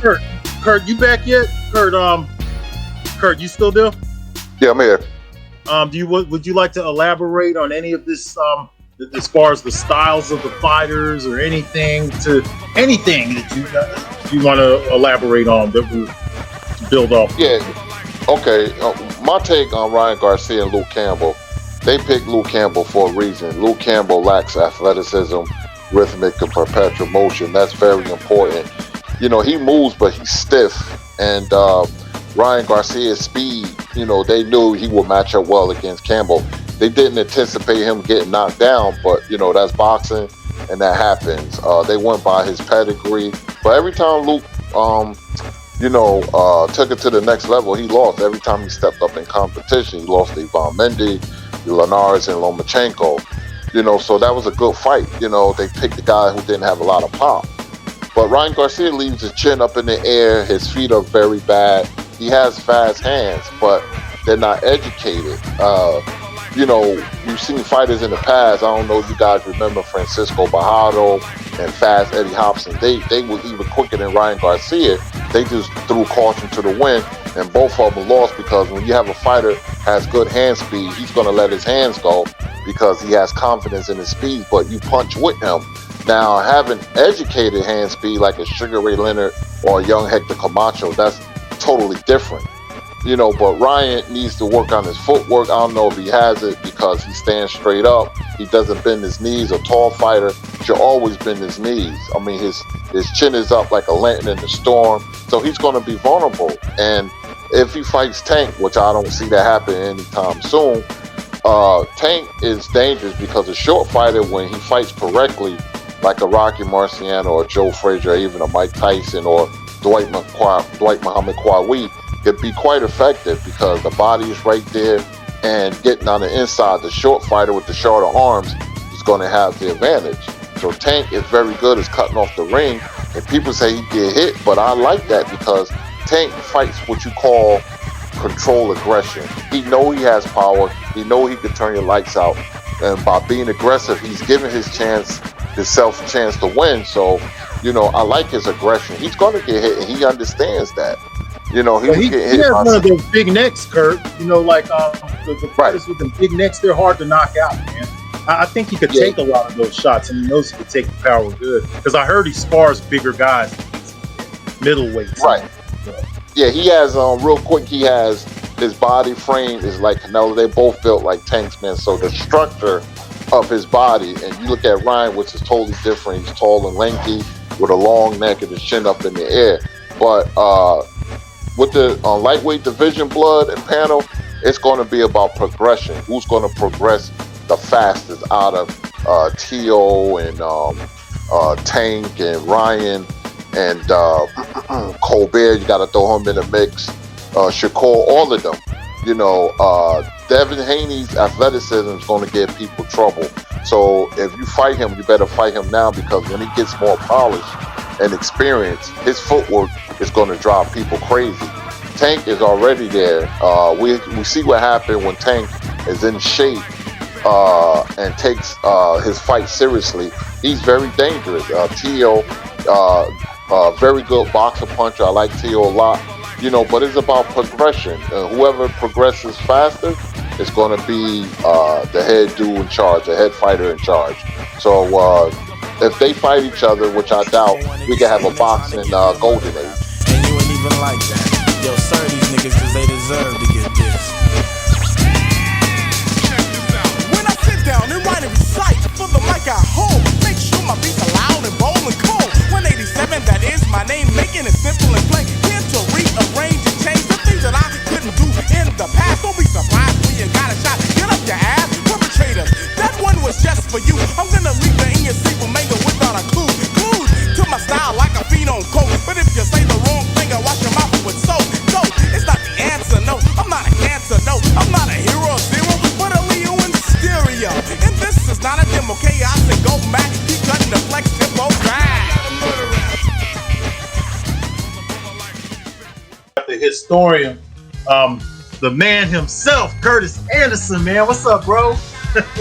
Hey, Blood, man, what's going on with you, man? Great live stream today. Yeah, man, the guy I look up to, man. You a scrapbook, man. What can I say? Thanks a lot, man. Thanks a lot, man, for those kind words, man. I'm just glad, you know, we have this platform and we could talk about boxing, man. All your panels and live streams are fire, man. The documentaries is great, Pernell and Salvador, man. I enjoyed them immensely. Yes, sir. And me and Kurt are also going to do a hip hop thing, show a hip hop stream that we'll put it together. I'm going to put together a few more spreadsheets and things like that so we can make it real good for you. And I got drunk, but I'm actually kind of glad that we didn't do it that day, because I came up across some more things that I would like to put together for that. Because I'm going to have to do a display that day, and we're going to have a hip hop discussion, and also at some point I'm going to go over and talk with Kurt and Blue Blood. I've been invited by Blue Blood to come in and have a discussion with them one day, you know, about the old days. And so me and Kurt, and then you could also find Kurt Anderson not only at Blue Blood, you can find him over at Stormy B-Man. You know, Stormy B-Man, who has a great channel, the Sensei, Stormy B-Man. He has a great channel, man. We have the Three Wise Men of Boxing on Thursday nights, man. That's a phenomenal show. And Scrapbook Boxing, we're all connected. Me, Kurt, Scrapbook Boxing, Stormy B-Man, the older guys of YouTube that I look up to, that are my big brothers, man. I really like to appreciate you guys, Kurt, man. Kurt, man, you and Scrapbook kept me up on this bitch, man. Y'all kept me on this bitch. I wouldn't have had those videos out if you guys weren't around, man. Man, we need you, Blood, man. You the father of YouTube boxing, man. You've been on for a long time, and it's a pleasure, man, that you look up to us. Matter of fact, Scrapbook, you know, had some health issues, but he'll be back around about late February or March. We got a special show because March 8th is the 50th anniversary of Muhammad Ali versus Joe Frazier. So he's going to be on that show, and we got a very special show, me, Stormy, and Scrapbook. 50 years since that fight, March 8th. Man, I can't believe it. Yeah, it happened March 8th, 1971. Yep. So Wow. Scrap will be back in February. Hey, you know, let me ask you something, Kurt, while I got you here. Salvador Sanchez, okay? Early in his career, he didn't have the best head movement. I know he's a different type of fighter than Ryan, because he always dipped his head. But he'll come in and he wasn't moving his head as good, and he would catch a lot of hooks. Do you think that Ryan Garcia could improve on that like Sanchez did? I think he can, but I think Ryan is who he is. Sometimes a fighter can improve because they just don't have that certain style or technique. Ryan has bad habits, and I think it's more of a habit than anything, man. He's just a fighter that's going to rely on his speed. That's going to be his best asset, but the problem will be when he fights better competition. His problem is footwork, lack thereof, and defense. I don't think he's hard to hit at all.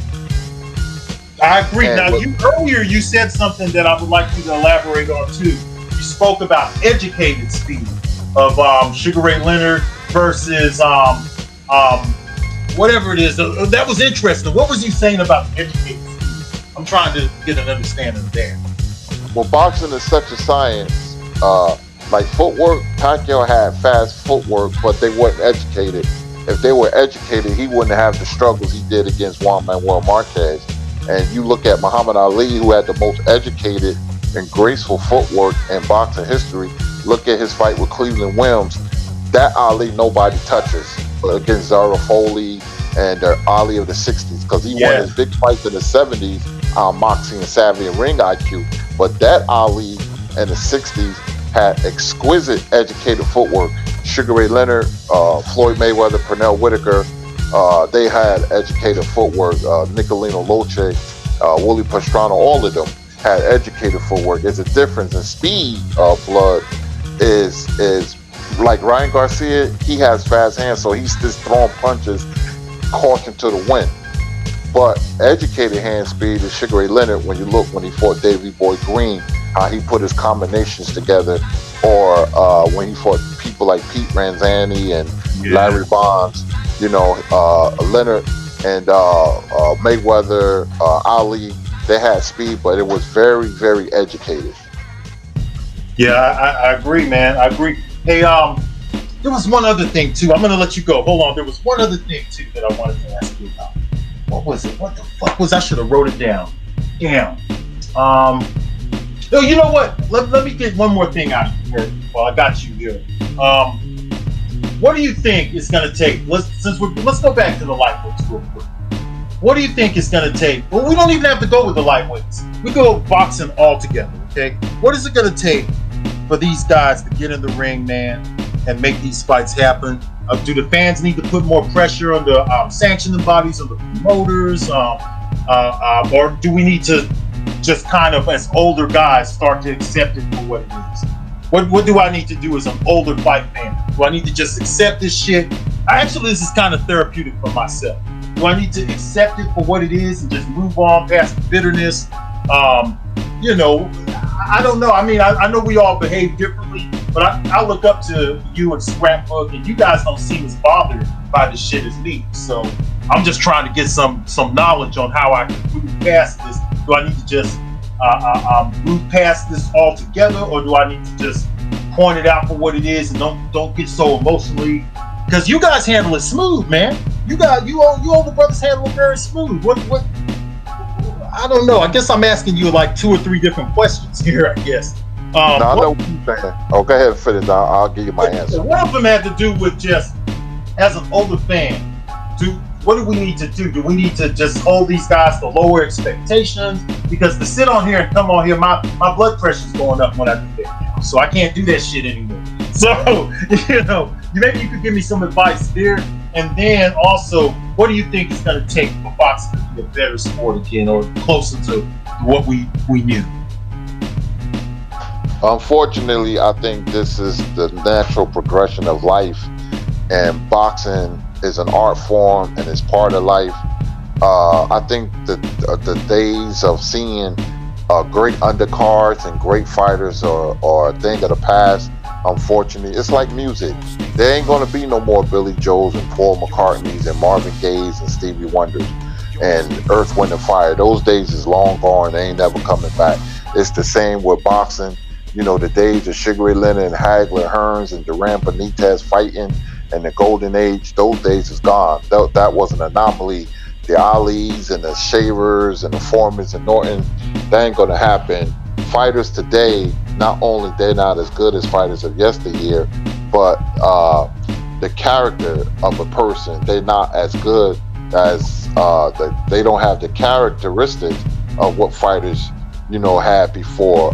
We could put all the pressure on the sanctioning bodies, everything, but we can't make them fight. We can't kick them in the ring. We can put pressure, and yes, pressure busts pipes, but ultimately, man, it's up to them. If they want to fight each other, they will fight each other. But when they want to fight each other, those days of seeing great fights on a regular basis, blood, them days is gone, man. If we're lucky, you know, we'll get a Fury or a Wilder, Spence or Crawford. And if we don't get a Spence or Crawford, I wouldn't be surprised. As me turning my back away from boxing, I can never do that because of the love for it. We'll get good fights, but it takes too long to make that super fight.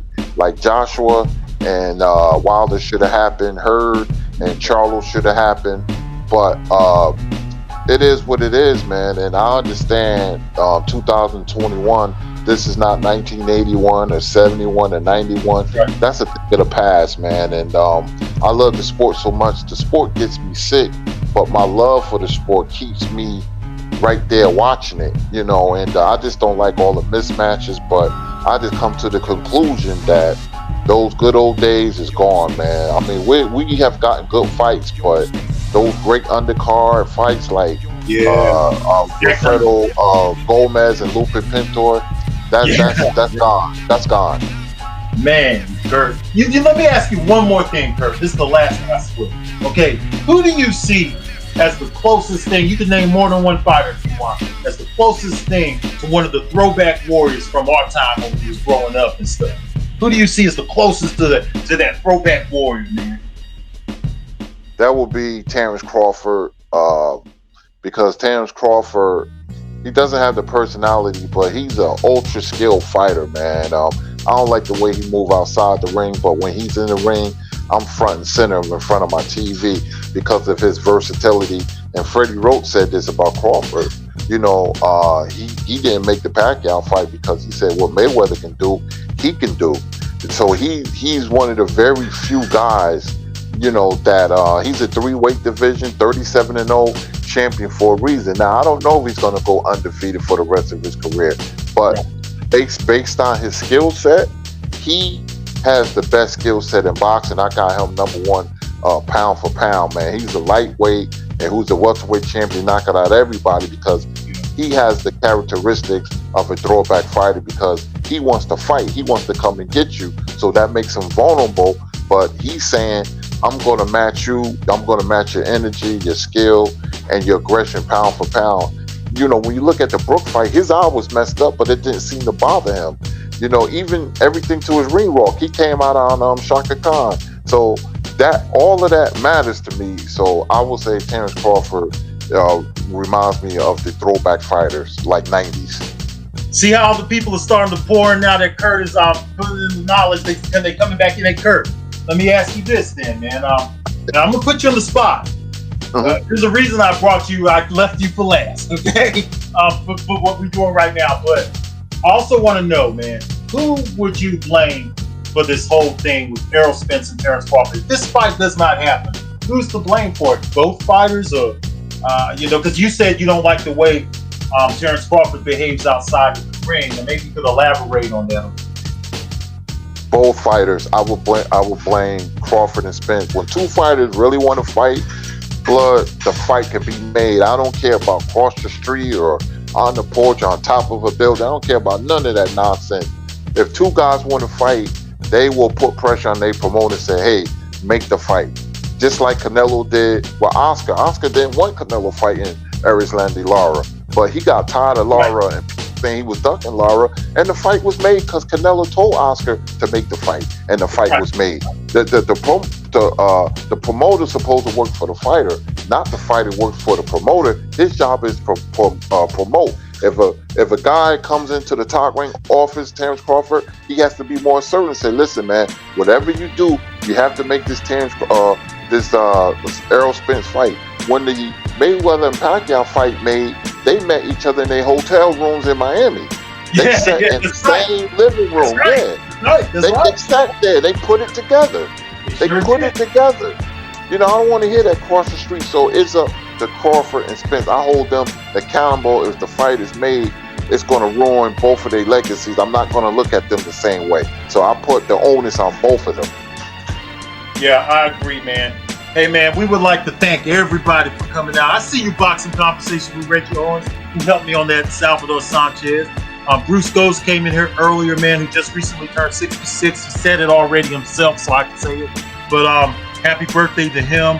JMac504, what's up? Lance Meyer, man, thanks for coming through. Who else did we have in here today? We had Antonio Mosley. What's going on? What's going on to DB Datbish back up in the house? Supreme Beast Boxing Talk, who did a great video with Kurt Anderson, and I'm still trying to get my spot on the Supreme Beast Boxing Talk show at some point with Cadillac Radio. Much shout out to them too, man. Much love to them guys, man. J-Mac, I think I said your name. Get this smoke. I'd like to thank him for coming through. Going up. Coach K was in here at one point. So shout out to Coach K. Shout out to Ronald Finkley. Shout out to D-Style who came through here. The boxing historian, Brian. Young Merv, the cut man, was here. Dallas Cowboy fan for life up in here. OBZ. Shout out to you, Matthew Thompson. I'm just trying to at least shout you guys out there. Guy. T-Town Cruz came up in here. Friendly Fire. I didn't see a lot of the comments while they were going on. Stacks B was up in the house. Streezy KO. And shout out to Thunderdome. Thunderdome was in here too. I was on Thunderdome's channel earlier today talking boxing. Good to see you back, Anthony. Let's see who else we got here. We got Friendly Fire. You know, all of you guys, man, thanks a whole lot, man. Be on the lookout for the Aaron Pryor documentary. The 1983 series will continue. And I'm looking forward to the Three Wise Men of Boxing this Thursday. We got that going on. You can catch Kurt Anderson over at Blue Blood Sports TV. And you can catch him over at my boy Stormy B, man. Kurt Anderson, you have anything else that I forgot or anything? Yeah, man, I just love talking boxing, man. I could talk it every day, all day, man. It's a passion, you know, and I love your live streams, man. So, you know, I'm always glad to be a part of it, man. And I think the chat, the panel was fire, man. And the live streams are awesome, man. And the documentary, man, you're doing great things, man. And, you know, anytime you want something, just let me know. Your favorite, just let me know, man. Can't wait to have you on the documentaries all the time. You know. Coming on Aaron Pryor. Yeah, definitely. We got to do that hip hop marathon, man, and I'm looking forward to that, man. So you know, you got my number, man. And I'm just glad to be a part of it, man. Me and Supreme Beast Boxing. He wanted me to do something on the history of the WBC, so we're gonna do that. We did the history of Bob Arum, man, and hey, man, I've been out here 2 years, man. I'm so happy, man, that I can share my knowledge with you guys. You guys give me a lot of accolades, man. So I appreciate each and every one of you, man. We love it. We love it. Hey, man, you found a place where the fight fans gonna love everything you say, bro. What can you say? Definitely, man. Definitely. I'm just glad, man. That's all. I'm humble, man. But you know, man, anytime you want me on, I'm on, man. And that's all I have to say. My name is Kurtis Anderson, aka Kurt Sugar. One love to everybody. Happy New Year. We out of here. Peace. Peace. Some minerals and vitamins, irons in the niacin. Cool that I fear. Rappers sit back, I'm about to begin. Bout foul talk you score. Never even walked the walk. More or less destined to get tested. Never been arrested. My album will manifest many things that I saw, did or heard about, or told firsthand. Never word of mouth. What's in the future for the fusion and the change? Of rappers are in danger. Who will use wits to be a remainder? When the missile is aimed to blow you out of the frame. Some will keep their limbs in, some will be maimed. The same suckers with the gab about killer instincts return. You know it damn well they lack in this division. The con is sower, cracking your head with a 4x4. Realize, sucker, I be the comer like Noah. Always simmer you down, perpetrating facade and what you consider an image. To me, this is just a scrimmage. I feel I'm stoned, not cause of Papa wear my cap cock. The more emotion I put into it, the harder I rock. Those who pose lyrical but really ain't true, I feel. Hard rock.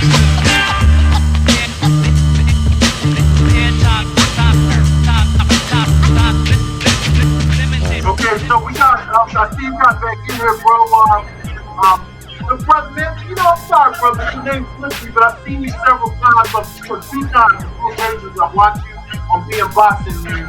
And if you could just give me, if you have a channel, an actual channel, I see you over at being boxing, man. No channel, just co-hosting. Just co-host with being boxing. Hey, man, I'm so glad to have you up in here, bro. I really think you have a lot of knowledge, man. I can listen to you, man. Appreciate it, man. Thank you. Give us your thoughts, bro. Gray said that Manny Pacquiao, he's earned the right to do whatever you want to do.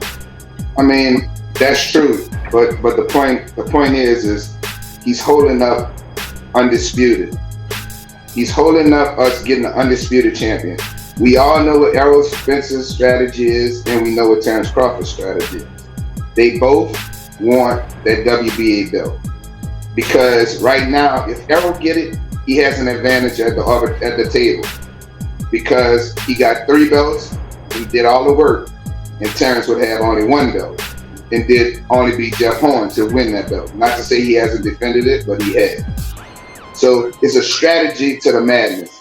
To me, your Dennis Ugas, if Manny Pacquiao is gonna fight a 135-pound fighter who has no belts, he's not in the 147 rankings at all, and you want to hold on to the WBA belt, then you have to relinquish the belt, or fight Ugas, or fight Spence, or Terrence Crawford. There's no other option. Either give up the belt, relinquish, you can retire, you can go play group grab ass with Ryan Garcia if you want to. I don't care, but don't hold up the division. You already had this belt for 2 years. Give up the belt. If you don't want to defend it against your mandatory, Ugas and Virgil Ortiz is mandatory. Ugas has a WBA regular belt. Virgil Ortiz is #1 contender. Let them 2 guys fight for it. If you're not gonna stand on being the world champion. Now I understand you old, but you're still an active fighter. You're still the champion. Champions defend their belts against the #1 contenders, or they unify. That's the way it goes. That's the way boxing's been, and that's the way it should always be. But as far as them giving up him going to fight Ryan Garcia because of money issues, that's not fair to boxing, and it's not fair to those guys at 147 pounds who've been working their tails off all these years to climb through the rankings, and now they got to sit back and watch this kid who fucking a YouTube star or a Facebook star take their spot. It's not right and it's not fair. That's my thoughts on it. Yeah, and I agree 100% with that, because Ryan Garcia doesn't even have any kind of belt or anything like that. Moving up from 3 divisions below welterweight division, 2 divisions, and he hasn't even done his thing in his own division. These guys need to stick to their divisions, man, like we did back in the old days.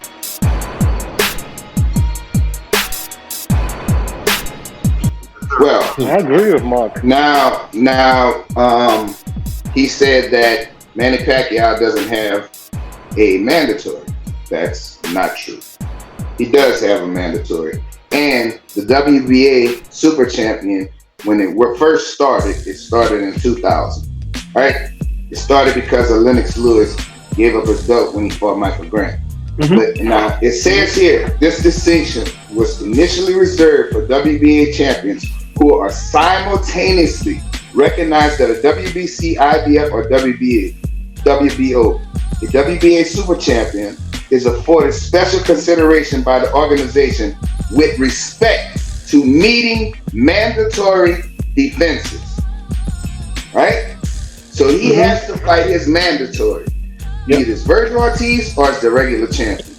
So, and another thing is this. Everybody always saying in different situations, everybody's always saying, who is this one? Who has he fought? Who has they make that excuse for Canelo with Charlo. They said, well, who has Charlo fought? Well, who the fuck is Ryan Garcia for? No. And Ryan Garcia is not even ranked at 147. He don't deserve a fight with Manny Pacquiao, who's an 8-time division champion. He don't get to cut the line and get a shot at Manny Pacquiao. I have no respect for Manny Pacquiao now. I used to. But if you're going to take a fight against a fucking YouTube star, I have no respect. If you're going to do this shit, retire, give up the fucking belt, and you can go fight a motherfucking midget if you want. I don't give a fuck. Okay. That's my Can I respond? Can I respond? Okay. I agree with that. Okay, so mandatory is anybody who's been mandated to fight. That's what a mandatory is, right? So, yeah, Ugas hasn't been mandated to fight, neither has Virgil Ortiz. You saying it's Virgil Ortiz or Ugas when neither of them have either compete and eliminate or for the fight or been mandated is actually bollocks. You're not the WBA. You don't decide the rules of the WBA, unfortunately. No offense to you. He doesn't currently have a mandated opponent. He doesn't.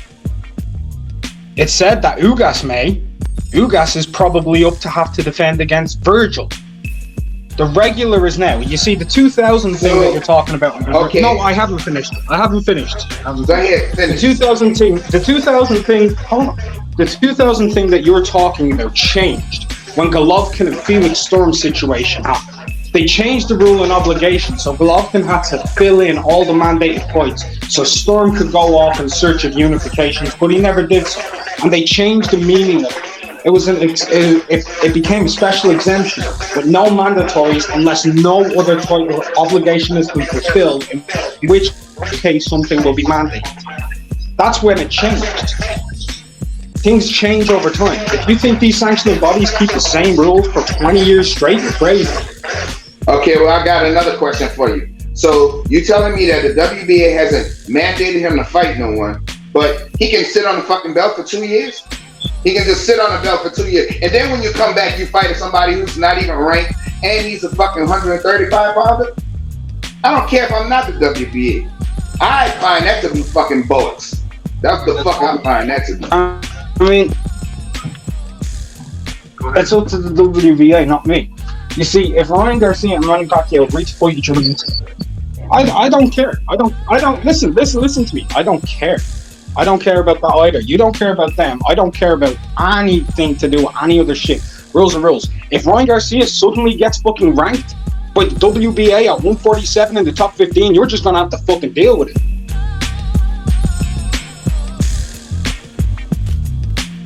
I agree. Kurtis Anderson, the OG man, the historian. We're gonna go with Kurtis, and then we're gonna go with the haters have an opinion. That's my bro Black Seed. What do you think, man, about boxing some of these so-called title holders, man? Why are these guys not unified? What's going on, Kurtis? What's up, blood panel and chat? Let me explain it like this. And I said this the other day. You know, when my father told me about boxing, I was 7 years old, man, and he died after the Hagler and Leonard fight in '87. On his deathbed, he said, hopefully, boxing will always be like it is now in the golden era. This is 1987, so he must have knew something for him to say that. And he grabbed my hand and my wrist and held it tight. And he said, you know, luckily this sport that we come to know, Kurt, you know, will always give us pleasure and joy. You know, how wrong he could have been, you know, and turning over in his grave. You know, I come from the era, from the old boxing historians, man, like Art Rush Jr.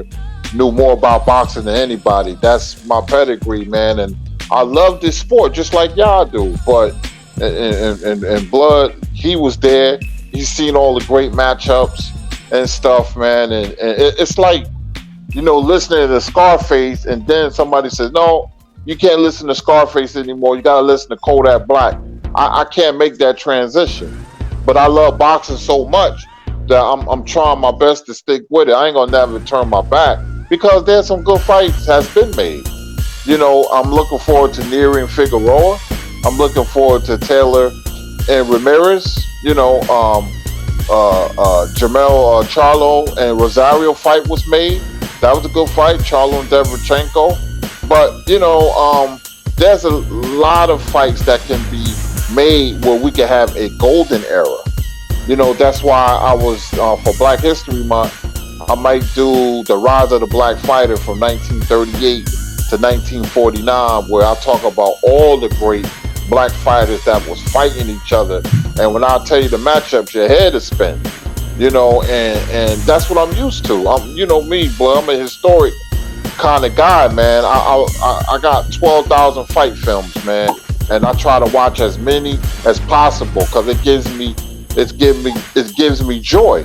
Like Better Be is exciting, but his career is being wasted. He should have been way further along. Better Be and Bivol should have been fought each other.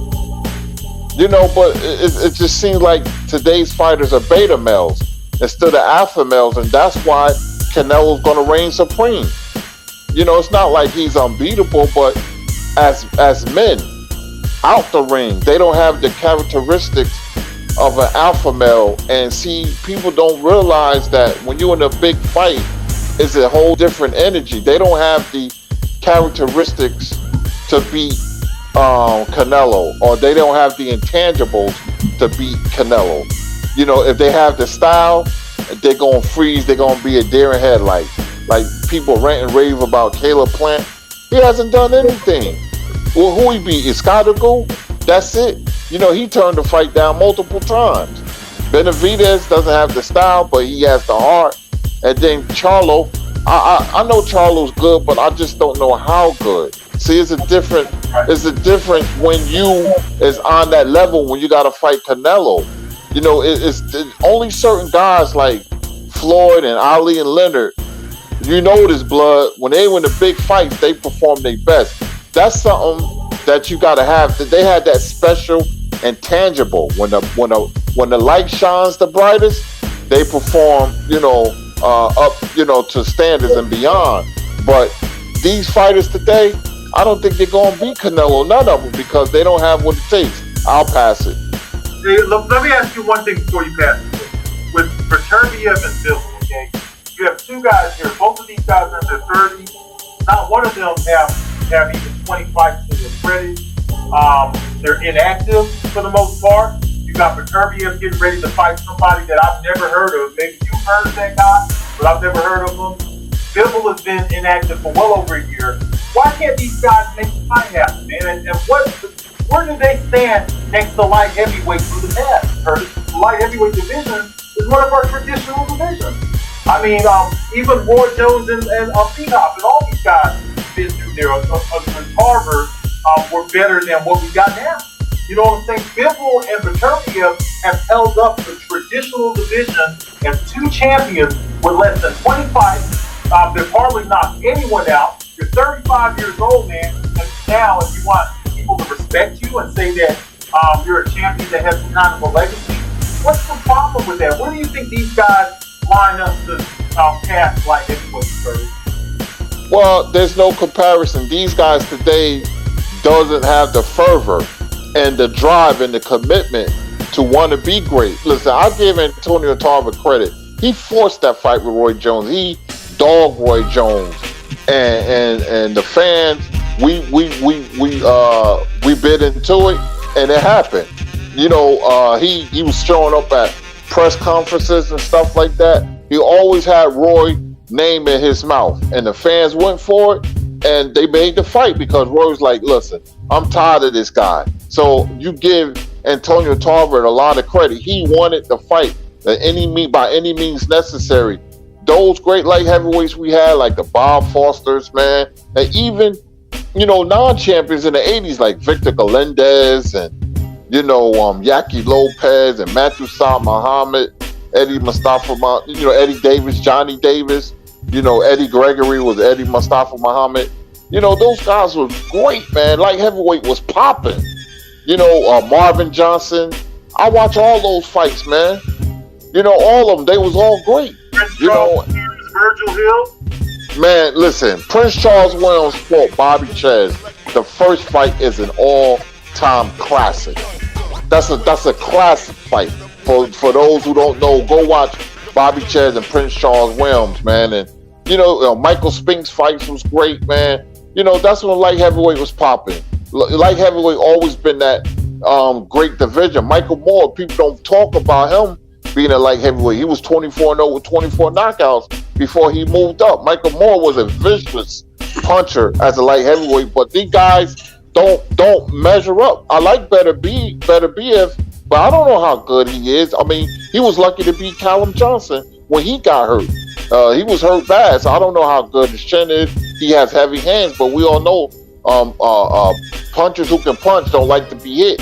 But we don't know because he hasn't fought anybody. I know the guy he's scheduled to fight, but we don't know Bivol either. Bivol has holes in his game on defense, so we really don't know until they fight each other, and they're not going to have longevity. Lomachenko is only 14-2, so all of Eastern European fighters, they dominate the amateurs. They fight there too long, and then they get to the pros, and then they have short stays, man. So, legacy-wise, they're not going to be mentioned with the greats. That's Better BF and Bivol, man. Yeah, I wish some of the fight fans over in Eastern Europe would put some pressure on these guys, man, to make this fight happen. Months ago, it was Kovalev was in the mix with these guys. He never did get a chance to fight Turbiev again because I heard they fought as amateurs or something like that. He never did get a chance to mix it up because these guys are too inactive. And all of these guys are Eastern European fighters that have less than 20 fights, and they're moving up in age too. And I'm Joshua Littlejohn, just to answer your question, the guy dropping gems, that's the historian Kurtis Anderson. You can find over 3 Wise Men of Boxing over with Stormy B-Man, and you can find him on Blue Blood Sports TV.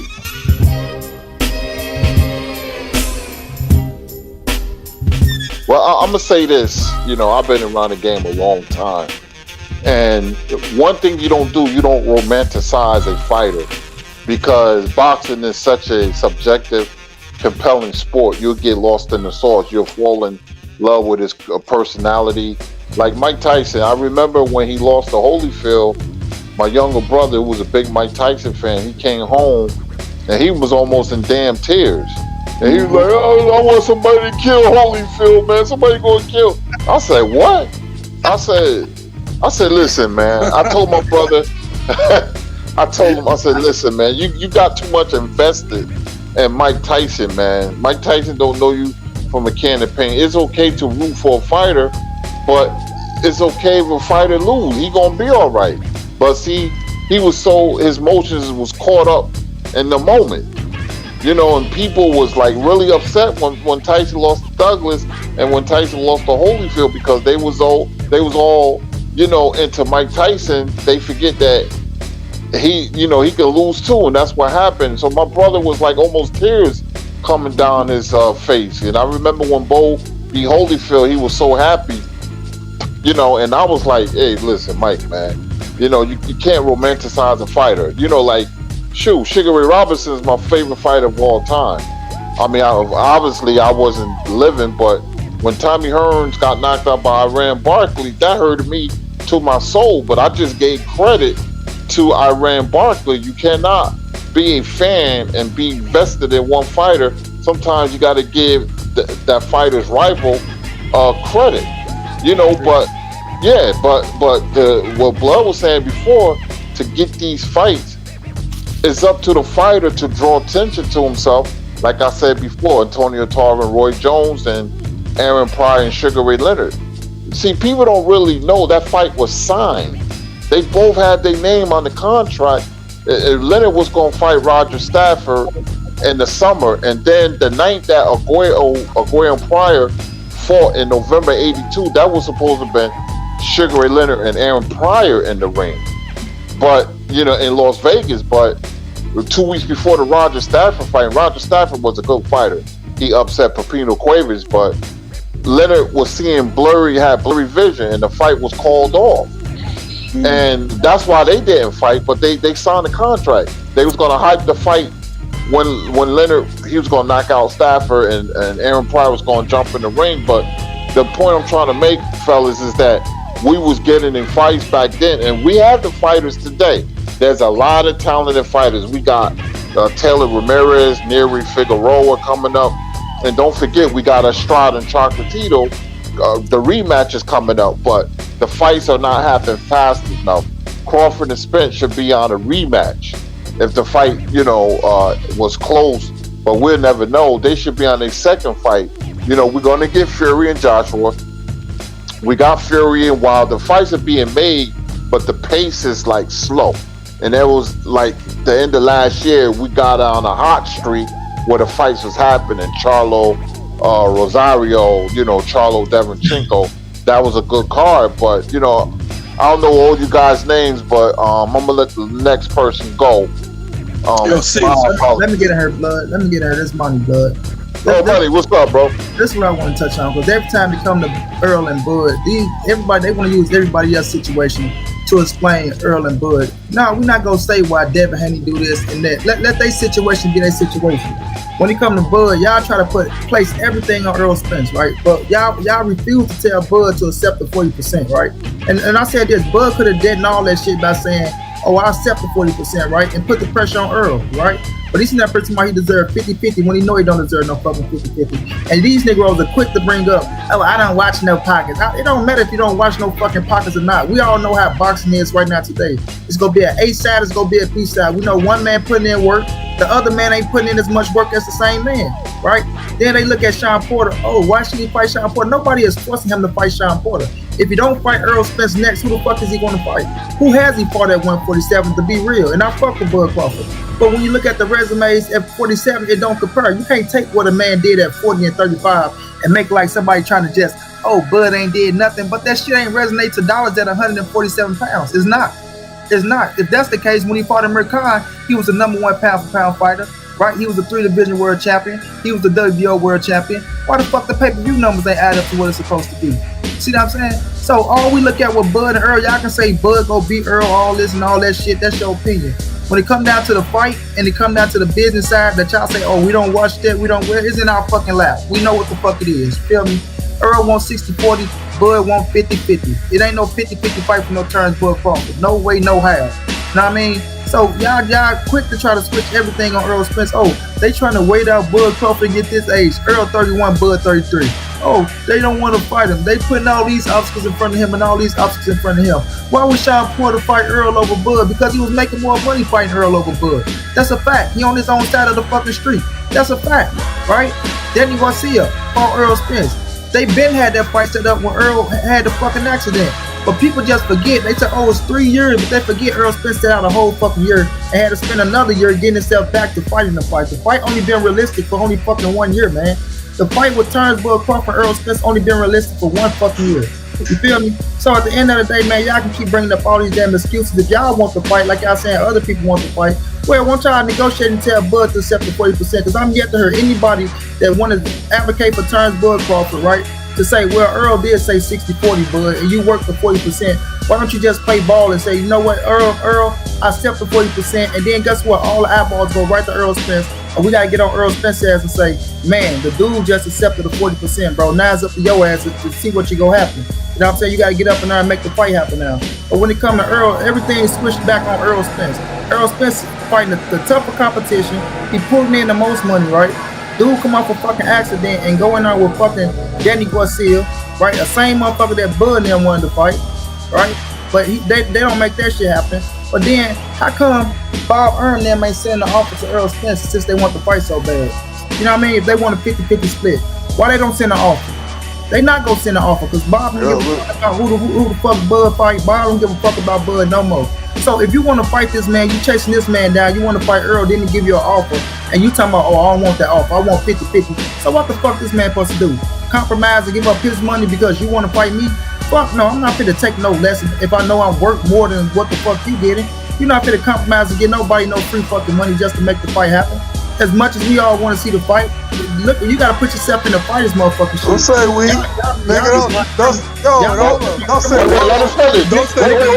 Let him finish. Niggas speaking from a fan's perspective. Hold on, wait a minute. Let him finish. Yeah, they speaking from a fan's perspective. Oh yeah, this and that. But if you put yourself in the fighter's shoes and you putting in all that fucking work, right? What other perspective? Hold on, man. Well, if you speaking from if you put yourself in the fighter's shoes and you putting in work after work after work, and you know you work more than what the fuck they talking about, get us man 50-50, you know you work more, you're not gonna get nobody no motherfucking free money, dog. It's just not gonna happen, bro. It ain't gonna happen. It's gonna go on.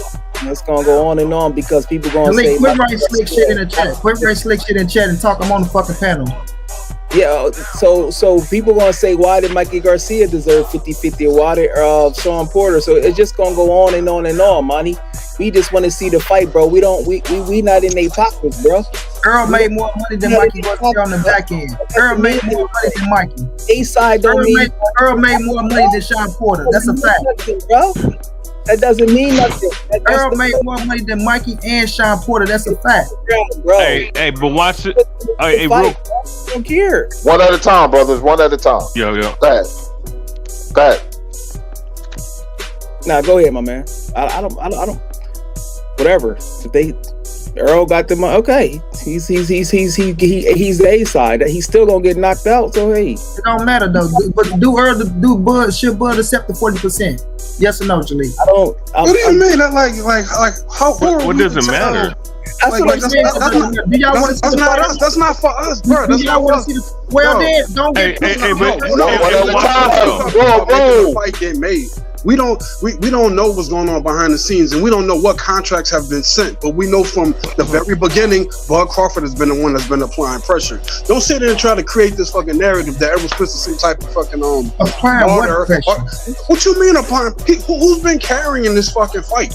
Who's the one that's been carrying this fight? Who's looked at his back? What? How? Hey, how? You gotta prove that, bro. You telling me? Hey, yo, I can prove it. It's already proven right quick by the numbers. It's already proven. What the fuck you saying?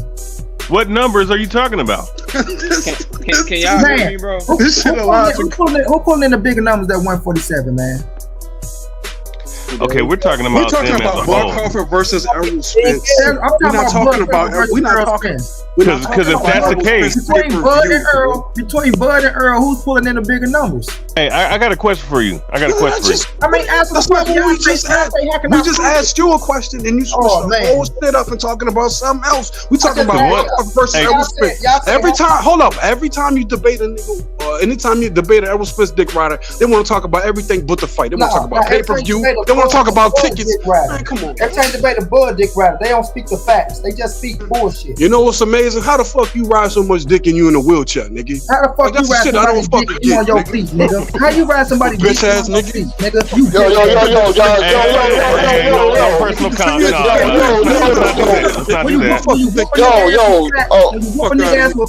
When you whoop a nigga ass with facts, you will never slaughter me on any debate. You can't fuck with me. Let's stick with the topic. Let's stick with the topic. Pay-per-view.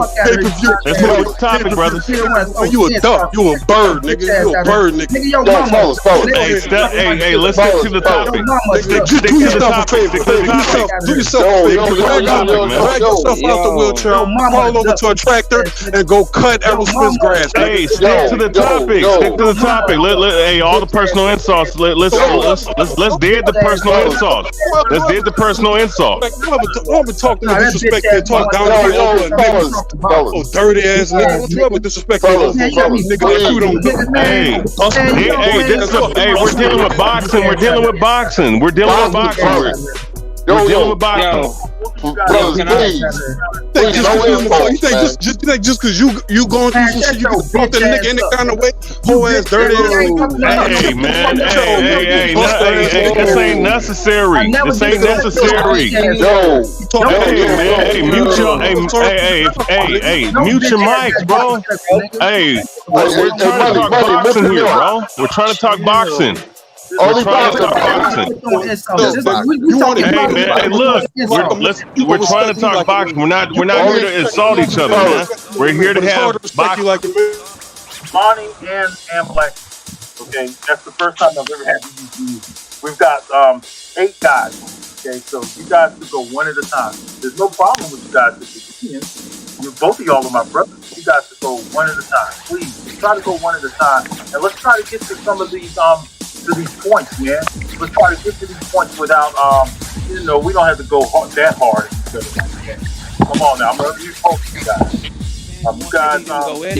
I can look at the information in front of me, and I could legitimately say, yo, Terrence, if you want to make that fight, bro, you have to get a little bit more realistic, homie. I'm not saying it's 60-40. I don't know if it's 59-41. I don't know if it's 58-42. But if you look at the information in front of you, bro, Earl Spence deserves to get a higher pay-per-view split right now. And what I would do if I was Terrence Crawford, I'd take that shit, I'd beat his ass, because it's going to be a rematch clause. And then when the re-up come back, now I get the lion's share, bro. Now I got 3 belts. Now I get to make more money. That's my take on the shit, bro. If you really want to make a fight happen, you got to be realistic with these fighters. You got to call them out and tell them why they wrong. And keep it all the way real at all times, bro. Well said. Who's this? Who is this? This is Knockout Boxing 86 TV, homie. You know what? I agree 100%. Well, look at the calendar. Here's the real good calendar.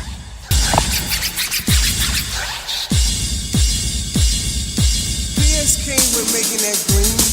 People always say, what the hell does that mean? Being for the people who can't understand. A one homeboy became a man. As for the way you scream and shout, one by one I'm knocking you out. Came for the way my DJ cutting. Other MCs, man, you ain't saying nothing. Rocking on to the brink of dawn. I think cold money, your time is on.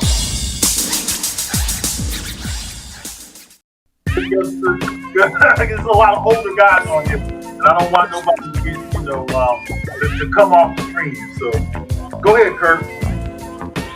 Yeah, well, I agree with Blood. Ugas was elevated to super champion, but he should have fought for that title. That's a paper champion when you just award the title to someone.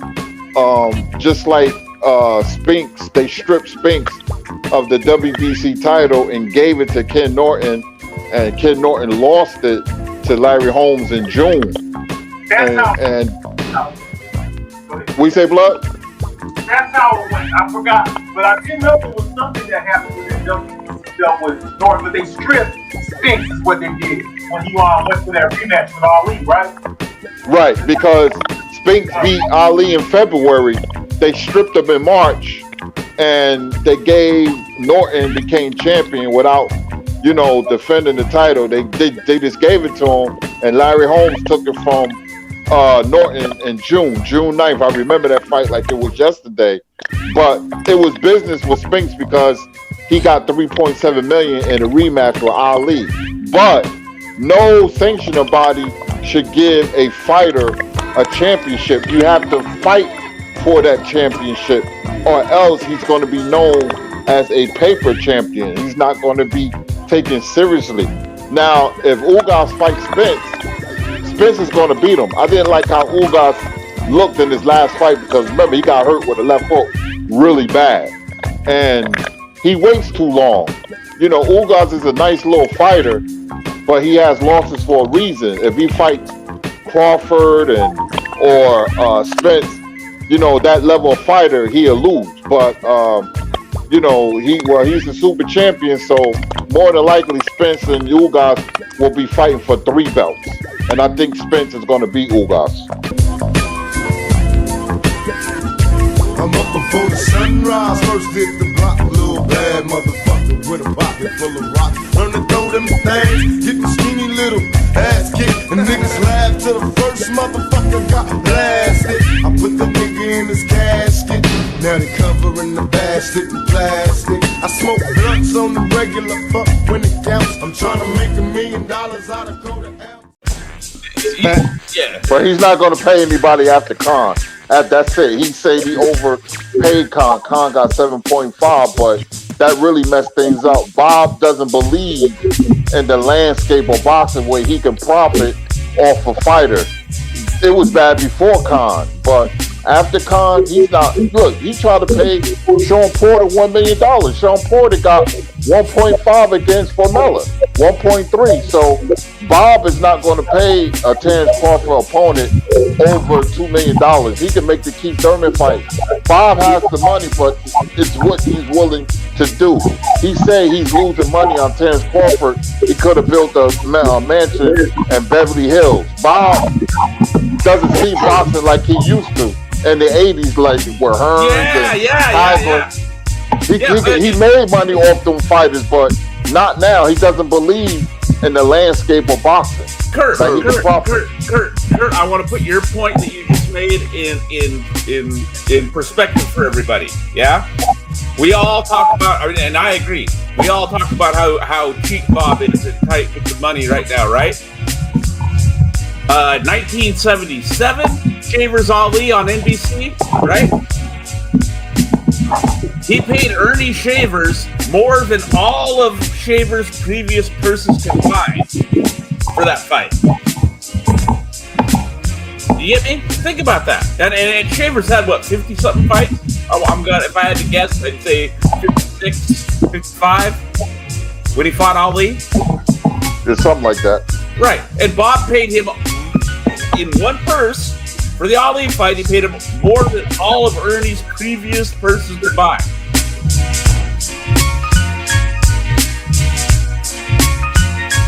Hey, but Porter made his money off the back end. That's right. That's right. Now you're talking. After the pay-per-views are tallied up, those fighters, they make money off the back end. The guarantee is 1.7, but after... That's not the only thing. Bob Arum's not going to make that fight right now because of the pandemic. That's the problem. Let me say this. Yeah, okay, so he makes that money off the back end, right? Okay, let him make his money off the back end and get the $1 million. But you got to understand business.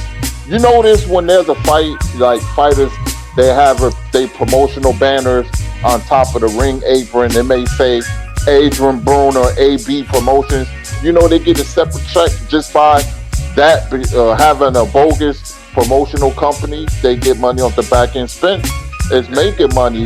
Crawford is making money too, but the difference is when you on pay-per-view, and Spence been on pay-per-view the last 3 times, 4 times, he's made a good piece of change. You know, $70 a pop and 325 or 350,000 pay-per-views. That's the landscape of boxing in 2021. But before, like when Ali fought Spence, Bob will pay top dollar because 70 million people saw that fight. Ali and Foreman, 1.1 billion people saw the fight. So things are different today. It's completely different. Exactly.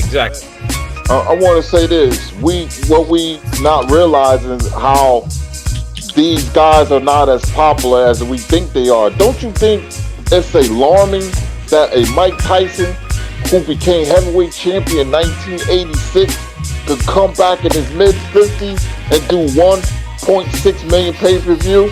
And they're trying to set up Tyson and Holyfield. That fight is going to do over 2 million pay-per-view.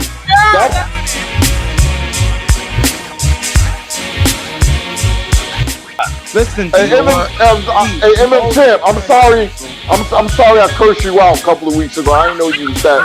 I didn't know you was that young. I'm sorry. I apologize. Listen, bro. I'm sorry. I don't want to have to go silly on you, bro. I'm sorry. Let's relax, bro. I'm sorry. You accept my apology? Let's relax. You accept my apology? Let's relax. Yeah, I didn't realize. I'm just playing, man.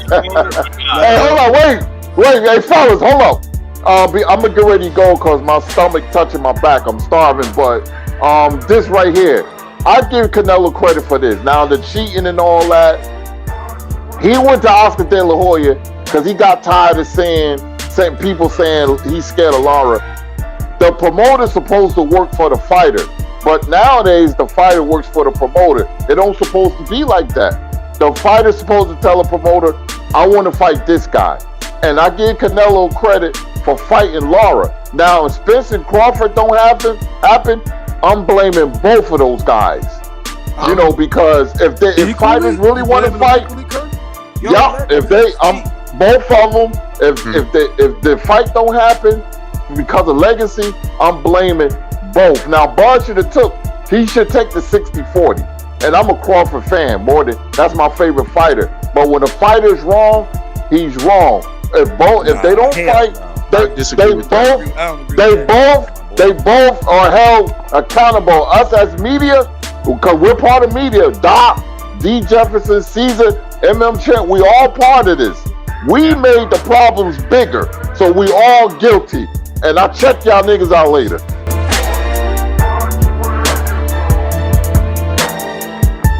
You watch the transition of Larry Merchant from that all the way to when he became the man in control of HBO.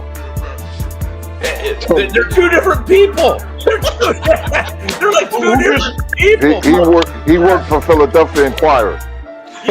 Mine's live was because being from Newark, New Jersey, Fight Town, I used to catch the train from Newark Penn Station to Madison Square Garden. It was so easy. I've been there like 125 times. I saw a fight. Best live fight was Ike, because I seen Duran and Palomino. I seen Duran used to celebrate at Victor's Cafe in Manhattan. He used to wolf down the steak and a half gallon of orange juice, man. That's what he ate. I was right there watching him. But my best fight I seen was a fight, and you watch this on YouTube, was Leland Hardy versus Ike Padilla. That's one of the greatest fights you will ever see, Madison Square Garden, 1989.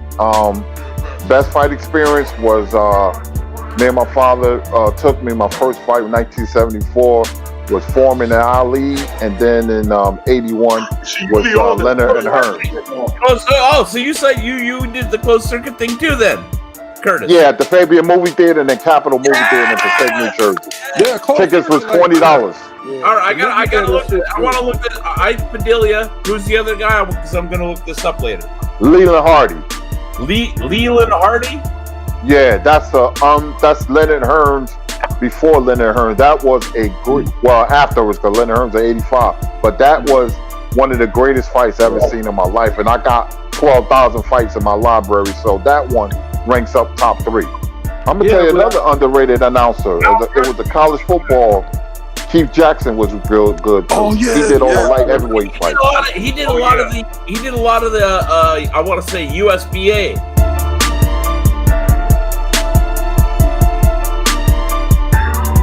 That's a really good fight. If you box Benavidez, you can beat him. Darrell had success with the jab, but I knew Benavidez would get to him. Jamal is big. I mean, he'd be moving up, and Benavidez is really big, but I like fighters who have a certain type of rhythmic and perpetual motion. Charlo has the tools, but does he have the intangibles? That's what I look for in a fighter. A fighter has to have intangibles. When you look at the great fighters, they had skill and intangibles. That's a tough one. I'm like Blood, man, because that's like a 50-50 fight. Because Benavidez is going to put a lot of pressure. Yeah, Benavidez is going to put pressure on Charlo. I would like to see Charlo more active. I would like to see him fight better competition. He did beat Deverenchenko, but I don't know. That's a really tough fight. I feel that Charlo could be even better if he would be more active.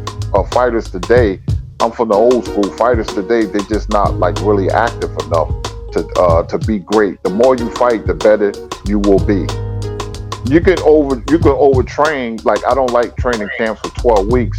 I like training camps for 8 weeks.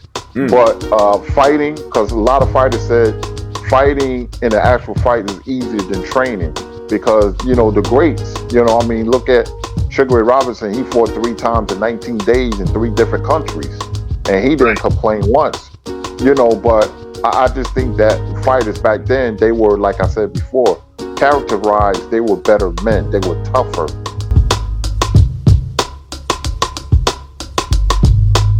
What about you, OG? If you there, man, like who you think's the greatest middleweight of all time? I've seen them all. I would have to say Marvin Hagler. Marvin, I've seen fight live at the Spectrum in '76. Seen him up close. My father loved Marvin Hagler. He used to say, "We're going to see the bald head man tonight." You know, I just love when my father said that. I've seen Marvin fight so many times, man. Marvin was a very interesting fighter because he was a pure boxer. And when he got cheated against Interfermo, he famously said, "These are going to be my judges," and he raised his hands. So he changed his style to a boxer, to a puncher boxer. Very complete.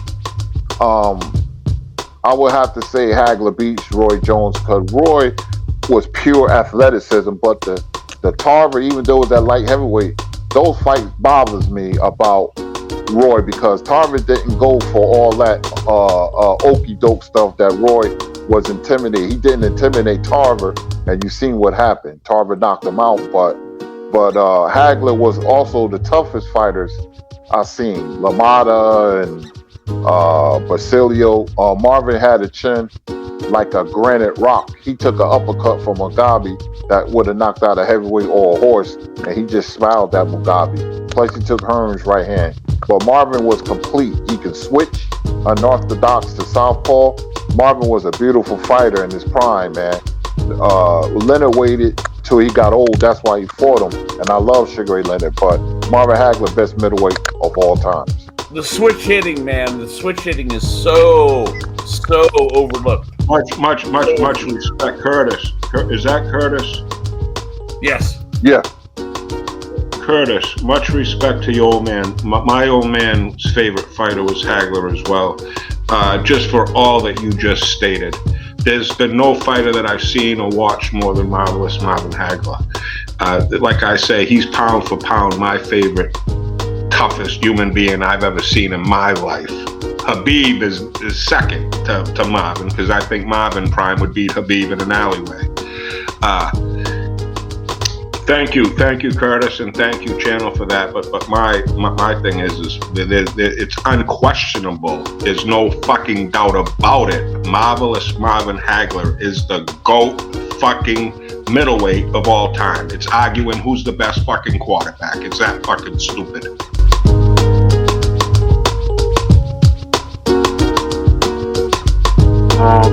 So go ahead, Black Caesar with the Kurt. Go ahead, Kurt. Yes. Okay. My name is Curtis Anderson, but they call me Kurt Sugar. You can find me on Blue Blood Sports TV Monday through Friday about 4:30, 5 o'clock, and on Thursday night storming.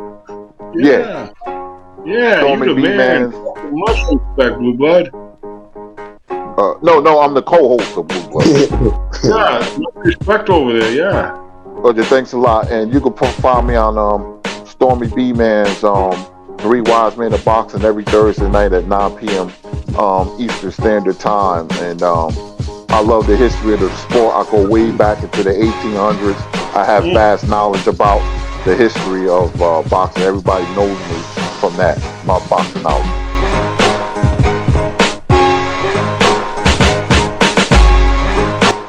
The month that Crawford turns a year older is in October. So he needs to get it together, man. I think he needs to leave Top Rank. And then, oh shit! Blood. Is Crawford a Libra? Yeah, he is a Libra. Oh, he's in the Libra club with us, isn't he? He needs to. I get it now. Oh, you leave it too, Blood? Go ahead. You leave it too, Blood? Yes, sir. Oh, me too. I didn't know y'all niggas. Me too. October 5th. Well, look. Okay. No one I get along with Blood. I'm Scorpio gang, and that usually this shit is crazy right here, man. Oh, damn, you right on the border then, man. I didn't know Blood was a Libra though. Bunch of October babies up in here. Hey, man. October 11th, dog. October 11th. Yeah, before.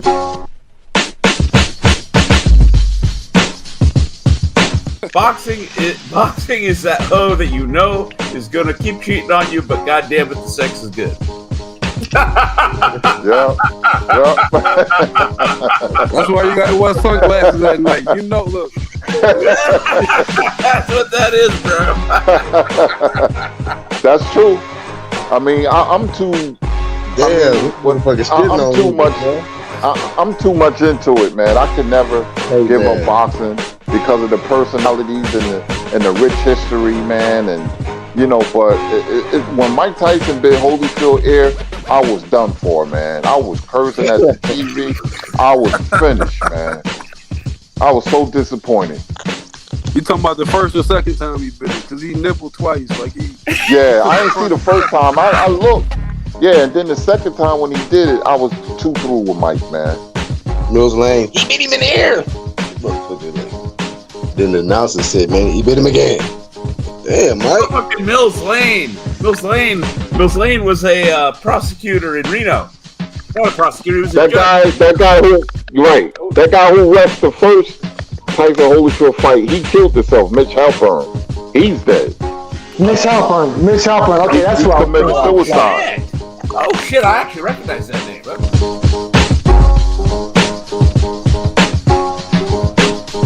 Let me ask you this: as far as defense, Floyd and Benitez both got D, but do you think Benitez's footwork is better than Floyd in ring general shit? I say Floyd. Floyd footwork is exquisite, man. He mastered the distance. And Emmanuel Stewart said this. He's the smartest fighter I ever seen in my life. He said over Ali and Robinson. He's not the best fighter. That belongs to Sugar Ray Robinson. That's my opinion. But Floyd is the smartest fighter. I've never seen a guy that can make adjustments like him and master distance like him. When you can come off a 22-month layoff and embarrass Juan Manuel Marquez, then that shows you a special fighter. It's hard to pick a guess. I think the out of all of the four guys, I think the one that had the best chance to beat him is Aaron Pryor. And I think Aaron Pryor beat Durant at 142 and 135. Well, they was going to make that fight at the Garden, but once again, Pryor's manager, Buddy De La Rosa, messed that fight up, man. They was going to fight. Oh, God, he was going to fight Durant at 140? They was going to fight. That fight was going to be at Madison Square Garden, and they messed the fight up. Pryor's manager. Oh, my God.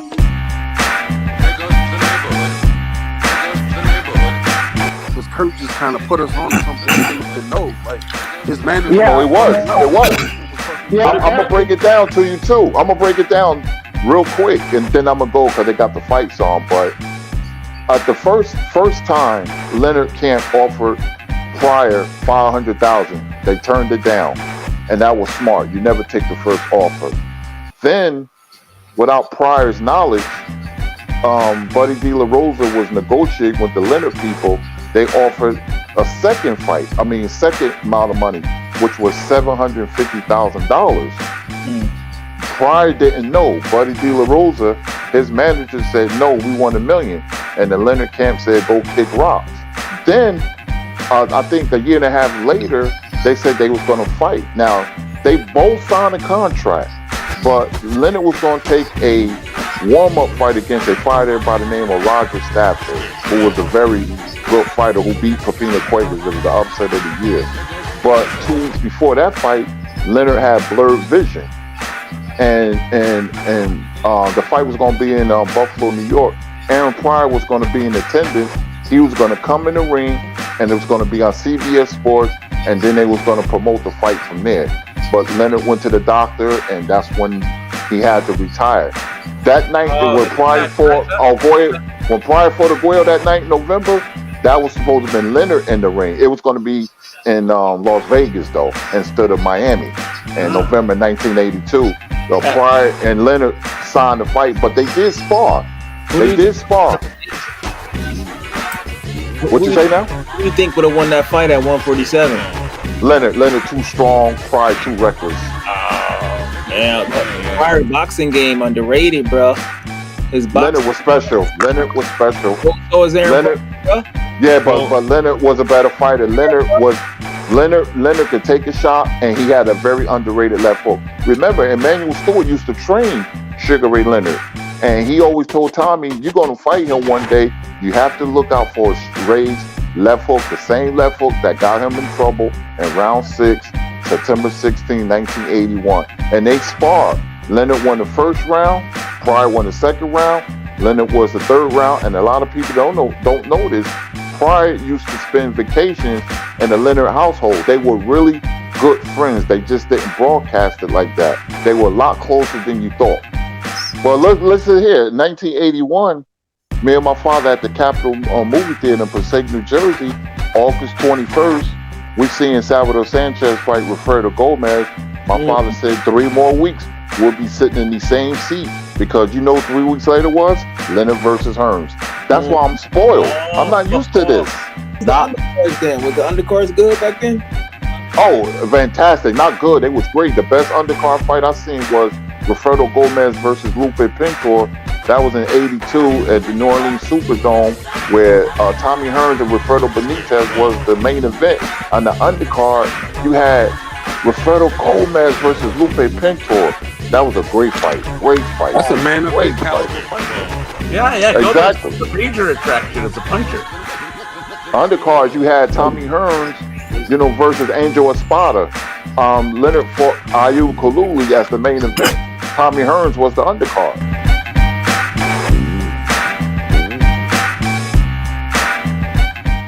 And you know who jerked Mike McCullum? It was Emmanuel Stewart. It wasn't the fighters, because remember, when Duran took Davies Moore WBA 154-pound title, Mike McCullum was the mandatory to fight Duran.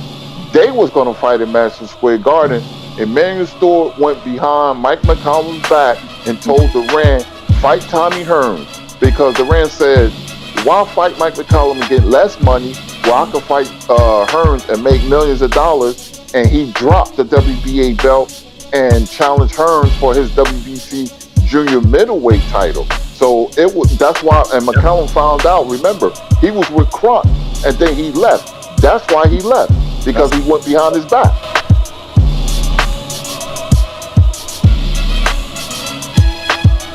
I don't think the fighters are good enough like the Golden Age fighters, man, and before, like the yesteryear fighters, man. I mean, guys like, Jake LaMotta, they were tough, and the crowd loved it. When you had Friday night fights, Gillette Friday night fights, you had boxing in your living room, but the crowd loved them because they gave a great show. They were tough, they was committed, and they were like highly skilled. But today, it's just not like that. A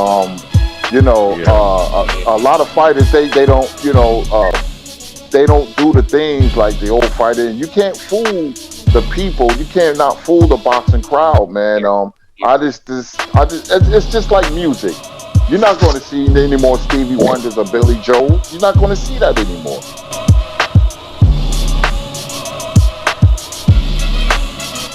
Combat. But you know what though? Everybody brag about Roy Jones' athleticism, like he's Superman. If he was Superman, he wouldn't have trouble with Antonio Tarver. Antonio Tarver didn't give a hootenanny about the athleticism and the speed, because time and beat speed. And when Roy got knocked out, he was timed beautifully. He got hit on the sweet spot. Antonio Tarver said, "The hell with all that speed, that flash." That was sad. No, it wasn't sad. It was beautiful. Because it was sad for me, man. I was a Roy Jones fan at the time. Because I knew fundamentally. Because remember something, even though he beat Griffin in a rematch, because Roy was possessed that fight, but a good fundamental boxer will give Roy problems. Antonio Tarver in the first Montel Griffin fight gave Roy fits. Antonio Tarver beat him. Arguably the first fight, he knocked him out in the second fight. He hurt Roy in the third fight when Roy was out on his feet, but he recovered. Antonio Tarver was a very offensive, fundamentally sound fighter with a very good left hand, and Roy couldn't do nothing with him. Can I bust? Can I bust? Don't ever open your mouth and mention my seed. Talk about my book you bought to read. You know you watch the sitcom, nigga, so stop that. Mad rapper, but now we turn mad actor. 49 pounds to trying to be a monster. Running around town with the Bob Marley imposters. Ass cannabis, he ain't understanding this. Cause 99% of his fans don't exist. I'm going underground and blowing your rep down. Next time, say that shit for the lyricist lounge or a house party where you can battle some clown. On top of all that, I beat your homeless ass down. Heard that convicted rapist on the record too. Fresh out of jail, ass cheeks still black and blue. Tell me about the things ear fighter taught you. How to bust another two. Yeah, that's buttable. You be decomposing, but you frozen because my title's stolen. Steady rolling in the world that I'm controlling. Vanguard awards are for kings who did tours. Climb platinum mountains to pray to the Lord. Talking about my first and second and third born. Now I got a fourth. Cannabis, but he cut off from the riches of my empire. I'm like a people thought he had to retire, but found a new can of puss to hire. You're hardcore, in a sense like Heather Hunter, but definitely not with the lyrics that drop thunder. Found you in a trash can, hot black cause you scared to bust. Nigga, it's hard to trust. Can I bust? Yes, you can. Can I bust? Can I bust? Yes, you can. Can I bust? Shit, they bring up the people money, bro. We shouldn't care what bro. To be honest, we shouldn't even know what niggas be making, bro. But the news report that shit. But this is the thing, though, right? We want to be us. A lot of people, as black people, got a problem with keeping it too real sometimes, right? So people want to blame these other medias. Wait a minute, people want to blame these other medias that be supporting they fighters, right? But then, soon as a black fighter do something, black media want to chew out they own person. But then get on them for saving their own. Nigga, let's stop keeping it real. Let's protect our own. But Taco, let's protect our own and share our own. But you know what? We like to keep it real though, right? So we ain't gonna protect our own like that. Taco, wouldn't you argue though? We should want these niggas to be great, bruh. We shouldn't care how much money that Earl get. They gonna get some million. They ain't gonna get no 500,000, no 100,000, no $1,000. They ain't gonna get nothing like that. They gonna check this out. Shouldn't matter. Let me answer that. I want to answer that question too, please. We're going back and forth. We having a conversation. Let us talk, bro. All right. I want to answer that to you later when you're done. Go ahead. Wouldn't you argue though that boxing as a whole has been corrupt through its entirety? So wouldn't you think that having more insight into what's going on and talking about it and doing something different than what's been going on will actually benefit the sport? Knowing what's going on, knowing what these promoters are doing, knowing what these networks are doing and how they moving crooked, talking about that shit and talking about the business of it, wouldn't that actually help us get the fights that we want because we're better educated as fans? Has it? It doesn't look like it's been doing it for me. Yes. Look, we should cherish what they make, not talk about why they should make the fight about it. You see what I mean? We can cherish Mayweather made this amount of money on this fight, or Earl Spence made this amount of money on pay-per-views and the fight. Yeah, let's cherish that shit, but let's not make that the perimeter to not make the fight. Yeah, but you know what though? That's my perception. But I feel like, go ahead, Kurtis. Go ahead, OG. You know what? The difference is these fighters don't want to fight. They're beta males, man. The reason I study boxing history and know it like the back of my hand because I admire them because they were alpha males. When you watch Marvin Hagler or Sugar Ray Leonard, he was a pretty boy and he had a lot of stuff with him, but that man could fight. That man was an alpha male. And I was talking to my friends yesterday and I lost a lot of confidence in Charlo. When you say stuff like he has to be vaccinated and I'm not fighting nobody over under the age of 25, that shows me a weakness because he called out Benavidez. Charlo didn't think Benavidez. Well, wait a minute. Charlo didn't think Benavidez was going to follow up, and when Benavidez got, personal and aggressive, Charlo took a step back.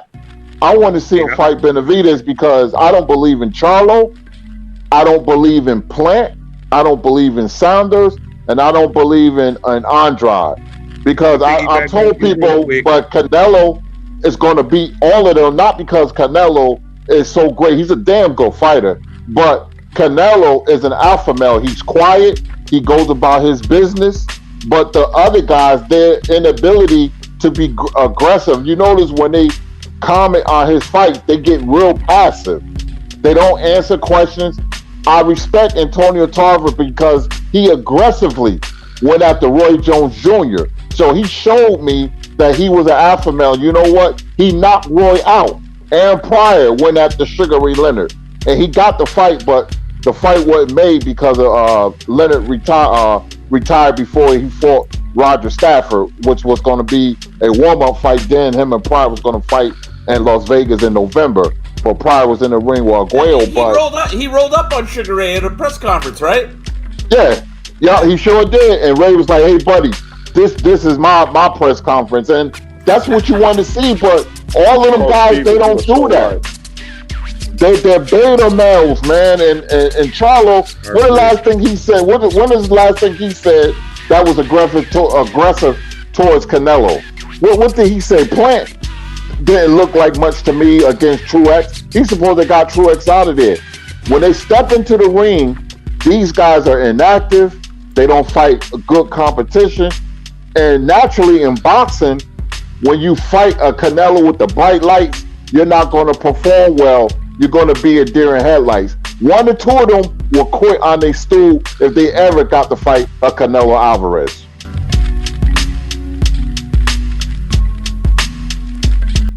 Fury won the fight when he went to. Fury won the fight when he fired his trainer, and people was like, "What is he doing?" I even said that. Yours truly. Then when he said, "I'm going back home to Kronk," I said, "Oh, it's trouble," because Kronk. Because I knew it. I was like, Wilder's in trouble because his weight. And let's not get it effed up. Fury is a damn good fighter, man. You know, I never seen a guy. He's not Abe Simon. He's a big dude who's well coordinated. He's an anomaly. A guy that weighs that much and big and well coordinated, has rhythmic and perpetual motion. The fade. And he fought aggressively. And that's what Kronk does. Tommy Hearns, Helmut Kente, all those guys that came from Kronk, Milt McQuarrie, they fight. It's a very aggressive, offensively aggressive gym. And you know what, Mr. Dr. Panel? That night, I get you, and that's an excellent point you made. When Fury, his ring entrance, I said, this is not a fight. This is a coronation. When he came out with the crown. Getting carried by the women. Getting carried by the women. Yeah, I know. I was like, because after the second Ortiz fight, Ortiz fight, I told my close friend, I said, Wilder's get ready to lose. Because Wilder is a puncher. You have to hone your skills, or you have to change your attitude. When Joe Louis lost to Max Schmeling in 36, he didn't change his style when he beat him in 38. His attitude changed. When people say he needs footwork, he got to go get this guy and that guy. That's wrong. You can't make Pernell Whitaker Ernie Shavers. But what Wilder can do is change his attitude. I just think that Fury is a bad matchup for him. And you know what, too? People ask me who's the best knockout artist you've seen, and I said Tommy Hearns, and I'm gonna tell you why.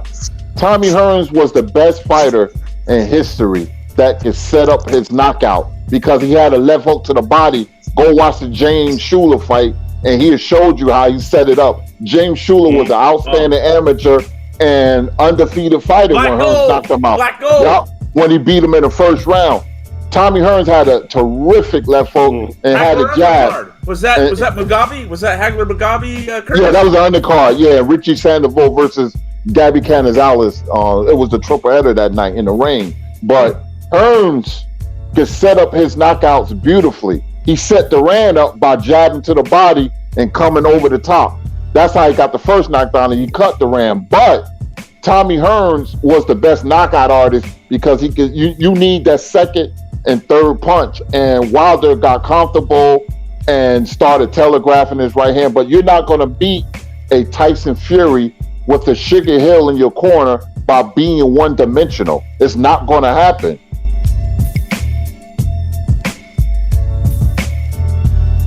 Yeah, Breland wasn't Kronk, and I want to say something real quick about Breland.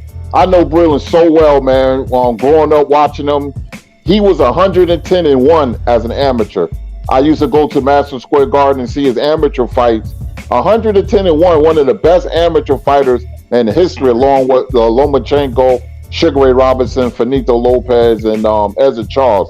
They were the best amateurs I ever seen. But Breland used to fight at this place called Ice World. It was an old roller skating rink converted into a boxing ring. Lou Duva brother owned it. I worked right down the street from it. And the guy that beat Breland in the amateurs, he gave him his lone loss, Darrell Anthony. Breland knocked him out in the third round. Yes. But Breland knows boxing because there's a channel, MSG, where the Rangers and the Knicks play. It's only in the New York and New Jersey area. They show a lot of boxing. John Duddy and Mark Breland had this channel, and they was breaking down fights. And they would show Tommy Hearns and Sugar Ray Leonard. They would have talk shows. Breland knows what he's talking about, so it's kind of baffling and disappointing that Wilder would throw Breland under the bus. But remember, 2012, Emmanuel Stewart said, "Watch out for Tyson Fury," because he lived with Emmanuel Stewart. He and did. He said, "Watch out." Yeah, he lived with him. He lived in his house. Yes. He said, "Watch out for Tyson Fury and watch out for Deontay Wilder." But his attitude, he was like, "Watch out for Tyson Fury." Emmanuel Stewart said that. Hey, when you lose like that, you have to blame somebody because it's easy on your psychic. When you lose in a brutal fashion, you have to blame somebody. It's human nature. You know what Glenn Johnson said? Glenn, 1 second. I'm sorry to cut you off. My bad. Glenn Johnson, real quick, and you can go. Glenn Johnson said, "I'm not the best, but I'm willing to fight the best." When he said that, I was a fan when he said that. Right. We feel the mistakes right here. Maybe Wilder got the most out of his ability. Remember, when I first saw Wilder, I wasn't knocked over the head. I was like, he ain't gonna be nothing. I underestimated him.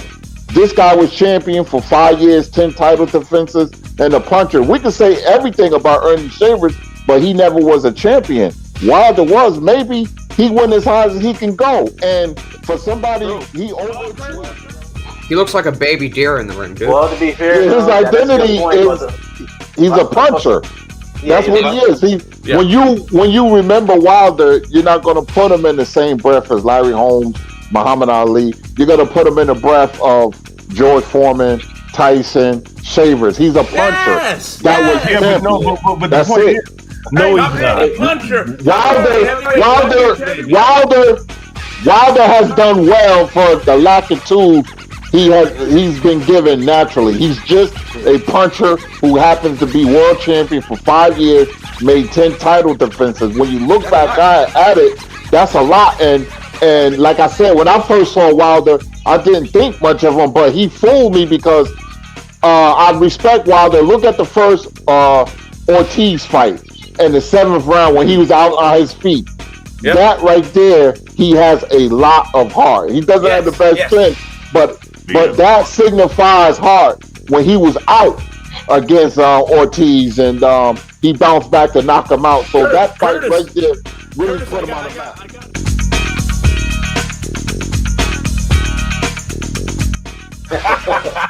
So you have to, when we talk about boxing, a lot of fans, 99% of the fans, they romanticize certain fighters. If you're the same race or you like his personality, his religion, whatever the case may be. I made that at 7 years old. I would not romanticize any fighter, even Sugar Ray Robinson, who's by far my favorite fighter.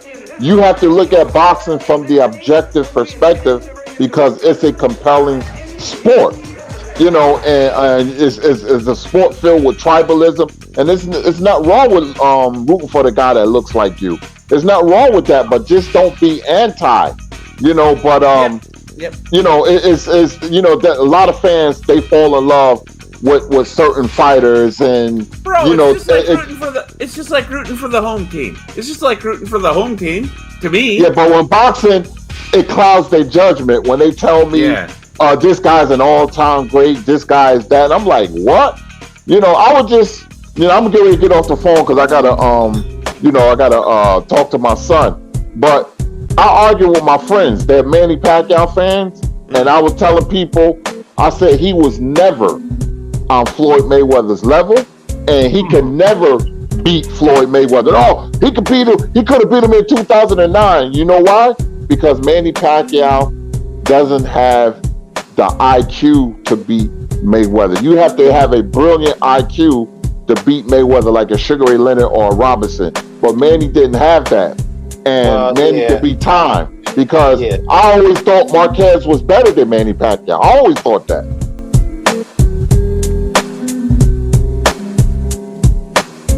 Hey, Kurtis, man, I'm not going to lie, man. As soon as I heard about Marvin Hagler, I thought about you, bro. I thought about you and Nan, Chad, both. Probably first. I thought about you guys first because I've heard both of you guys say that how much Marvin Hagler meant to you. Kurtis, what's on your mind, man? Well, Marvin holds a sentimental feeling because he's from my hometown. I'm from Newark, New Jersey. Anybody who's ever been to Newark know it's a hardcore boxing town. I'm 54 years old. Marvin was my first live fight. My father used to pick me up when he came from his Mr. Fix-It shop. My father, Calvin Lee, taught me the history of boxing. I'm very versed and have vast knowledge, the history since day one. I know Marvin in 1973 because he was a New Jersey fighter. He was born in Newark. He's from Hayes Home Projects. I lived there, 6th Ave Projects. Marvin family, well, some of his family were moved out of Newark because of the riots, and they moved them up to Massachusetts.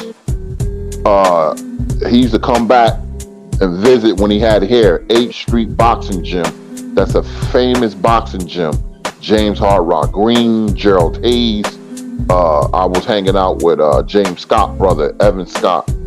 So when you read books, that's beautiful. But when you live through boxing and people say, how come you know so much about boxing, blood? And you know what I know, it's because I lived through it. Tracy Spann, these are all, you may not know these fighters, but these are New Jersey fighters. Harold the Shadow Knight, Wimbo James, who fought Bernard Hopkins, all those guys from the Jimmy Sexton. I was born in Patterson. Patterson and Newark is like about 12 minutes apart. Ruben Hurricane Carter, Kendall Holt. I'm from Lenny Shaw Boxing Gym. If you guys familiar with Scrapbook Boxing, me and him went to the same gym. That's why we're so close. And we're doing a special show, The Three Wise Men of Boxing, later on today at 7. Blood, you can come through if you want me. Yes, Scrapbook sir, will be there. I know. We're going in. It's so much to say. My father used to say, we're going to see the bald head man tonight. And being a 10-year-old, 9 to 10 years old, and being at the Spectrum, I've been to over 150 fights. We used to go see Matthew Saad Muhammad and, Bobby Boogaloo Watts. But Hagler and Watts was my first fight. I've seen Hagler like 3 or 4 times. My father used to drive up to Massachusetts with his uncles. My pedigree, and I'm grateful. Like my uncles, Uncle Ray Phil and my Uncle Alfred and my fathers, they set me down for hours. And my father used to have the projector on and he used to talk about these old fighters. Now I caught Marvin right at the beginning, when I was learning about boxing. But Marvin was the toughest fighter that I ever seen in my life. The uppercut he took from Mugabe in the 4th round, sitting in the Capitol movie theater. I couldn't believe he took that punch. My personal opinion, it was the Tommy Hearns fight that slowed Marvin down, because Marvin would have carved up Mugabe like a Thanksgiving Day turkey if he didn't have that war with Hearns. But that Hearns and Hagler fight, boxing is strange because certain styles bring out the animal instincts in a fighter. Ward and Gaddy, Ali and Frazier. You can go in and want to box, but remember that press conference, Marvin said, they call you the hitman, Tommy.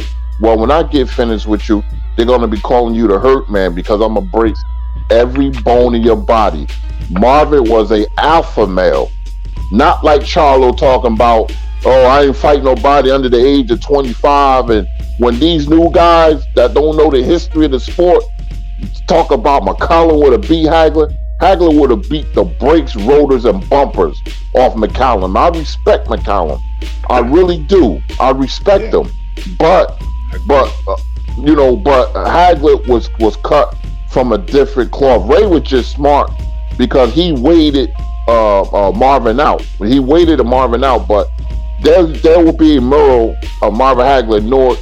When you go in Beth Israel Hospital, when you enter the doors, Lyons Avenue in Newark, there's a big picture of Marvin. It's been there for years because Newark, we done have people like Queen Latifah and Joe Pesci and Shaquille O'Neal, Ice-T, Whitney Houston. Newark is very rich in culture.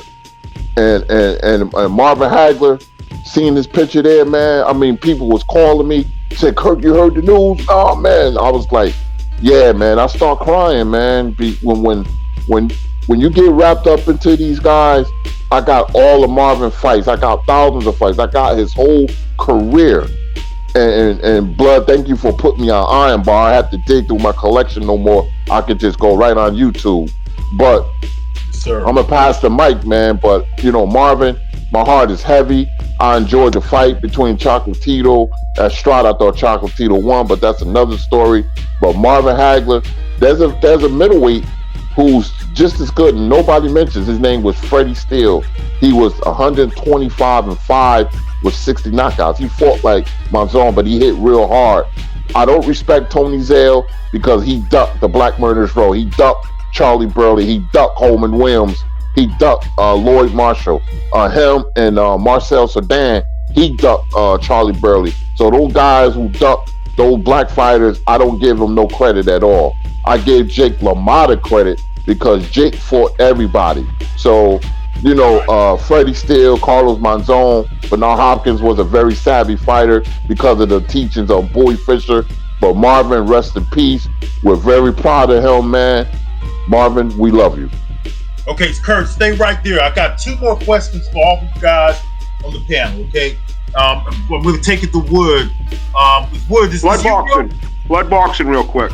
Can I just give a real? I'm sorry for cutting you off here, but this is deserved. I gotta give Mr. Anderson a huge shout out for his historian. The first time I ever heard him talk, he was talking Hagler, so I jumped on the panel. The man was on.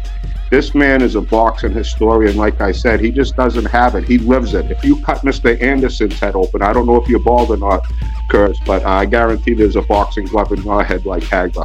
Thank you, Mr. Anderson. Thank you so much for your stories and your knowledge of my personal favorite of all time. There you go, Blood. That's all I have to say. Thanks, Mr. Anderson. Thank you for the kind words. I appreciate it, man. I really do. It's greatly appreciated. Newark, New Jersey, baby. Rest in peace, Marvelous. Newark, New Jersey. Let's go, fellas. Yes, indeed. Yes, indeed. Yes, Wood TV, man. Big bro, is that you? Wood? Okay, I don't know. I think Wood is here, but he's probably doing something else. Hey, yo, I had my mic muted. I had my mic muted, Blood. Oh, go ahead, Wood. Go ahead, big bro. Yeah, sorry about that. Yeah, boxing not only lost a great fighter, but more importantly, I think Marvin was a great man, and a lot of people, you can't say that about everybody in boxing. There's a whole lot of people doing a whole lot of strange things, but we never heard no bad press on Marvin, and he took every fight serious. That's something that he took no days off. He almost was preparing like he was actually going to war, and he was like willing. In the way he fought, boxing is like, when you on a high level, it's a game of inches. The next man you fighting is a world-class fighter too, but sometimes he went in there and beat world-class fighters down. He wasn't born with all the great gifts that some of these boxers. He was just a hard-working blue-collar guy that a lot of people should be mentioning his name more. He should have been getting he should have been getting this. But I know people like Blood and a lot of y'all are represented, but there's a whole lot of channels, they only talk about the stars. But a lot of people out there, Marvin got all his just due in boxing, because the way he lived his lifestyle and the way he prepared for fights was something that anybody can take from it and apply some of those attributes and traits to your life and become a great person. And he was a renaissance man. On top of just being some boxer, he was a renaissance man. Went to another foreign country, learned their language, and starred in movies. He just was a great man. I know he had a big boxing career, but he was a great man on top of everything else, and I think that should be talked about as well. This is word I'm out, man. Yes, sir.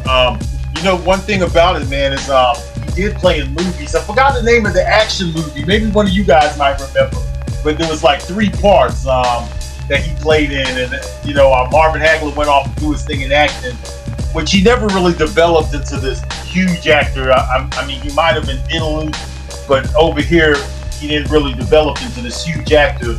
But he was able to make a lot of money for himself. And you know what? He stayed clean. Wood brought it up, and so did Curtis Anderson. He stayed clean. He stayed away from drugs. And this was during the 1980s when cocaine was very popular. A lot of the fighters started falling to cocaine, such as Aaron Pryor, Michael Dokes. So many fighters went that route. Marvin Hagler kept his nose clean. Him and Larry Holmes and a few others, they were family men. And that's why I'm surprised that such a strong guy like Hagler is gone. But, you know, we all get older, man, and we're all just human. And, you know, once again, he was 66 years old. So, you know, it's unfortunate. I don't know if it had anything to do with COVID, like they say. Hey, Wood, you're on mute, bro. You're on mute, Wood. Okay, Wood done bounced. Okay, so Curtis Anderson, I think everyone else answered that question. I want you to answer that real quick and then tell us about and then go ahead and close us out, man. Tell us what's going on tonight with the Three Wise Men, and then I'm gonna close the shows after you do that. Yes, indeed, Blood. Go ahead. It was Tommy Hearns. That fight was a legacy fight. That's why, remember when Marvin was going through guys, Larry Merchant was his staunchest critic. He used to say, "You're not great, you're a good fighter." And Marvin said, "I'll prove you wrong." After the Hearns fight, he says, Sorry about that, Blood. Sorry about that, Blood. Oh, okay. Don't worry about it. We'll let Curtis finish, and then we'll come back to you, okay? I appreciate it. Okay. Go ahead, Curtis. Yeah, Larry Merchant had no choice but to say Marvin was great, begrudgingly. Marvin, when he fought Duran, I was really mad at Marvin because he gave Duran too much respect. And people was they was criticizing him, saying, you gave Duran too much respect. You should have went through Duran, and here comes the Hearns fight. And when he took Hearns' right hand, because he hurt Marvin has great resiliency. Marvin was not going to be denied. There's certain nights, Blood, real quick, certain fighters will not be denied. Joe Louis and Max Miller rematch, is one. Buster Douglas, Mike Tyson is another. Marvin Hagler and Tommy Hearns. And because it epitomized what he went through his whole career, the blood coming down his face. Marvin looked like a pit bull, man, with boxing trunks on. And he knocked Hearns out. But that fight right there did it. It put him on another level. And when we talk about Marvin Hagler, you could look at that fight, that epitomizes his beautiful, illustrious boxing career. And I just want to say tonight, my two cohorts, Stormy B Man and Scrapbook Boxing, we got a special show. We usually come on Thursday nights at 9 p.m. Eastern Standard Time, but we have to do due diligence to marvelous Marvin Hagler. We'll be on 7 or 8 p.m. Eastern Standard Time. I got to talk to Stormy, but it's the time is in the community page. If you go to Stormy B Man's Boxing, we're going to talk about Marvin Hagler's career and many stories. Scrapbook was at his fights with Hearns and other fights. I saw Marvin early in his career, and we're just going to pay homage to the greatest middleweights all. Harry Greb, I love, and Freddie Steele, very underrated. Carlos Mazon, Bernard Hopkins. The middleweights was a very prestigious division along with welterweight. So we're going to do Marvin justice, Blood, and talk about the marvelous one. Marvin, we love you. Newark, New Jersey, home of Shakur Stevenson, and it's such a rich boxing culture. I wish all you guys can go to the gym in Newark, and real quick, as good as Shakur Stevenson is, and I've been watching him since he was 10 years old, there were people that was better than Shakur Stevenson. You can go on any street corner in Newark and find talent, but Marvelous Marvin, Newark born, and we love you, Marvin. Yes, sir. So we're going to be over there tonight at the Three Wise Men of Boxing listening in. I'm definitely going to be listening in to that, bro. I can't wait to hear what you guys cooked up tonight. Wood T. Wood, man. What's up, Wood? Real quickly, chilling, bro. Real quick, could I interrupt real quick? But let's not forget what Hearns did to Duran prior to Hearns with Hagler. Yeah, that's the thing, and he still took the fight. He didn't try to say, hey, well, you gotta beat somebody else. You gotta beat someone at middleweight first. You know, you gotta beat someone of significance. We didn't hear no hiding in politics back then. So yeah, that's a good point, man, Chad. That's very true. But how he beat Duran, he put him to sleep. He did. Nobody ever did that to Duran again. Duran fought until he was 50 years old. And he was even able to come back and do his thing against the Blade, okay, Iron Barkley. So, you know, to do that to Duran, and then for Hagler to take on that animal in Hearns, man, nobody really wanted to mess with Hearns, really, other than Mike McCallum. Mike McCallum was getting mine mixed up with any of these guys, but other than that, ain't nobody else want no drama or no smoke from them guys, man. And those guys were on top, and they didn't mind putting it on the line.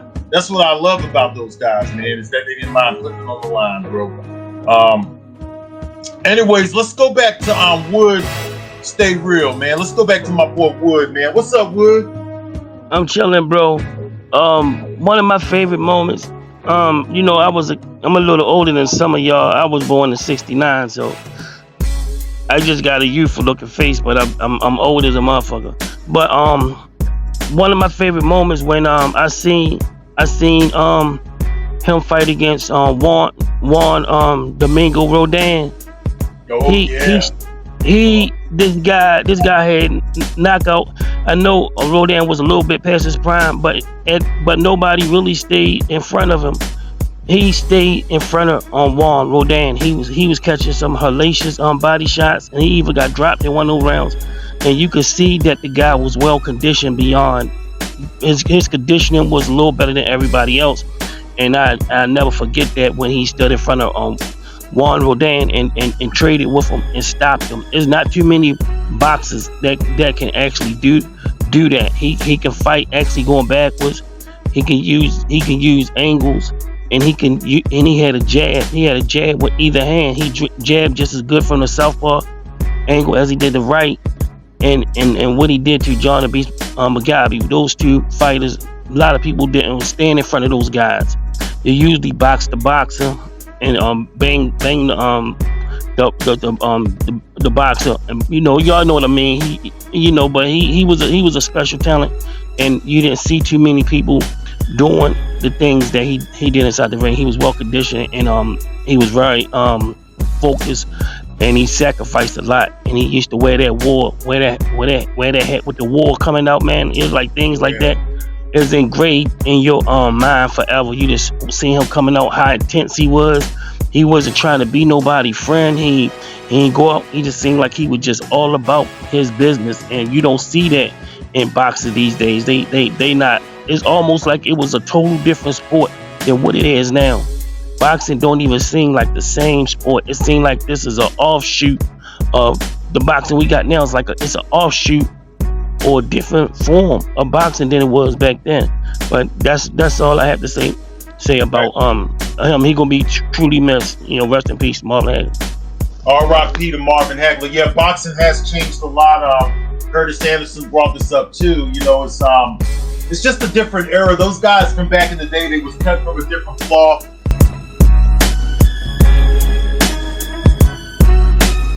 And we got a big brother. We got two of the big brothers, Bruce Goes, and we got Curtis Anderson.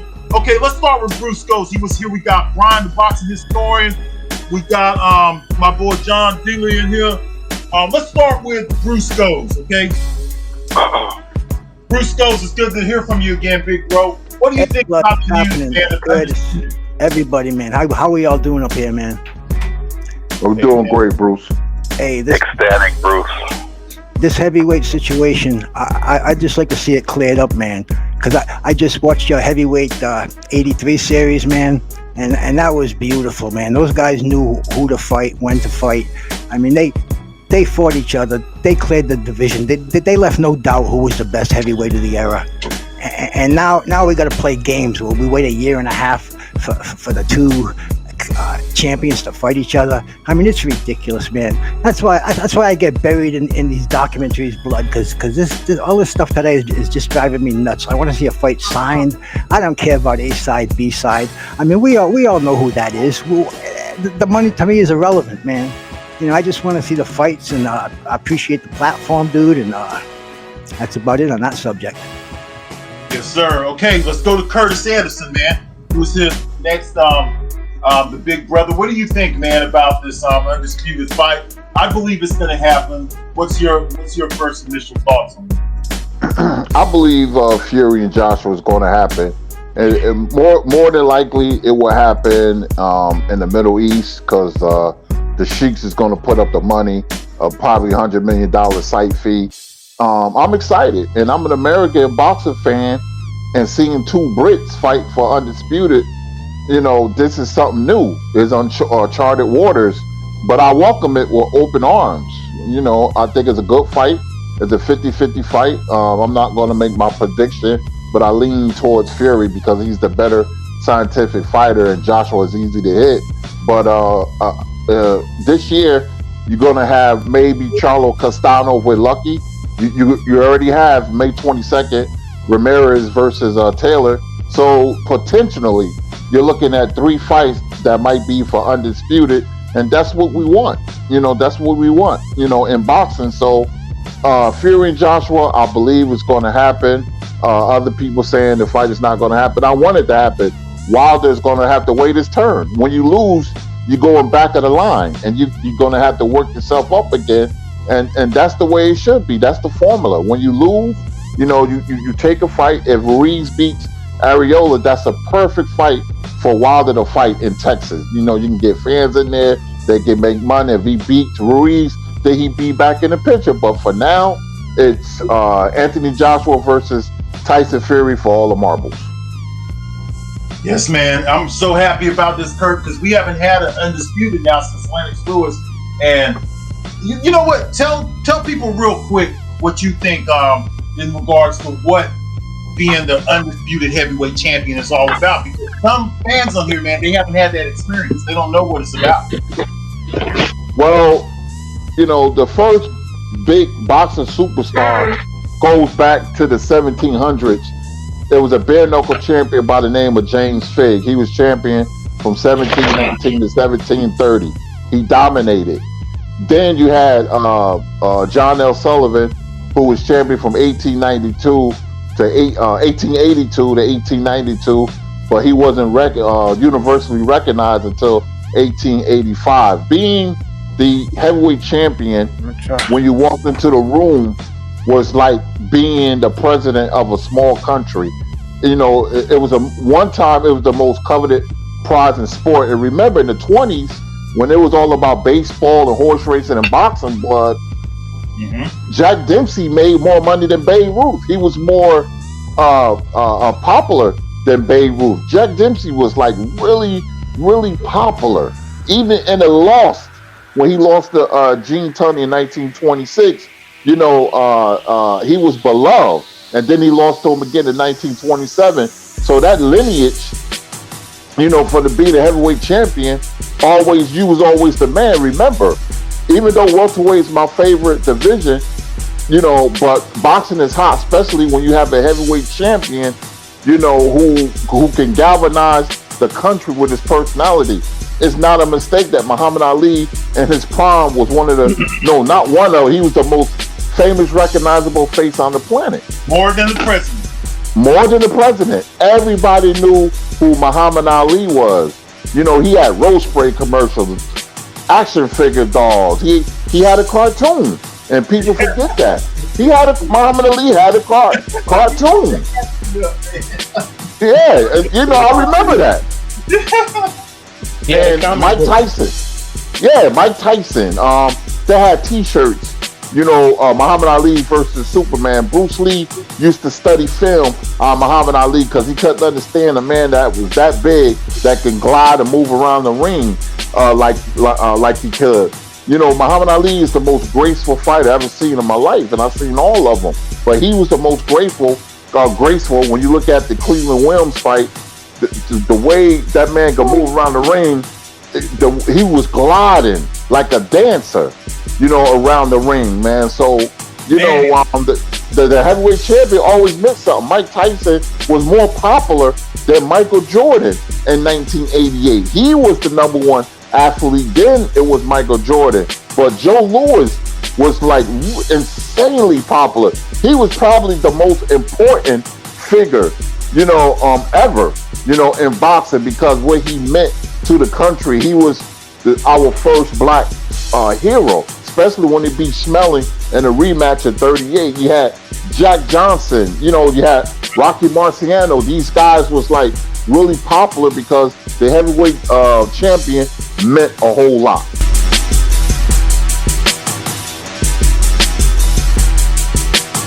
Any new thoughts developed in regards to, I don't care what it is, anything you want to share in regards to, you can take it historical, you can take it into what's going on right now, what you want to see after. Kurtis Anderson, what you got for us? Well,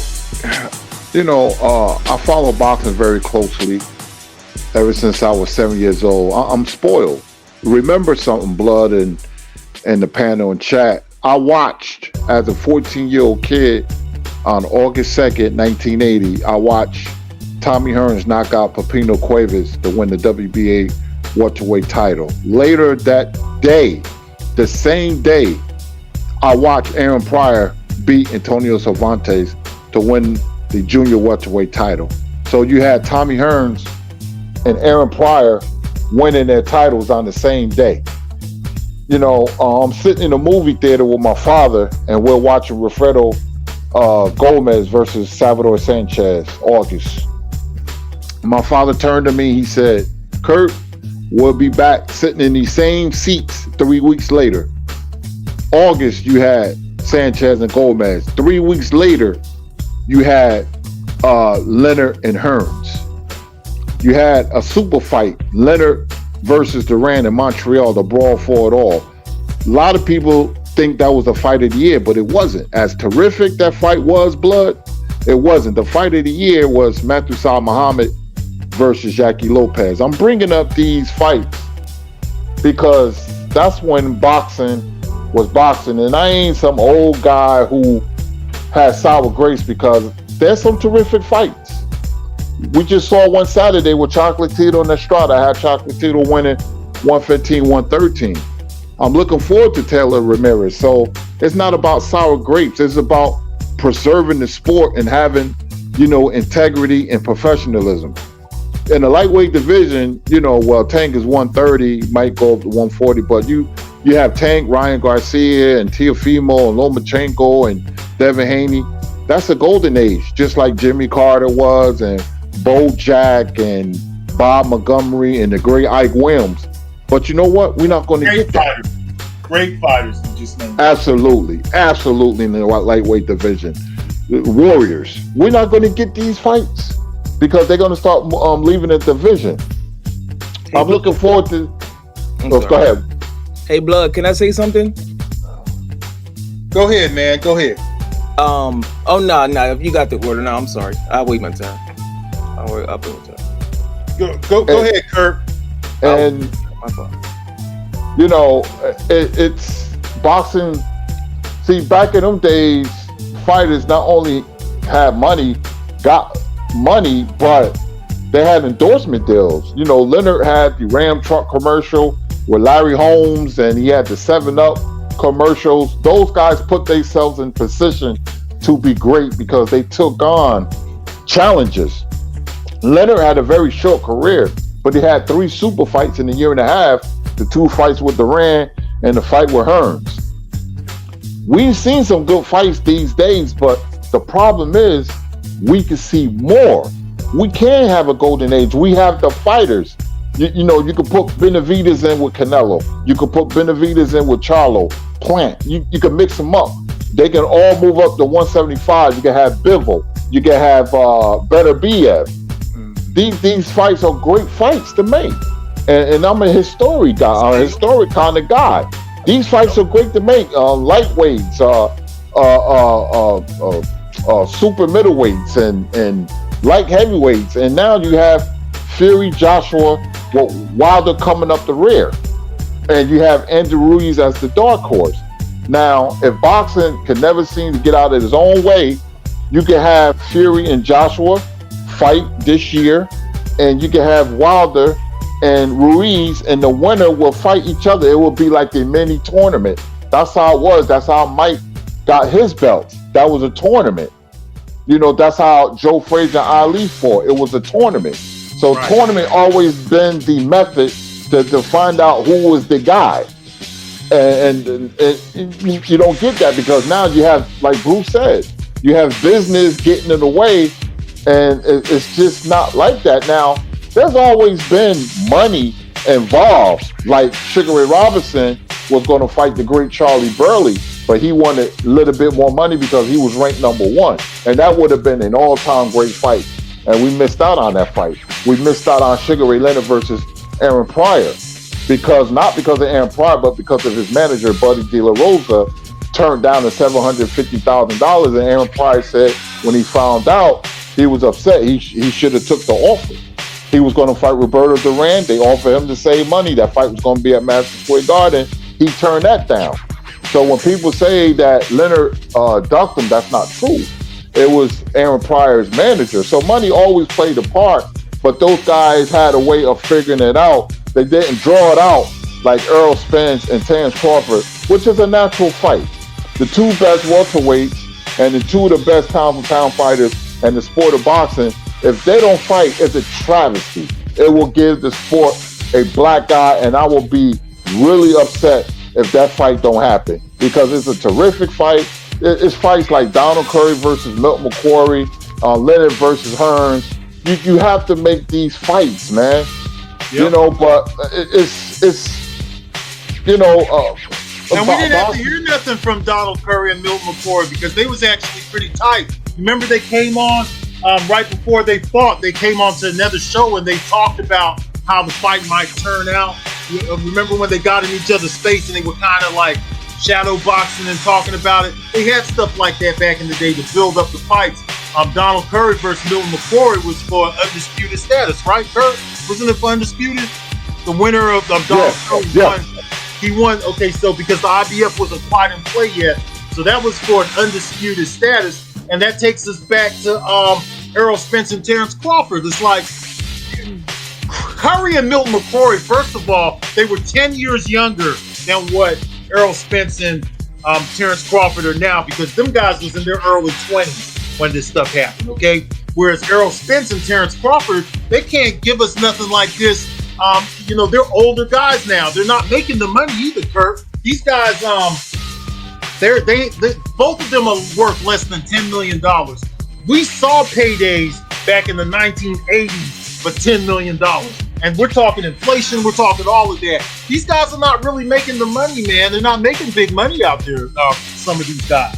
And I think that they need to take a page out of the book of a Tyson Fury or even Anthony Joshua, Deontay Wilder, because the heavyweights seem to be doing what it takes. Like, why is it, Kurt, too, that I know that you heard the news about Teofimo Lopez got paid $5 or $6 million. Devin Haney got paid $2 or $3 million. What's so exciting? That's not $300 million or $30 million. That's nothing. I mean, that's less than some of the fighters got in the 90s. So what do you think is the big deal and the obsession with the fans, with money and stuff like that? What's the deal with that? It's more of a celebrity thing. Social media has changed the landscape of boxing. Social media has changed the landscape, the fans, everything. It's just a different outlook when you talk about the fighters, the fan bases, money, celebrity status. Social media has been a blessing and definitely a curse when it comes to the sport of boxing. This is just something different. I don't even recognize today's fans because me and the average boxing fan is like oil and water. I'm from a whole different cloth, man. You know, boxing writers like Dan Raphael and I forgot the other Asian guy. You know, they're not boxing writers to me. I don't. This is all foreign to me. Like when my son be like, you know, we be together and he be like NBA young boy, and I'll be like, who is that? It's like I'm out of the loop, man. I'm out of the loop. I am. You know, I'm like a relic now, and I won't change that. And I'm not going trying to fit in. And I watch every boxing match I can get my hands on. every fight, you know, because there's still some good fights. I love the Estrada and Chocolatito fight. I was going crazy. It kind of reminded me of Alfonso Zamora versus Carlos Zárate. You know, it was a throwback kind of fight, you know, which I thought Chocolatito, you know, won the fight, but that's another story. But we can have fight after great fight after great fight after great fight. When Tyson lost to Douglas, remember something, Blood? 3 weeks later, you had Chavez versus Taylor, and I'm gonna talk to Stone B Man because we probably do an anniversary show on that fight.